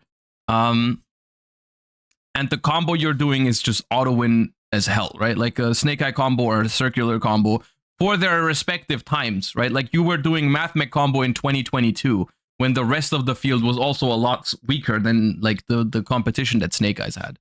Like for the time being, if a full Mathmech combo resolved, you did not beat that board, right? And it's like, for a deck with a combo this powerful off of one card, it should not have that much non-engine room. But that's a different reasoning than why, just like whether you like combo decks or not is a different story. Okay, let me get past this. Why is it? Okay. Whatever, man. Labyrinth, Branded, and Purely. If you're familiar with these decks, then it's probably immediately obvious that this is a collection of decks that plays well into Maxi, or is Tier Limits, which just has a million fans. This is tier without Kickalist, by the way, so it definitely has problems with Maxi, but I wasn't thinking about this at all. I just wanted to play a deck I thought was strong enough that wasn't popular, which was Rickus and Avalon. European duelists such as Sunset Jess have been showing Europe why the deck is so strong, and I saw no reason why I couldn't just show the OCG the Sunny Seed. I personally hit Master 1 very easily with Ricka, so I thought it would translate well, but Master Duel is just not representative of the OCG. It seems like it should be because of Maxi, but the difference between best of 3 and best of 1 is immense, and that's also why when you look at a best of 1 tournament such as YCSJ, decks such as Tempai do well when it's otherwise extinct. The very first day I walked into a locals and tried to purchase a deck, this was my very first attempt at an OCG deck. The shop owner actually asked me if I was a TCG player based on my list, and I was surprised because bro got called the TCG Andy because he wanted that deck. That's crazy. I mean, I don't know. I agree with this in some sorts, but like I do think Master Duel and OCG are comparable. Like I think deck building in Master Duel is much closer to deck building in the OCG than it is to deck building in the TCG. Like 100%. There's still differences, of course, because best of 3 and best of 1. Similar, like there's also differences in the results between the metagame report for the regular OCG versus the YCS Japan, but there's also a lot of similarities. There's a lot of stuff that's like that would have given me away. I have all the Maxi stops in there, so it looked like a normal OCG deck to me. And that's when the store owner and another one of my friends tried to explain to me that OCG players don't build with fields that, directly translated, try to crush the opponent to death turn 1. They enjoy a back and forth. And these were the words that confused me because I feel like the reason why OCG players do this wasn't that clear to me at the time. At first, I thought they meant that OCG players were just trying not to win and letting their opponent play for fun. And that was a poor assumption I had made because the reason they play it back and forth wasn't obvious to me at the time. Okay. The main problem they had with my specific list was the number of hand traps and the small worlds. For a deck of my size, my non-engine was a bit low ratio-wise, and they did not like the small worlds because the way they explained it was that I'm 2-for-1ing myself, so it's a -1. And as a TCG player, I really didn't understand because the loci goes +10 by itself, so I didn't see why the minus mattered. So I was trying to have a discussion with them on this, and that's when a different one of my friends told them to just let me try it out, and then eventually I'll understand. And he was right. Within 3 locals, I understood. Essentially, I played 3 Thrust because Thrust was a very efficient card. If you drew it going second, you can search for a starter or a breaker, and if you drew it going first, then you could just convert it into an imperm. Now, Thrust in the TCG was good because playing breakers and Rico was very efficient. It's kind of like Branded. They have massive engines, so playing some hand traps is a bit low impact. And it's hard to break all good boards without any non-engine. So they play a breaker approach, especially because their going first board is so strong that they basically just win going first and use breakers going second. This logic doesn't really apply to the OCG because main decking breakers is very inconsistent. I think this is mainly due to 3 reasons. The first one is that the OCG has more turn skips. This isn't as relevant as before because Max C is only at 2 copies now, but if you main deck board breakers, you'll draw them going first and get Charmed, which means you'll be short card activity when you play with a compromised board. That's why one of the only decks I've ever seen consistently main decking breakers since I got here was Tenpai, because it wants you blind second always. If you have breakers and went first, but got maxied, then you basically just wait to die. The second reason is that the OCG plays more hand traps in general, as a result of turn skips and almost every deck main decking both 2 called bys and 1 crossout. There are TCG formats with similar amounts of... It literally, it's the funny part. All of this circles back to Max C called by crossout, forcing people to play in a very specific way, right? It's like, if you play less hand traps, you get destroyed when you get Maxied, and you also get destroyed when your opponent draws called by the grave. Like, you cannot play a deck that on average draws like 1 hand trap because that hand trap might not be enough if you get called by it, cross-outed, or maxied when you're going first, right? It's just like, all of this literally circles back to their deck building, their format is so fundamentally different because because of how Maxi has shaped the landscape over the last couple of years. And I'll tell you what, I don't think they are willing to change it at the moment, because this environment is like, the gameplay in this environment, at least from my perspective, is so much worse. But what it does do is it offers any deck technically, or I mean, at least semi-viable decks, the option to beat better decks because you can outplay them at this mini game, right? And I think that's ultimately probably the reason why they have it like this, is because they want it to seem like more different decks are viable, when, like, of course, overall, still the better decks are gonna come out on top, but every once in a while, you can just max C the meta deck with your rogue deck and beat it. Or you can sometimes go first with your rogue combo deck and just called by them and be fine. And or cross out or whatever, right? It's just like, the game itself is less fun, but there's like, it's like an illusion of more viable different decks, which is even like, it's even that argument even crumbles if you look at the TCG, where there's a lot of solid decks in the TCG right now. Like, yeah, Ryziel and Malice are the best before the ban list, but there was like so many different decks you could reasonably play, right? Decks have other weaknesses than Max C or Bust, right? Like, you could beat a Ryziel deck without Max C'ing it. It's just like, it's not like the Max C, the TCG is a more narrow format because of this. It's just not true. So I don't really, it's only because I'm trying to explain their logic does not mean I agree with it. Yeah. And traps. But in general, I would say the TCG is more capable of shifting its non-engine away from hand traps if it suited the meta. And that means it's more likely that you get stopped in the OCG, especially if you're cutting extenders for hand traps. Other players maining hand traps also encourages you to play more hand traps because you would otherwise be missing an interaction on the hand trap war. This is also why my friends really hated Small World in my Rico list. The -1 isn't important because it can't be recovered by Small the World search. sucks. It's important because if you're stopped at any point and had to pay a hand trap for the Small World, you're going to be short in interaction. That's also why my testing group keeps telling me to cut the 2 sign-up minings in my Malice list for 2 more cats instead, but I just keep them because I want to play through Lancia more. The third reason is the OCG M board. That part, I will say, is just fundamental Yu-Gi-Oh theory. and is also true for the TCG for the most part. So in theory, they are right.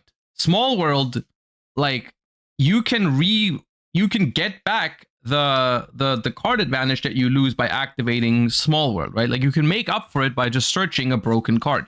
The problem is, the reason why it's still not a good Yu-Gi-Oh card and not very efficient to actually play is the fact that if your deck needs Small World to be consistent, your deck is probably not good. It's kind of like, because it's funny, because the OCG is making it seem like those kind of cards are not good, when in reality, a card like, it's not about the card advantage itself, because 7th Tachyon, if you remember, was one of the most played searchers in Ryziel in the OCG as well. They played a lot of 7th Tachyon.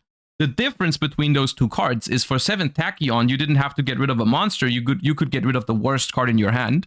And you also, because it was specifically Ryziel was very good at making up that card advantage that it lost, because it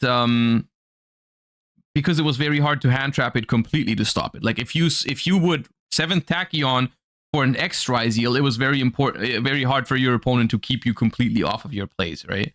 But in general, -1 searchers are, even though they're tempting to play, a lot of the time it's like if your deck needs them to be viable, it's probably not that good of a deck. Like if your deck needs to play that card to even play the game consistently, it's probably not very good. It's also why I was always against Small World in like Vanquish Soul and stuff like that. Like I was always under the impression, like, just risk it. If your deck's too inconsistent, then just, like, you know, don't play a different deck, I suppose. Or just go with a higher risk approach of like, well, I'll just try to draw a starter and have my deck be a little more inconsistent than just play a card that is negative card economy. Especially because for Small World, it is true, you have to get rid of probably a high quality card in your hand. Whereas with 7th Tachyon, you always get rid of the worst one. Cards have higher ceiling. The OCG ban list is more lax, and that means stronger endboard monsters as well as floodgates are legal. Here is an example. Breakers were briefly popular in my region when Tenpai was released because that deck blinded second. So I won a box tournament by playing this Lightsworn tier list, which would have Naturia Beast as part of the end board. Their only out was Droplet and another Breaker, but that still loses to Scream, Soliak, Kaleido Heart, Planet, and then making Stapelia or Window on their turn, and also having Snow and Mudora in the graveyard. The end board was just way too big for Breakers to ever be an efficient strategy, so I would just farm all the Tenpai players if they didn't open Maxi. Here's an example of an Earth Grass pile I played against at Locals, where the goal is to turbo out Natria Synchros next to some negates. And here's a Pendulum player I actually lost to that made Appaloosa, IP, Barone with... Bro, but here's the thing, right? They might not... Maybe it is play style. I do think play style does play a role in this one, because genuinely, these decks, these kind of all-in strategies, that seem like they have no plan into Maxi, statistically, they can work in this format, as they can in Master Duel, right? In Master Duel as well, there are some decks that are so ignorant that even if, like, if your opponent does not draw Maxi, they lose the game. And some of the Pendulum decks are even worse in that sense, that, like, if you draw Maxi, they deck you out, right? And so, like, even in the OCG, there's ways around it. But I would argue, as it is also, this is also true for the TCG, by the way, right? We have our play styles, we have our decks we think will be good, and despite so many people playing Yu-Gi-Oh, I think the community still very often, like, tends to ignore certain things because the majority thinks they're not good, they're not worth putting enough time in. Like, there are certain decks that people think are good, that the community as a whole puts, like, a disproportionate amount of time into, so they get, like, solved really quickly and basically played so much across different levels of tournaments that, like, you know, they are bound to become meta decks, right? And then there's sleeper decks that there might be some decks from the last couple of sets that maybe, like, a handful of people have actually, like, exchanged opinions on in the internet, because, like, no one plays it because it's just on no one's radar. And I think the same thing also happens in the OCG, I'm pretty sure. Like, where certain concepts or certain decks are just ignored by the majority of people because they don't think it has potential. And this is just this. I feel like it's very normal. Of course, everyone is going to gravitate towards the stuff that they think is good, right? This is not even exclusive to the OCG. It's the same thing with the TCG. Like, there's so many decks out there that I feel like are worth exploring, but I also personally don't have the time to explore every single one of them. And some decks just get left behind, unfortunately, because no one really tries them to the extent that you needed to do it. Because like you need to put so much work in to make a deck working that no one else is working on, right? Like, of course, for Malice, for example, we have so many lists to go off of already, right? Like, there's so much testing happening for Malice even before the deck gets released here, because the OCG is playing it a lot, and so on and so forth. So like the day Malice comes out, you can find a dozen different approaches on how to play these new Malice decks after Alliance Insight, probably. Whereas like for other archetypes, it might not be the case. Like, I still to this day have not seen much of some of the other archetypes from Alliance Insight. Like, I don't know, I don't remember. It's probably not even the most sleeper archetype from Alliance Insight, but I haven't seen like a 6 Samurai deck with the new support. I haven't seen I don't know, Dragon Rulers with the new support. Like, people don't really try the stuff that no one perceives to be good. Maxi, the Battle Protect Pendulum, and Fossil Dyna. And this was kind of the harsh reality I needed to realize when I started to play the OCG, which is that if you play a deck of mostly engine, you cannot consistently win. When you play the TCG, I don't want to say it's impossible to lose to a rogue deck, but just from my experience playing Dueling Book, the power level of rogue decks is much lower, and that means that in order for them to beat you, if you're actually playing a strong deck, even if you drew 5 engine, you could try and push through the rogue decks versus the OCG where you're staring down Barone, IP, Appaloosa, and then more. Yeah, well, but this is a weird argument, I think, because this is true for both sides, right? Like, this just makes it more coin flippy, right? Like, this just means, but like, what if the rogue deck has to go second against the meta deck having Appaloosa, Barone, and so on and so forth? Like, this one I don't really agree with. I also don't think the TCG is in terms of rogue decks weaker than the OCG right now. I think the TCG has a lot of very, very, very capable rogue decks. It is true though that because those generic endboard pieces are gone, like Appaloosa, Baron, and so on and so forth, because they are gone, in general, I agree with the point that playing heavier engines is more feasible in the TCG. But that is wholeheartedly a good thing. Like, there's no negative to that, in my opinion, that it is more likely that you can play higher engine count decks in the TCG successfully than in the OCG, because it just means it's a very healthy sign, at least from my perspective, about the health of Yu-Gi-Oh! In the TCG. Before coming to the OCG, I also thought I could bring some TCG player logic because Master Duel had tricked me into thinking it applied a lot more than it does. If you're playing 6+ rounds of matches, then you naturally just start realizing more non-engine, more hand traps, although it feels bad, tends to be the most consistent strategy. 2 out of 3 siding just eliminates the variance that a large engine maxi ignoring deck would produce, and that means in tournament you end up paired against exclusively large hand trap decks as long as you keep winning, and if you're not playing that type of deck yourself, you're just going to have bad matchups. That's because there is basically no such thing as a deck that has extenders and also plays through all turn skips. The closest you ever got was Ryziel. Yummy, Memento, and Dragontail are pretty close, or it had to be a deck that is extremely low power. This might sound obvious, but in my opinion, OCG deck building tends to perform best in the OCG, and TCG deck building tends to perform best in the TCG. There are many smart... And I think that's an important point to understand when people like compare OCG and TCG and for some reason feel like one is superior over the other. I don't think that's the case. I think the OCG is doing a good job in terms of building their decks for their environment, right? Their decks are a result of their differences in the games, right? They are playing a different game in the OCG than they are fundamentally different. Like the reasons why they play those decks like that is because mostly Maxi and Cold Buy and Crossout. It is literally that simple. For these, I mean, Yu-Gi-Oh is a very complex card game, but if 90% or more of the decks have freaking Maxi in them, then of course that card is gonna warp deck building in a major way. It's like how even the smaller things here in the TCG, like Fiendsmith being in like, I don't know, 40% of decks or whatever, is makes people play more Bastials, right? That's how it goes. One card popular, cards that are good against that card become more popular as well, right? Like we have that too. We have that phenomenon. In every card game, you have this. Like one certain thing is popular, people are going to start playing things that are good against it. In the OCG, that thing that is popular and good is Maxi. It's in every single format. Every single deck plays it.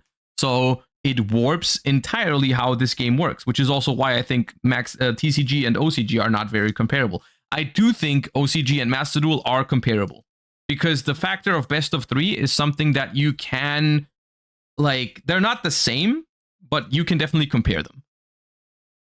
Players everywhere in the world, and they will usually figure out the best strategy for their own environments.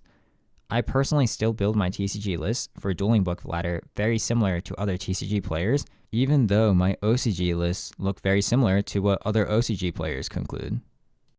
Now, I know some of you are probably thinking, what I'm saying isn't really grounded in reality because OCG players main deck Charmies, and Charmies suffer from the same weaknesses as Breakers. That's true, for the most part, but they're distinct in that a very common play is to drop turn skips in draw phase to play around talents. And if that happens and you have Charmies in hand, you can choose to pass and still get value on them as opposed to Breakers that don't do anything. Another counter argument against my theory is that there have been topping deck lists with Breakers.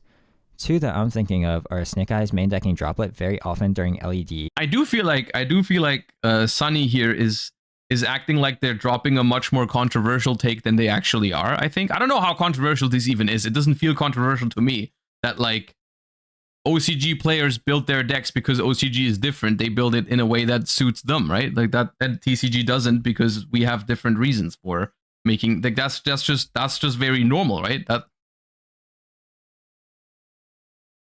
format, and Orcus frequently main decking Super Polymerization.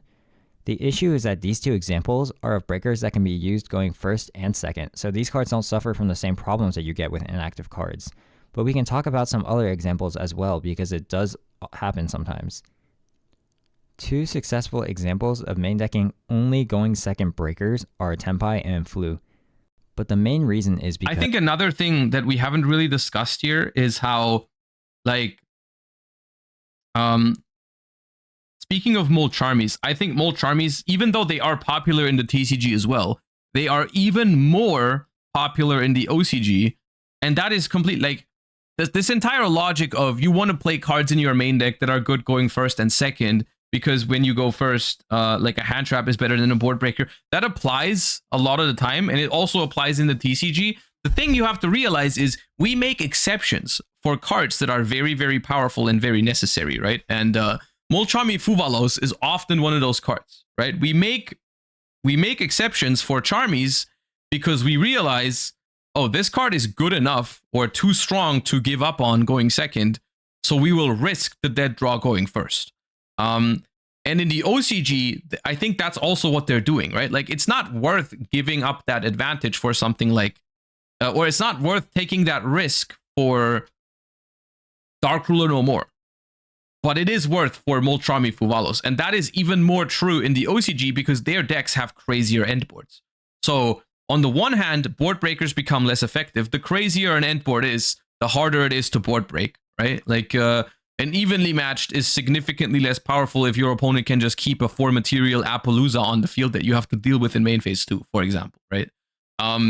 So the more powerful the endboards are, the more powerful endboard pieces they have in general, the worse board breakers get, the more important it is to stop your opponent in their tracks, right? The more important it is to just Fuva your opponent so they can't make Apple, Baron, whatever, right? And so they're just more of a necessity in the OCG, the Charmies, I think, than they are in the TCG. Because they don't suffer from the reasons I outlined earlier. Flu is a deck that previously rarely got turn skipped because they aren't affected by Maxi or Shifter, which meant Unless they got drolled, they were most likely going to accomplish their board. There were exceptions, like if they had a very weak hand with no map or advent or no way to banish a bird, then an Ashe or Imperm could stop them. But in general, they would play going first. And then going second, the deck's engine was quite incompetent at breaking boards, unless the opponent just sat there AFK and let you Flowing Winds Rise and Tribute their whole board. It was difficult, and Breakers had better synergies with the pot cards they were playing as well. Tenpai is a deck that blinded second, so Breakers were only bad when your opponent knew you were on Tenpai and then sent you first. I have also personally tested main deck Breakers since. I had this Memento list, which looks awful, but was a list I actually did play during Alliance Insight format. At the time, I thought Imperm was weak because it didn't do much to Malice, and I only ever wanted to draw one copy against Ryziel at most, but I might as well just play the one since every list was on them, so I still had it as a crossout target. I also thought that Memento was a deck that wasn't weak to any turn skips except for Shifter, and you had a Maxi compromise as well. Of course, there were 2 games I lost because I had to start with Seahorse and had no Maxi stop, and then I can't access my compromise, so I just die with Slayer in hand. But that's just going to happen sometimes when you play the OCG. There are a lot of people who share ideas from a place of constructive criticism or curiosity, but there are also those who speak confidently about OCG players being inferior and how TCG players would break the OCG instantly if forced to play it. I guess I'm making this video because I'm getting one guide. That you are probably getting one guide, because at least I personally don't get that vibe whenever I talk about OCG. I do think the only thing, I think there are very, very natural differences in how OCG and TCG approach their deck building, which is something they've outlined in this video, of course, very well. I feel like they've tried to explain why these differences exist, why the OCG views different concepts differently. I think as a result of that, something that happens is that the OCG probably dismisses certain concepts that don't have enough room for hand traps a little bit too quickly. Whereas we do the opposite thing as well. I'm pretty sure we also dismiss certain ideas that might work out great in the OCG or did work out great in the OCG because we don't believe in it, because we have our own like ideas of how to build like decks. But for the most part, there's no right or wrong here because they're playing a different game, right? I don't know if that's a one guy. A lot of players are making fun online. I mean, I guess then it's good that they made that video because I think they're making a lot of good points. And I think from their perspective, it makes a lot of sense to build the decks the way they're doing it, right? Like sometimes maybe they might ignore a certain strategy. Like for example, I felt like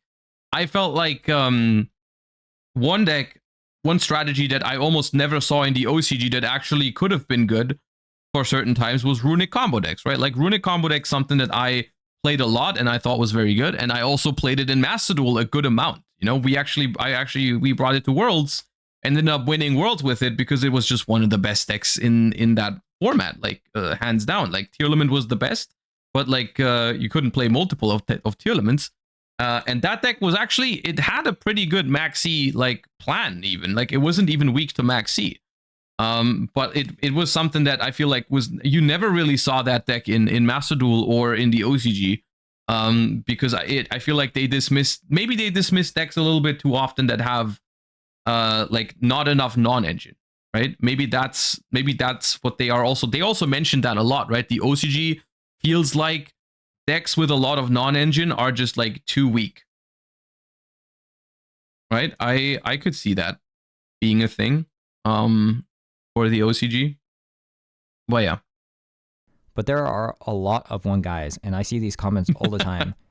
Asking why the OCG doesn't do things is good. Asserting that OCG players don't know how to win their own format is not good. That's stupid. I'm also not saying that the TCG never figures out things that OCG players don't. I mean, 2 examples I'm thinking. Genuinely, if you want to make that argument, right, just look at the World Championships. Look at the World Championships, and really think about it, okay? For a long time, I would argue the World Championship was a little bit skewed towards the OCG because the Worlds format was a little bit more similar to the OCG format than it was to the TCG, and I'll explain why. Like for the TCG players, what happened a lot of the times, from my perspective, in 20 17, 18, 19 was the last times I went to the TCG World Championships. And like what happened back then was, or what the trend was back then was the OCG and the TCG ban list at the time were still relatively close to each other. Okay, even though eventually Maxi got banned, but for the most part, other than that, there was a lot of similarities. And the only major difference that happened when you went to Worlds was that the OCG was a little bit further ahead. So most of the time, it was our ban list plus a couple of changes that the OCG had already made because they were ahead of us. So the OCG players were already used to playing with those changes. Like, for example, in 2019, like they already had experience playing with the adjusted version of Salamangrade, for example, right?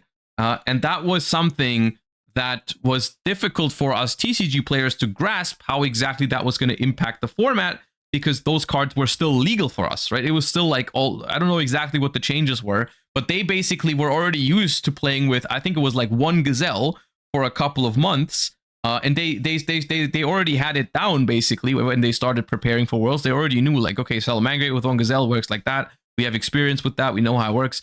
The thing that happened now, the point that I'm making is basically for those World Championships, we were basically playing OCG format for the most part. And what happened? OCG cooked.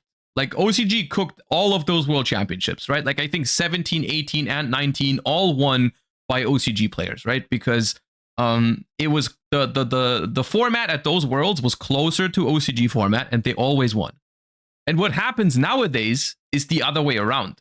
The other way around now, because now the TCG ban list is the way more restrictive one, right? In the OCG has all those cards legal, everything. So when they qualify for the World Championship, they have to start learning an entirely different game, basically, right? Because no Maxi, no Appaloosa, no Baron, no Electromite, no whatever, right? Like whatever, all the things that you can think of that are legal over there are not legal in the TCG. And because we have a joint ban list, their format is completely different from the World's format. So they have to get used to a completely different game now.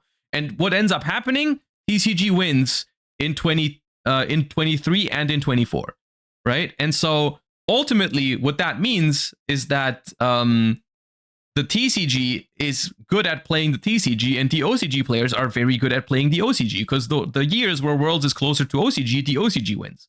The years where Worlds is closer to TCG, TCG wins. It's not rocket science. Of course, they know how to play their own format just as much as how our players, like the TCG players that get to Worlds, understand how to play the TCG format. Is the same thing. It's literally the same thing. And I think this is the best indicator of it. I think if you look at the World's results, you see this exact trend.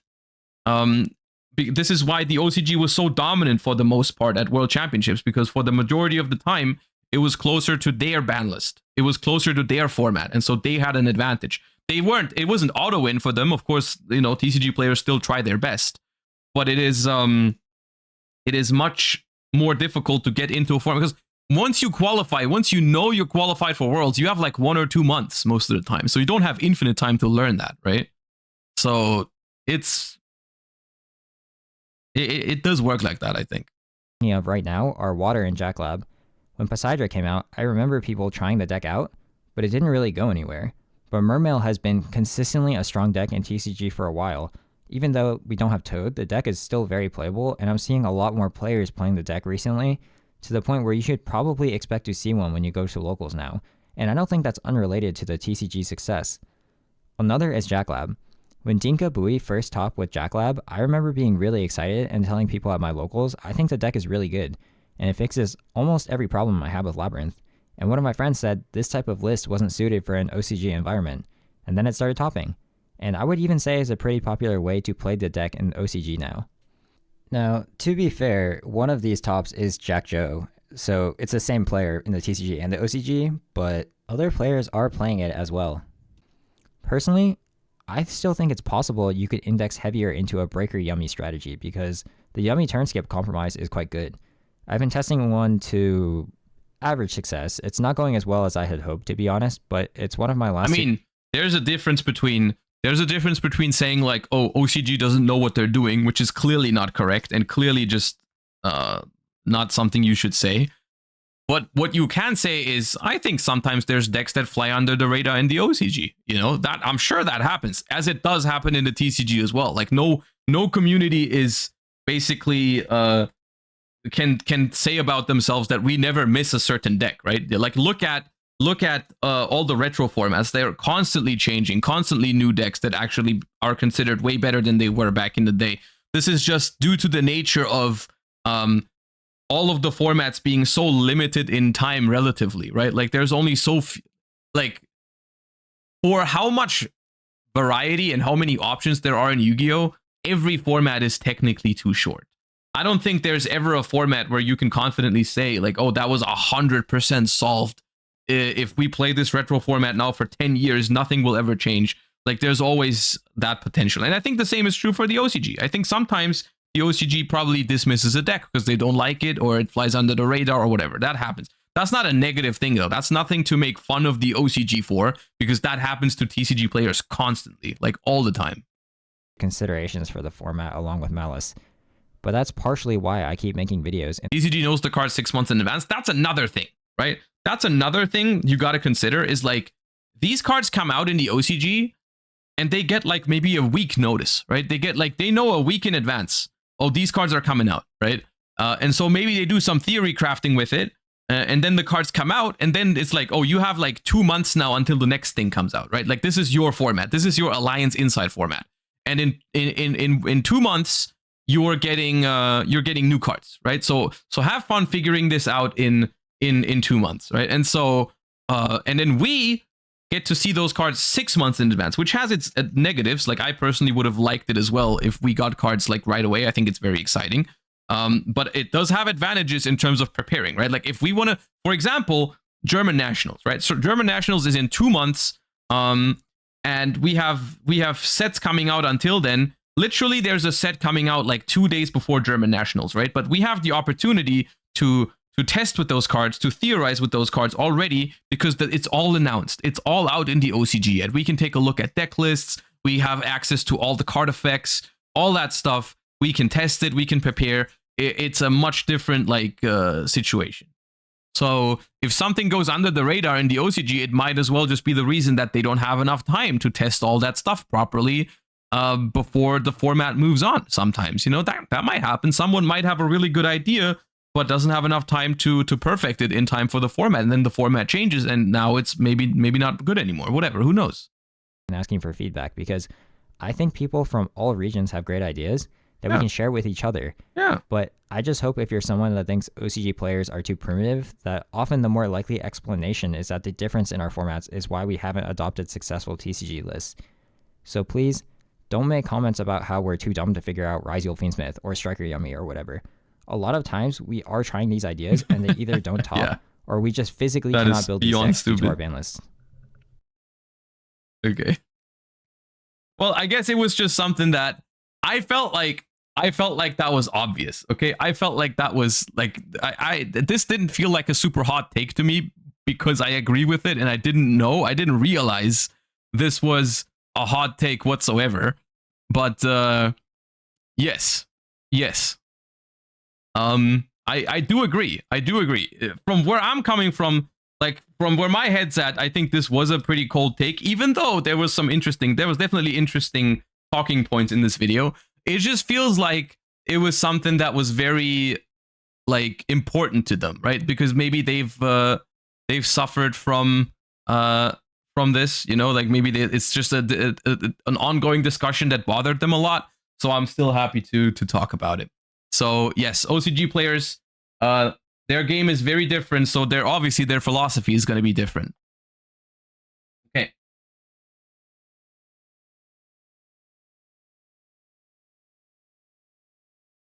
Okay, I'm looking at the clock right now, and there's no way we can get all of this done today. But what we probably can do is still like finish the monsters, because we're already almost done with the monsters. Well, this is definitely a project for more than one day, I'm noticing. But it's a solid start, actually. I'm happy with the progress, but it's probably I might do another stream like this next week, but then I'll go longer. I'll go until I'm done, until I'm finished. Next week at some point. That might end up being like a 10-hour stream or something where we just yap. But I really want to get this done.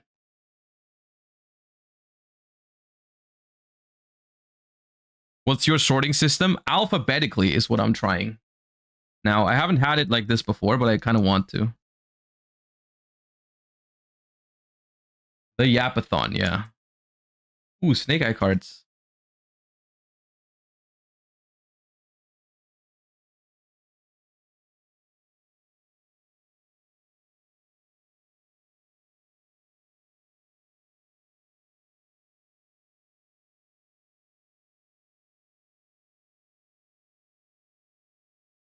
You'll never yap about politics, won't you? I mean, I am not super informed about politics, so I would probably not I wouldn't offer much in that sort of thingy.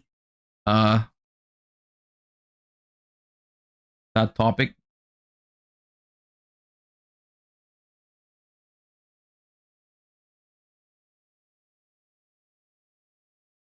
Because I prefer not to speak that much about topics that I'm not super informed about. I mean, of course, I have my views, but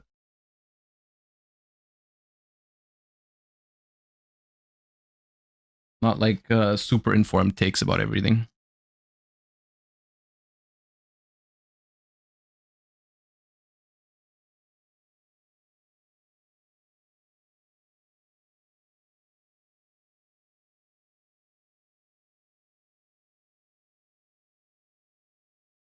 Where did you find those sword sleeves? They are ultimate guards. Yeah. Wait.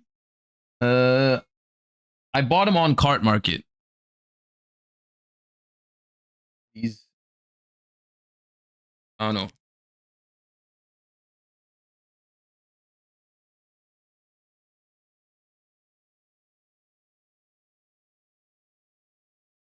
Have you played Pokemon TCG Pocket?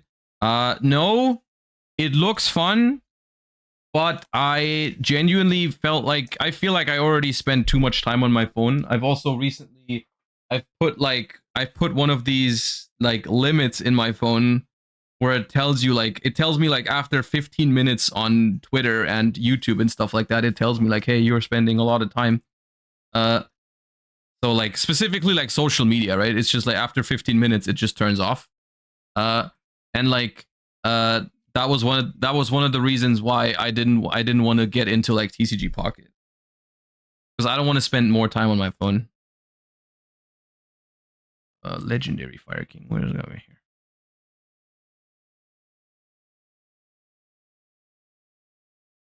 In TCG tournaments, do you normally ask people their deck size and extra deck size? Well, extra deck, no. I don't really ask for extra deck as long as I can see they have one. I ask for deck size, yeah, most of the time.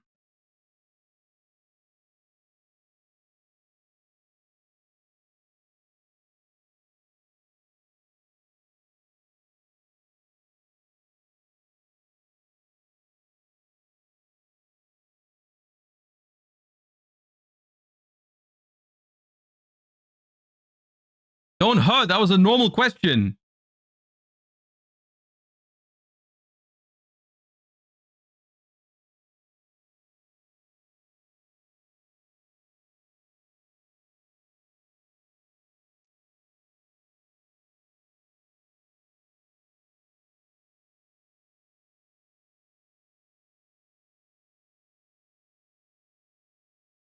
Ooh, 10 pack cards.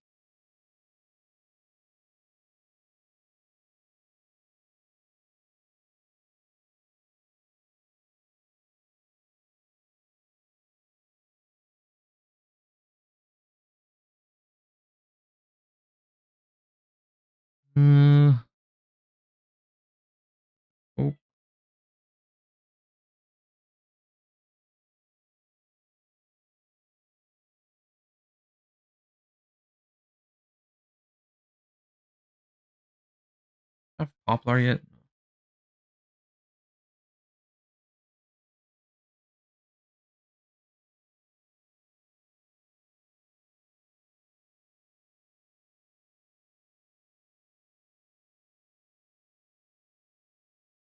Numbers was here already.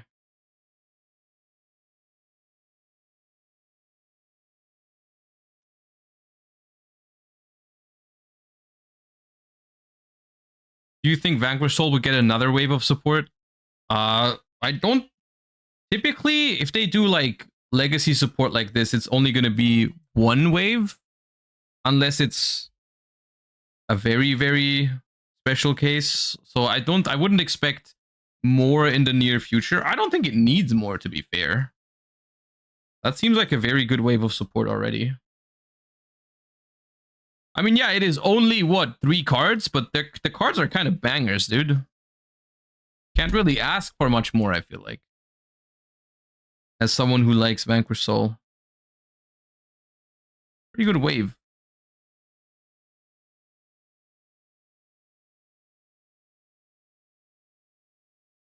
It's only 2 of the 3 Wild Survivors that got support. Wait, what was in Wild Survivors? It was Vanquish Soul. Dude, I can't even think of the others. What else was there? Oh, the Dinos. Yeah. Yeah, it was Dinos and Nouvelle. Okay. Yeah, I guess. But like Dinos is much more like Dinos is much less specific, right? Dinos is more like a general thing. Like they can do Dino support at any time. Even the stuff from Wild Survivors didn't really feel like its own archetype, right? It was more like generic Dino stuff. All right.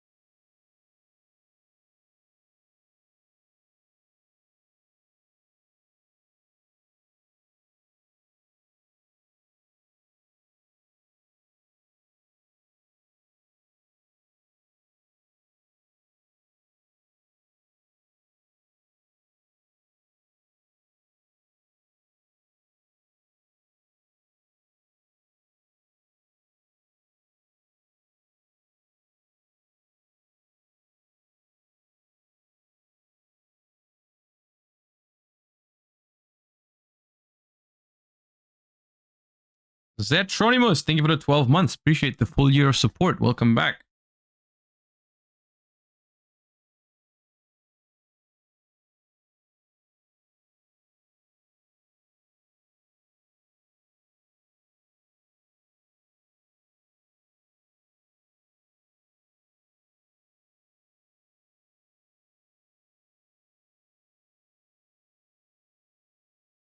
Josh, do you know any card tricks? Yeah, I can go on Card Market, I can buy any expensive card that I want, and then I can watch it drop in price like magic.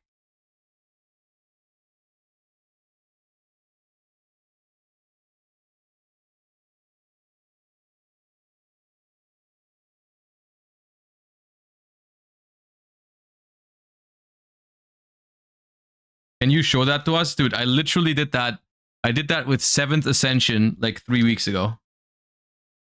7th Tachyon came out. I bought 7th Ascension on Card Market.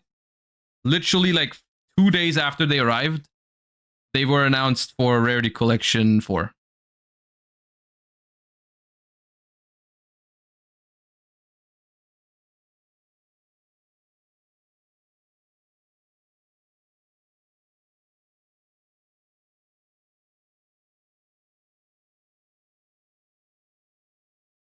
Can you please buy Tract?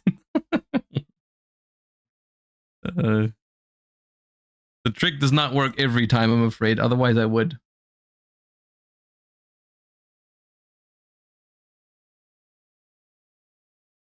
Can you tell us how much you paid for Lordly Load? Okay, sure. Lordly Loads I bought on release because I thought the Primate cards looked kind of cool and had potential. The thing with that though is like when I make these sort of like good investments, quote unquote, I don't really gain anything from it because I can never realize the hypothetical money that I've made. Because now that the card is actually good, I'm not gonna sell it, of course, right? So it's like the losses hurt more than the winnings. Like feel good. Oh yeah, I don't know. No matter how you look at it, expensive hobby. No matter how you spin it, it always ends up being just Yu-Gi-Oh expensive. Unfortunately.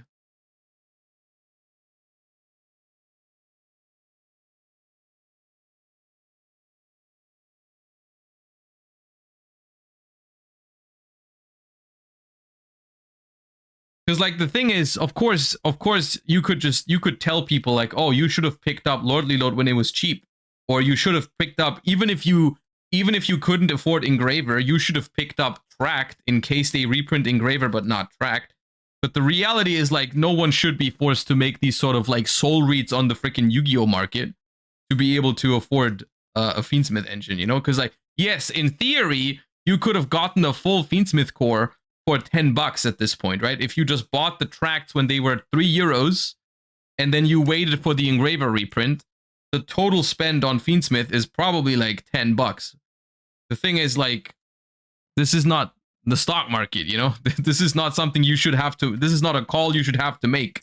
Like, oh, I bet they're gonna reprint Engraver but not Tracked for no reason, because how random is that? How random is that? Why is there no Tracked? Why is Tracked not just in the Rarity collection? It makes no sense. And why would anyone who doesn't want to spend the money on engravers buy Tracked? Like, alone.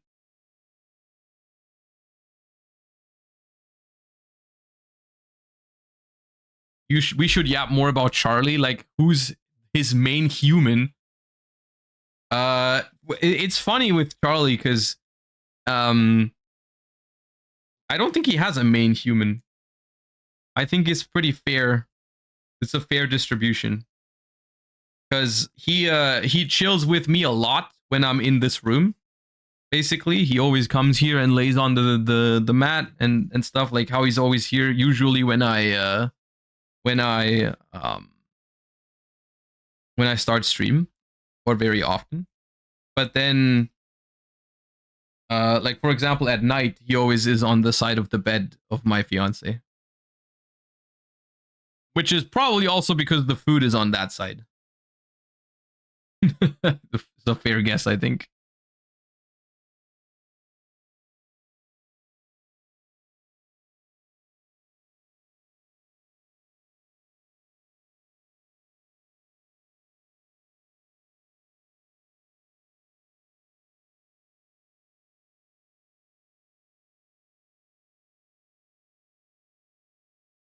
What Crystron variant do you think is the best? I can't answer that. I cannot answer that because Crystron is a deck that I only have looked at in theory. I don't know. I think Cash Tira cards look pretty good right now. But I can't tell you whether it's actually the best version. I want to try out Crystron, but I'm still waiting on some of the cards in the mail. Like I ordered a core, but I wanted it like for some reason in Germany there was 0 copies of English Crystron Smyger. So I had to order it from a different country on Card Market, and that usually takes a little bit longer. So I'm still waiting on those.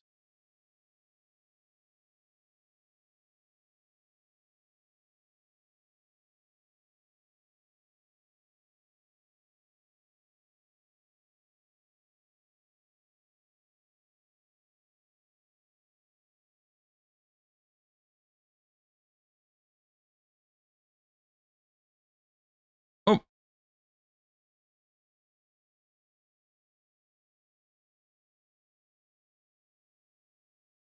what about Primate Paleo? There's no synergy there, unfortunately, other than Paleos being normal monsters, which isn't enough. I don't think.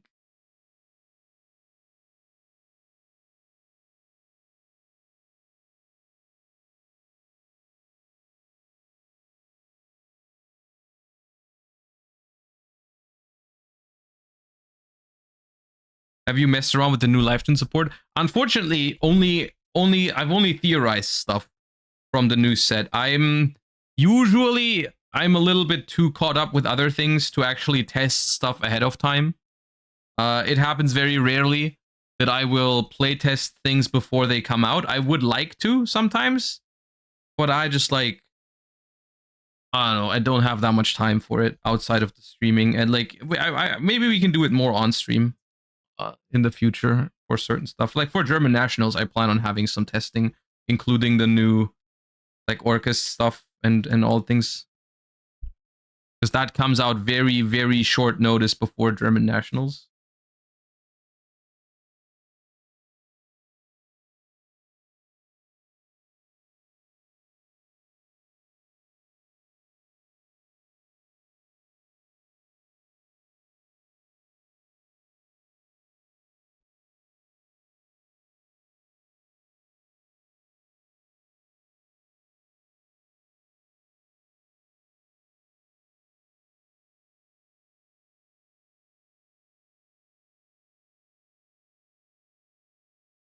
Do you think it's possible to build a Primite Tenny deck? I was thinking about this the other day. Not Primite Tenny, but I was thinking about like whether you could make my idea was to make Lanpharynchus to make Drillbeam live, but then I was told something I actually didn't know. I guess that's an important thing to note for everyone who also doesn't know this. A link monster that doesn't have an effect is not a normal monster. It is just a non-effect monster. So you cannot drill beam when you have a non-effect link monster. It doesn't count. I did not know that actually. That was something. It's never been relevant to me, so I never knew that. And then I suggested like, oh, I think it was in the Discord when I was building the Primite Fiendsmith for locals. I was hanging out with some of the people from Raid and Trade, and I was like, I wonder if I should play a Lanpharynchus to make Drillbeam live, and they were like, yeah, that does not work. I was like, oh, did not know that. So yeah, that's that probably is all the synergy that you thought about out the window. I'm sorry.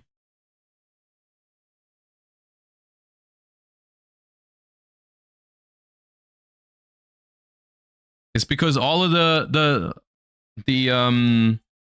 Primite cards actually specify normal monster. So it has to be a normal monster. It cannot be a non-effect monster. Not the same thing. Lawyer game.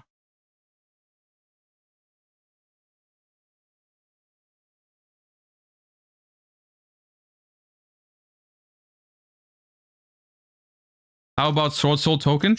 A token, on the other hand, a token counts as a normal monster. But the thing is, most of the Primite cards actually say accept the token. So, yep.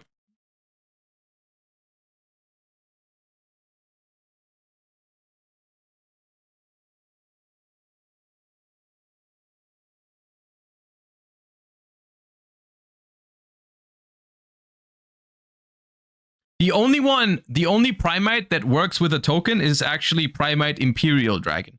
Do with that information what you want, but I'm pretty sure, if I remember correctly, you contribute a token to summon the Imperial Dragon. Of course, it doesn't banish anything if you tribute a token for it, because it needs a vanilla engrave to banish. But you can. Oh. Oh. Disaster struck.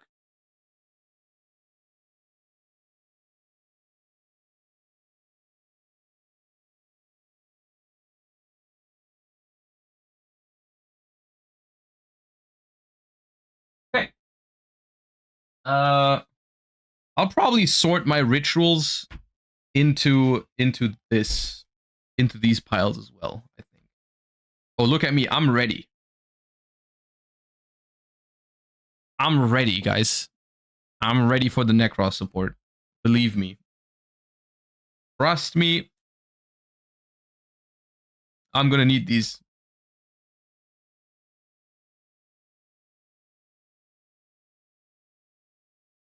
I'm going to need these Necros of Sophias.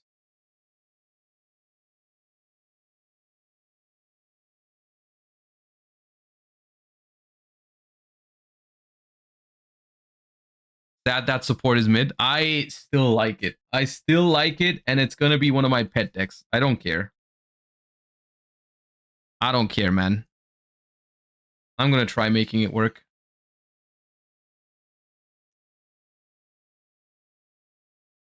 What sleeves do you use for playing? Now that double sleeving is legal, finally. I mean, it's been for a couple of years, but I really like using some of the cooler sleeves that I have, like these, the world's ones.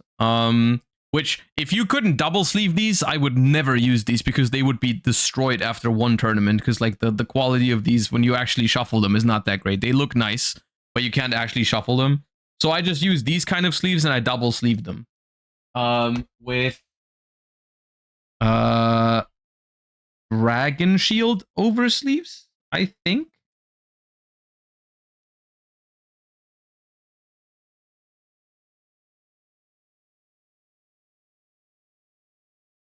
Before double sleeving was legal, I used to use these white ones. Those are KMC Hyper Mats. Those are my favorite, like non-double sleeve. KMC Hyper Mats are nice. So if you don't want a double sleeve, those are the ones I'd recommend.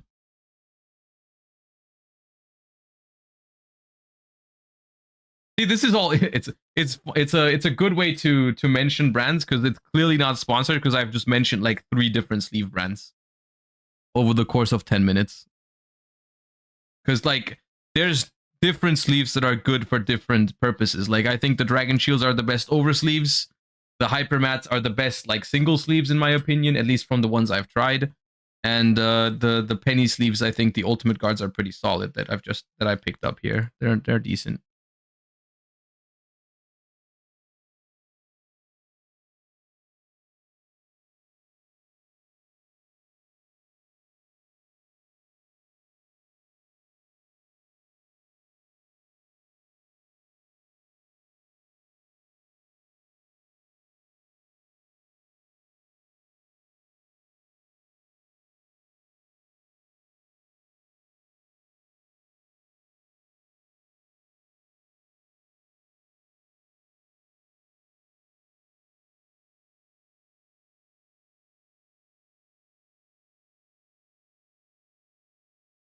Thoughts on Exodia Millennium? I am not a fan of that deck. I think it was a smart design because it gave anime fans an actually viable deck that was super simple to play. Has like a lot of like the deck is like super linear but also super good into certain common interactions that are very frustrating for newer players to play against, like I don't know, Nibiru, Dimension Shifter, Maxi, whatever, all those cards, Fuva. The deck is very good against those cards, so the design behind it is very beginner friendly. I still don't personally like the playstyle of the deck much.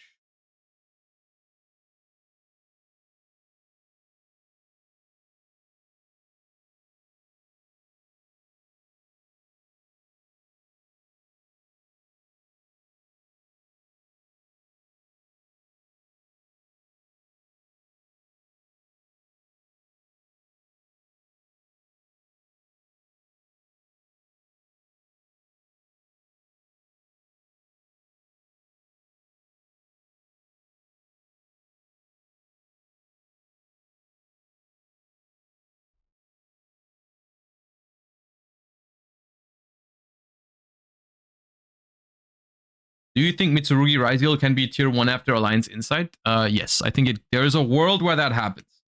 I'm not saying it will be, but I'm saying I can see that happening. I think that deck is very promising. I don't even know if it necessarily has to be Ryzeal though. Maybe it's even pure. That's gonna be the best version. Okay. And with that, we are through with the monsters. But we've only sorted by first letter, so we still would have to sort within these categories. And we also haven't sorted my unsorted box into this. But for the start, pretty good. We have not. I'm not sure what I was expecting. I was initially just gonna do it all in one stream. Looking back, that seemed impossible from the get-go. But yeah, you guys feel free to let me know if you thought this stream was chill or not, because I might just do another one of this, maybe longer next week, so we can get it all done. I enjoyed it, so thank you guys for hanging out with me while I did this, because doing this on my own would have been way more boring than just talking about Yu-Gi-Oh! For 5 hours, so I enjoyed that. Little bit of a different stream, but thank you for hanging out. I hope it was a little bit relaxing. Hope we had some good Yu-Gi-Oh! Talks. I will see you guys tomorrow for the Challenger Cup. Until then, appreciate you guys for hanging out. We will probably continue this at some point next week. And I'll send you guys somewhere now. Let me see who's live. I will send you guys to... Oh, Farfa is live. Okay, I'll send you guys to Farfa. You guys have a wonderful rest of your day. Hope you enjoyed the stream. Hope it was chill. Thank you for watching. Thank you for following. Thank you for subscribing, as always. I'll see you guys tomorrow for the Master Duel Challenger Cup, where we actually will play some Yu-Gi-Oh! And yeah, you guys have a wonderful rest of your day, and I'll see you tomorrow. Bye-bye.